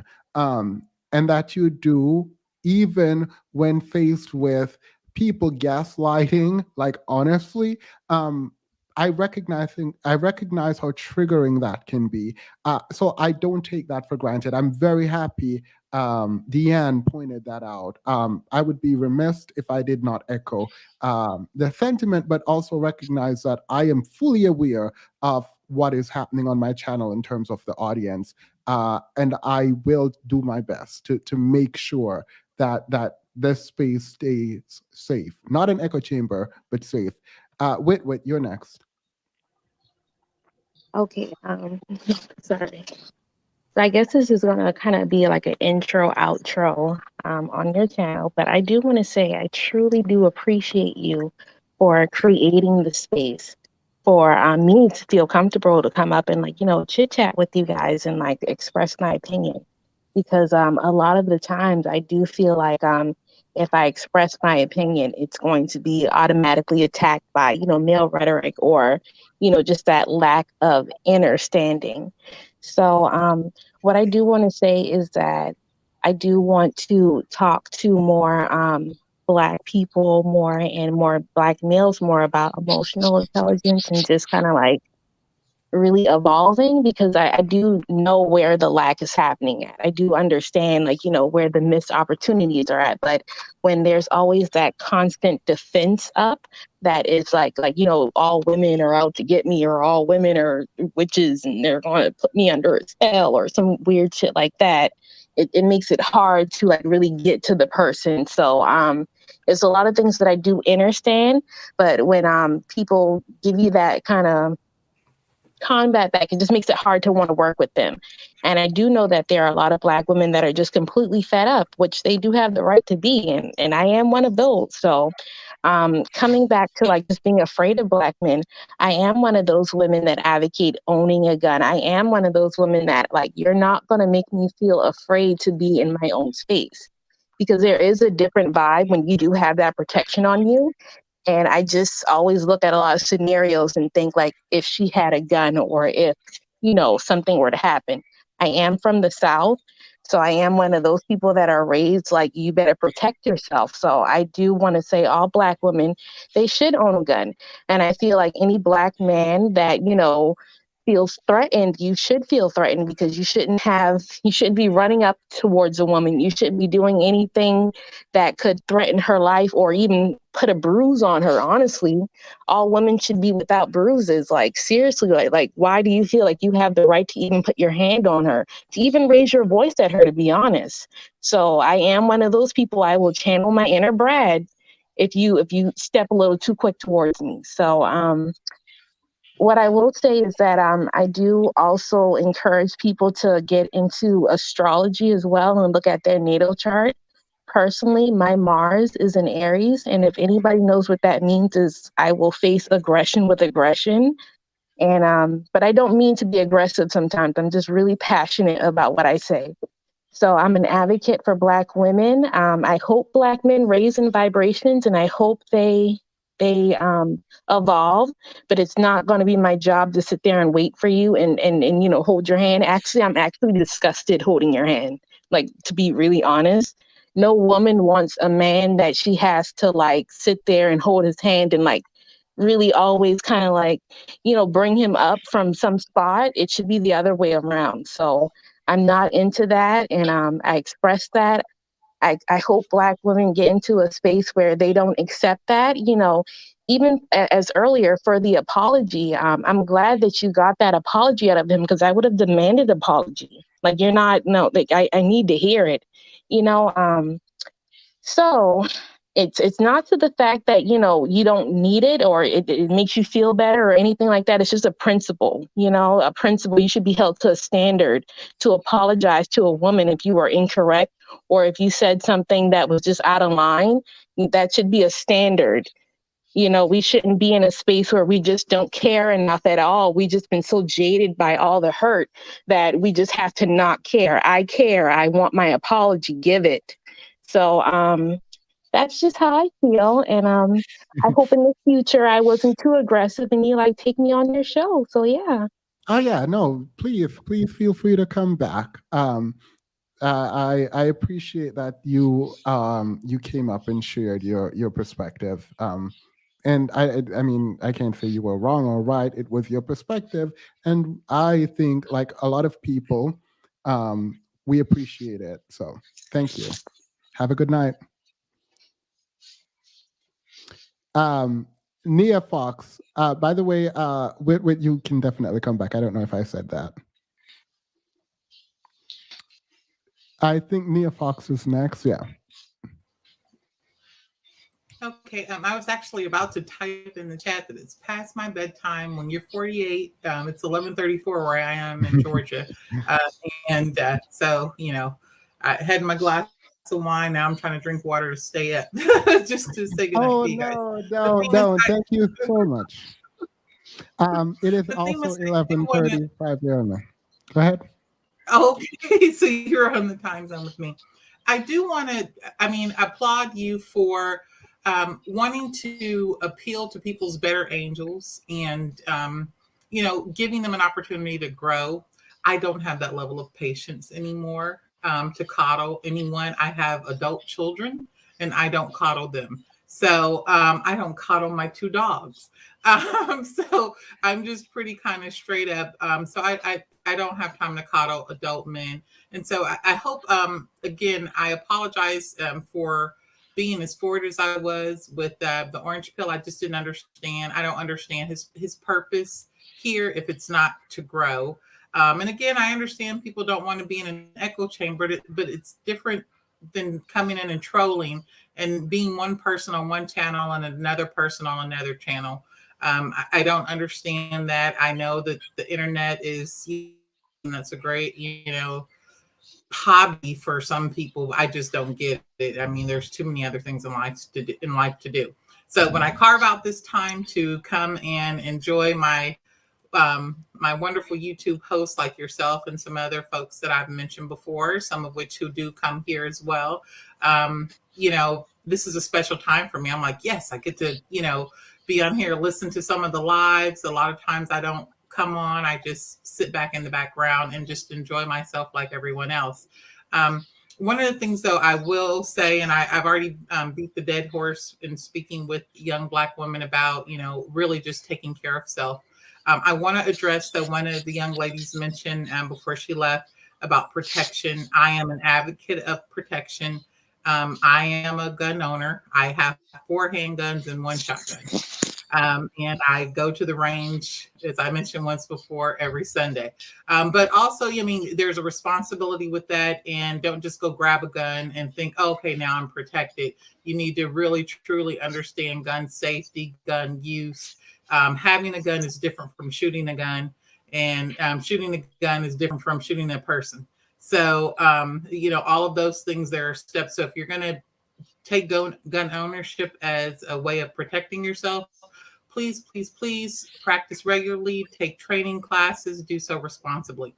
My last and final comment to the chat is really just, you guys are beautiful. I don't see everyone's picture, but I mean, I love seeing this young group of people.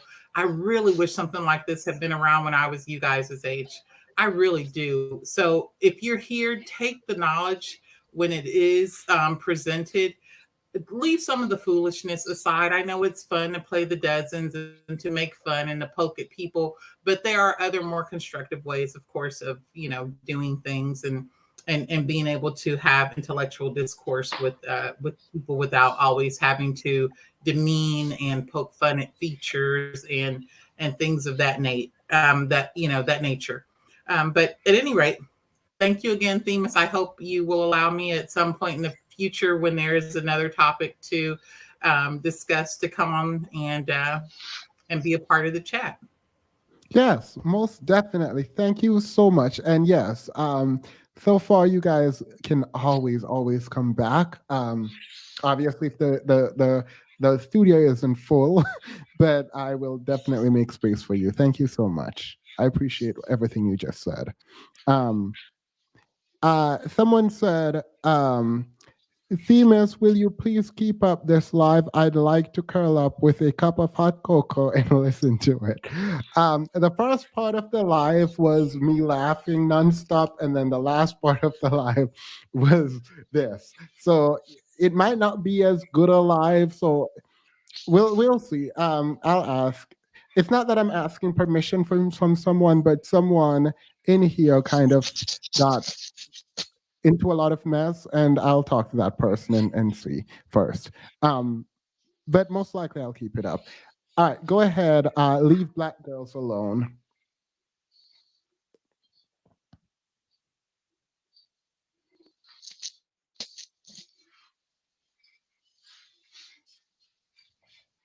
Leave Black girls alone. All right, going once, twice. I'm sorry, leave Black girl alone. All right, let's go to Orange Pill. Hello? Wait, sorry, Themis, you got to keep these up. They hold. All right, I'll keep this up. I will keep this up. I won't ask anyone. I was going to talk to Orange Pill because I didn't know if he thought he was being dragged too much, but I'm going to keep it up. come on at your own risk. Go ahead, Orange Pill. Hey, how you doing? I've been listening to everybody. I'm totally listening, not saying nothing, just listening. I understand what you're saying about the, going to, and I agree with you there. Going to different, like being, respectful of you, but all of a sudden not respectful of people. You got to carry that same type of energy, stuff like that. And I did say earlier about the whole thing with the Black femicide. I did go to further research with just like where's Black femicide mostly happening, and also not get too drawn into that, like it only happens there. And also many things where it happened to quote unquote high value Black men as well. So there's a mental thing, there's a mentality thing. I believe you talked about the shadows and stuff like that, which I will investigate. So it's like, I'm not, like I said, I've never disagreed that it doesn't happen, but I think what happened was with me, I was more so looking at, we take the information as bad as it is, and we move accordingly. And I think what I felt at the time was that by percentage wise, the percentage, as low as the percentage was in my head, made it seem like the probability wasn't likely. But so that's where I went, and it seemed as though there was a strong reaction from it. But I believe I should not go. Well, I believe after listening to everybody, how they really feel and everything, that it shouldn't be how I feel about it.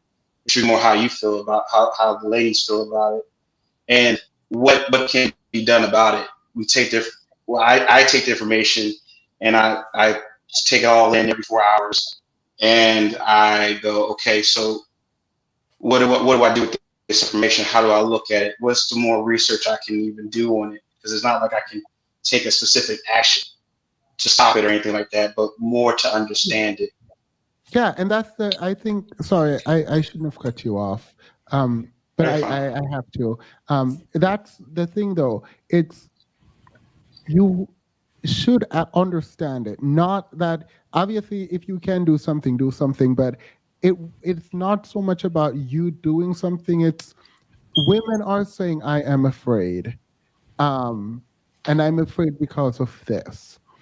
And for us as men, gay, straight, whatever you are, I think it's about recognizing that there's legitimacy to the claim. Like, if we can accept that Black men are at a disadvantage when it comes to interaction with the police, when only 8 of us were killed, police brutality, and killed in a way that the law was willing to recognize as sort of an unwarranted use of force. That was 8. To juxtapose that against 4 women being killed per day in a year, right? Like, if we can conceptualize on one end how horrible it is for 8 Black men to be killed, then we can understand why over 1,000 Black women a year being killed is a cause for concern. And so I think what we're saying is the reaction to say, okay, but 25 Black men is killed, that reaction, right, is essentially the same reaction that white people give to Black men when they say all life matter, or like black and black crime, or like go look somewhere else. And so hearing that reaction from you was off-putting for me. But yeah, go ahead. Sorry. Yeah. Well, yeah, I never because I remember when we talked, I stick more to the percentage. I didn't even want to go down the whole, well, there's more Black men killed. That's a trap, and that's actually a bad way to even go about that. So I knew this. I made sure I didn't go that route, but the percentages wasn't necessarily a good route either, obviously.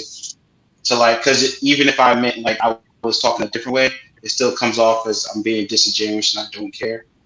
So it's more so things like, okay, with that being said, I would look at okay, other races affected by their own homicides or femicides versus ours, and what is the difference? Like, we get that proximity, obviously, more race, like white men, white women, same thing, but ours tend to be higher. And why is that? So that's what I looked to further find in the research that I did. And there was more, obviously, because there's a social economic standpoint to it, but there's also people who are high upper class that still have issues in our community with violence. So yeah. I mean, I appreciate that, but I'm going to challenge you a little bit in that we don't have to compare. I mean, comparing will make us look bad, like really, really bad, right? But I don't have to compare to know that it is bad, and that women then have a right to complain, right? Someone did the math and said 1,460 women per year. Thank you, Eden. You know me and math. So I appreciate, one, that you apologize, so that is good. Two, that you recognize the behavior should not be dissimilar when we talk about how you interact here versus other place. Great. And when we talk about Black femicide and like just not just that topic, I hope that, and I know a lot of people are saying don't come from an emotional place. I don't know that I necessarily agree with don't come from an emotional place. I like logic. I think it's important. But I do think emotions are necessary. And it's not your emotion that's always necessary, but the ability to feel or attempt to feel other people's emotions and where they're coming from. I think that's where we should start. Like, I feel like that's the mark. I don't know this, but my theory is that that's the mark of a protector, someone who looks at and feels other people's pain and want to do something about other people's pain. Not to say yours isn't important, because it is and it should be addressed, but a mark of a good leader in my mind and a protector is not the biggest man, the physically strongest, but the person who is willing to feel other people's pain and try to prevent them from feeling pain or trying to address that pain.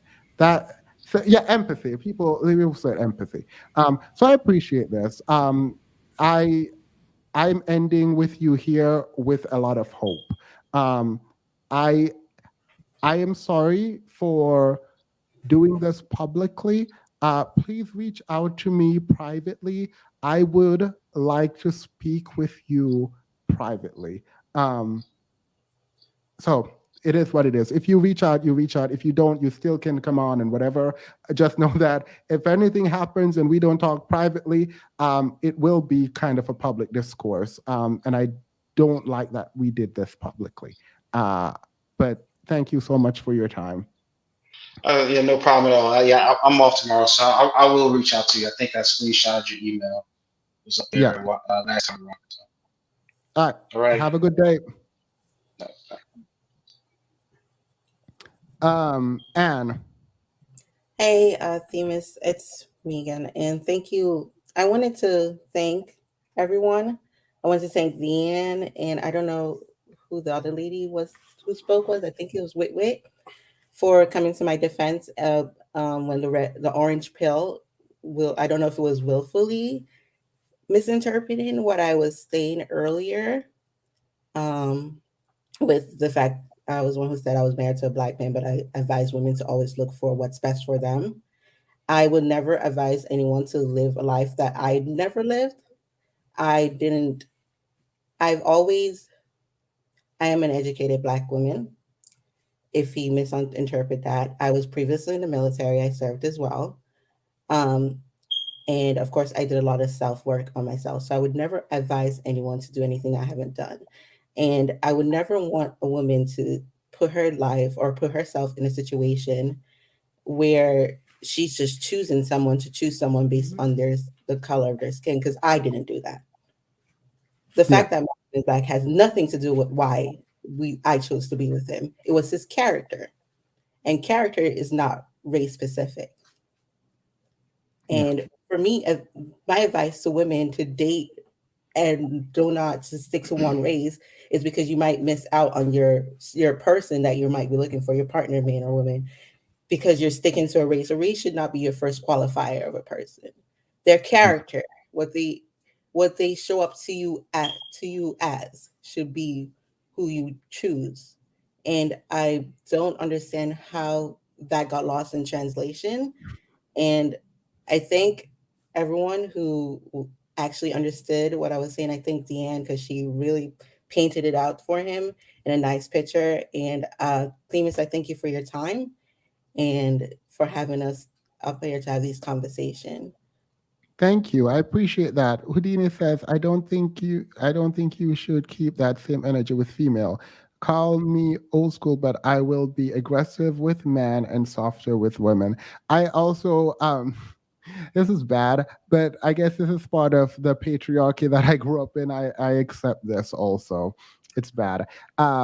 Thank you, Anne, and I'm glad you came back. I wish I'd known you were here in this way to react by yourself to do this, but I think Deanne also did a great job, so I didn't even have to do anything. So, and number 2.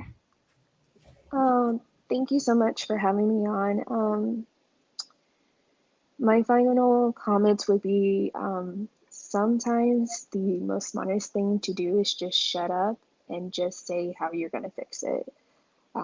If you get past a certain point, justifications really doesn't matter anymore. It's about how you're going to move forward and be better, or you're going to fix the problem. I'm not going to lie, when Orange was saying his stuff, I was just thinking, no one cares about what your justifications are anymore. Because for me, I don't. I'm wondering, what are you going to do? Instead of just saying, you know what, I'm going to be better at researching, I'm going to be better at retaining the information you provide me and actually looking at it from a different perspective and going forward from there. That to me shows growth. You're still in defensive mode if you're trying to justify, and you just got to learn that sometimes, yeah, you're too far gone. Just no one cares about your justification. So just move on and say how you're actually going to improve, as well as getting to the point in life where we cannot make everybody happy. There is no way people can make the Black community happy ever. So it's just best that everybody just do what is best for them, marry who they want to marry. Of course, we would want people to marry based on character, on all that, but we know that's not going to happen. But for all those, try to marry someone that you feel is best for you. Because at the end of the day, a lot of these people, they're not going to be there when you're sick. They're not going to be there when you're dying on your deathbed, trying to ensure that you have a good life. They're not going to be there. They're not going to be paying your bills. So it's like those people have no effect on you as far as that goes. And lastly, hopefully everybody picks up a cause. I think that's probably one of the best ways to help the Black community if you want to. Some people can pick up the cause of helping kids. That could be education. It could be helping with therapy, because God knows we need therapy throughout the community. Help with healthcare, Black women when they get pregnant, and understanding what they go through, maybe typically not of a person of a different race. I mean, I think that's one of the best ways if you want to help your community, is actually just pick up a cause and just say, this is what I'm focusing on to better my community. And then I think if more people do that, we'll actually see progressive growth, because sometimes seeing all the issues, it's kind of, I'm not gonna lie, exhausting thinking about there's so much that can be done. We're just talking about relationships. We haven't even gone that far deep into other things, and that's a whole beast of its own. So I just learned to be like, I'm just gonna pick a couple causes, and that's what I'm gonna do to better my community, to make sure it goes further and make sure my family is creating a legacy that progresses and gets to the point where they are financially wealthy and they don't have to worry about money, because we created a foundation for them to eventually be economically powerful. So that's all I have to say. Thank you. Thank you. I appreciate that so much. Thank you so much. Have a wonderful night. Oh, you do the same. You can't care and win. Male rhetoric seems to value winning over caring, and that's the disconnect, I think. Black community need relationships, and that equals caring. Thank you. I kind of agree with you a lot, actually. LB, thank you, by the way, Vitamin. Not donate to his Cash App, Jesus. Not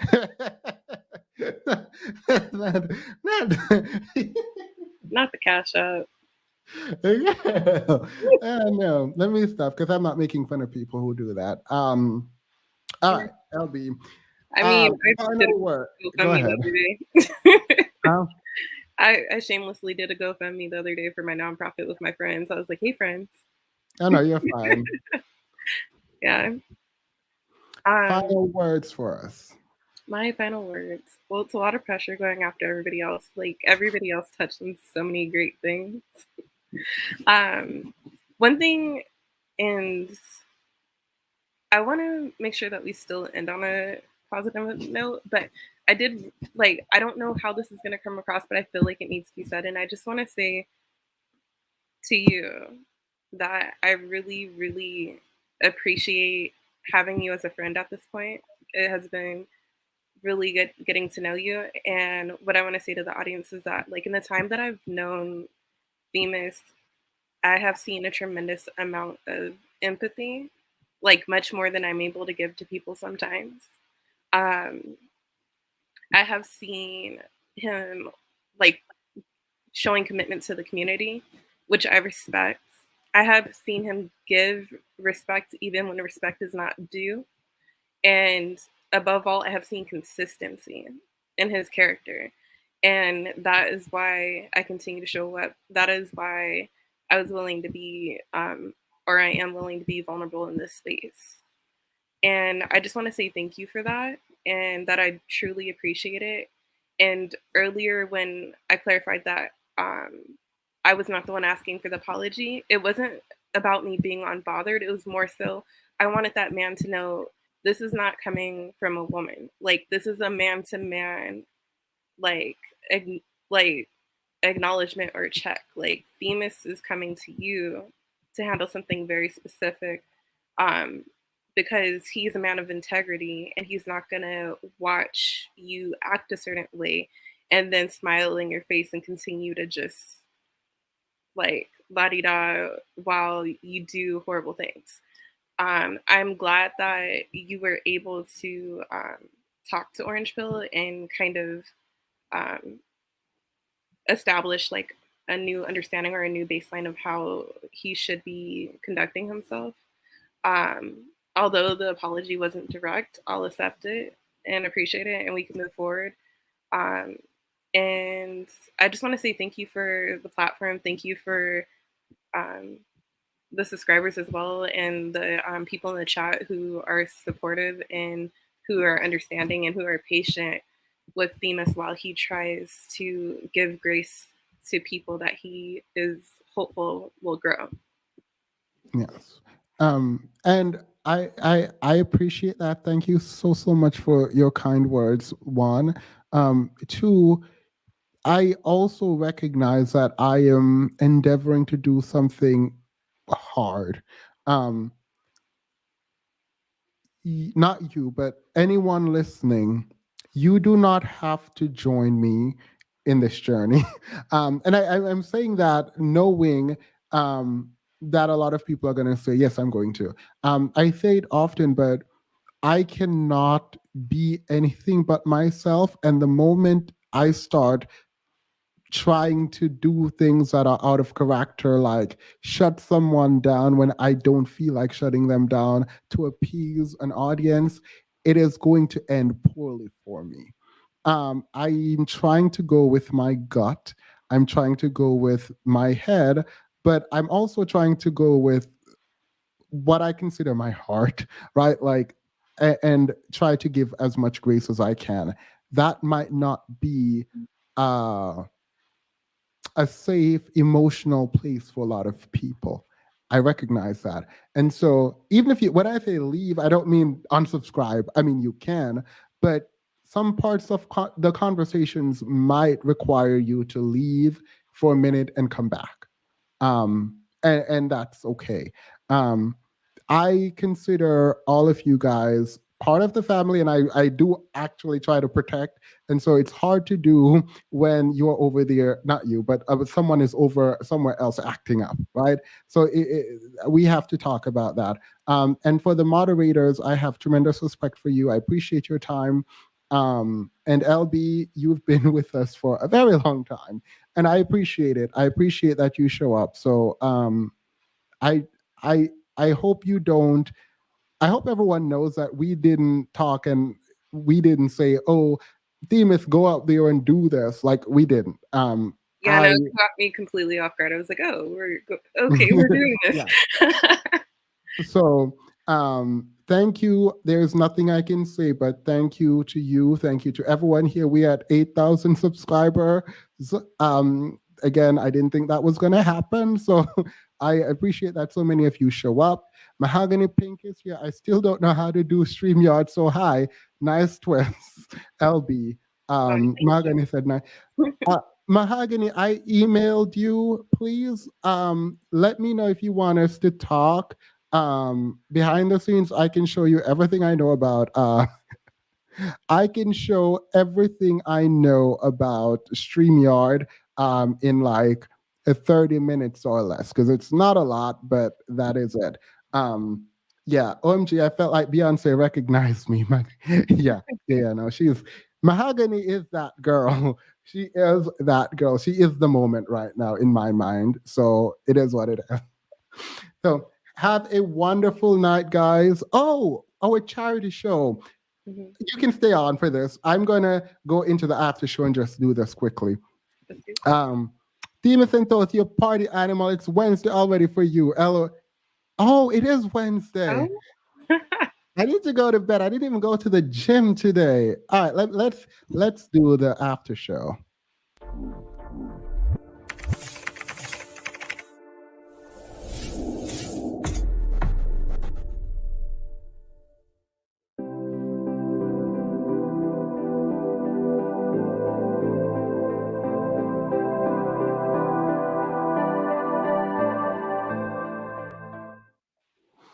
All right. So everyone, we have moved up the live stream. Instead of doing it on Friday, which is Christmas Eve, I decided I will give you guys a break and instead do it on Thursday. On Thursday, I think at 6, I will make sure to put this up. I have a huge thing coming at my real job on Thursday. So I realize that it might have to be pushed back a little, but I'm hoping for 6 p.m. Eastern Standard Time. We're going to play a game of Jeopardy. It is a Christmas. We're going to give away some stuff to charity. Right now, we're thinking about you guys coming on and playing Jeopardy. We'll have a bunch of topics. It will be fun, hopefully. And we will be giving away $500 to the first place winner, the charity. You're going to be playing for charity. 200, right, LB, for the second place charity, and then $100 for the third place charity. In the spirit of Christmas. I hope to see you guys there as we play for charity on here, and it is fun. So I'm excited. I'm very excited for that. If you guys look to the community tab, the debate is set for January 28th. The prompt is there. And let me pull that up actually for us so we can look at it.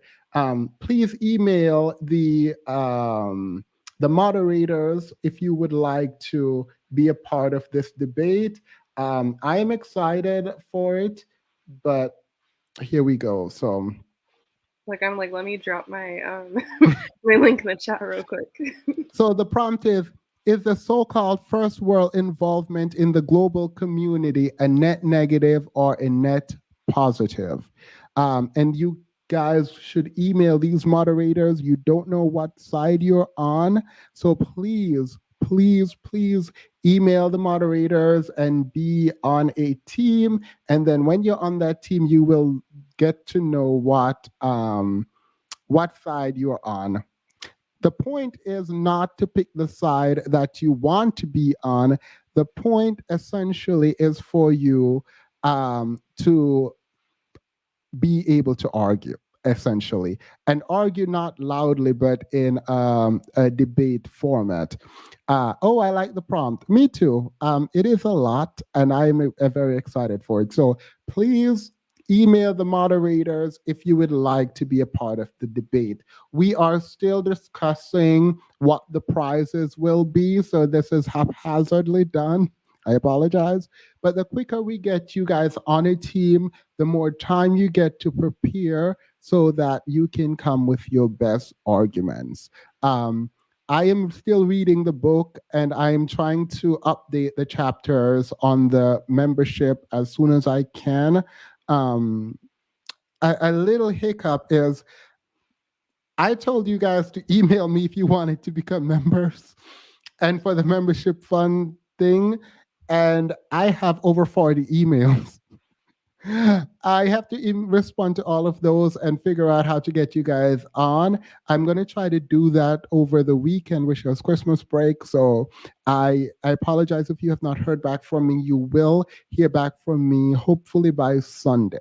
So I'm very excited. On Thursday, again, we have the charity Jeopardy game that we're playing. This weekend, I will email the people who email me for membership with the information, and you guys should be fine. And then we start preparing for the debate on January 28th. All right, I think that is it.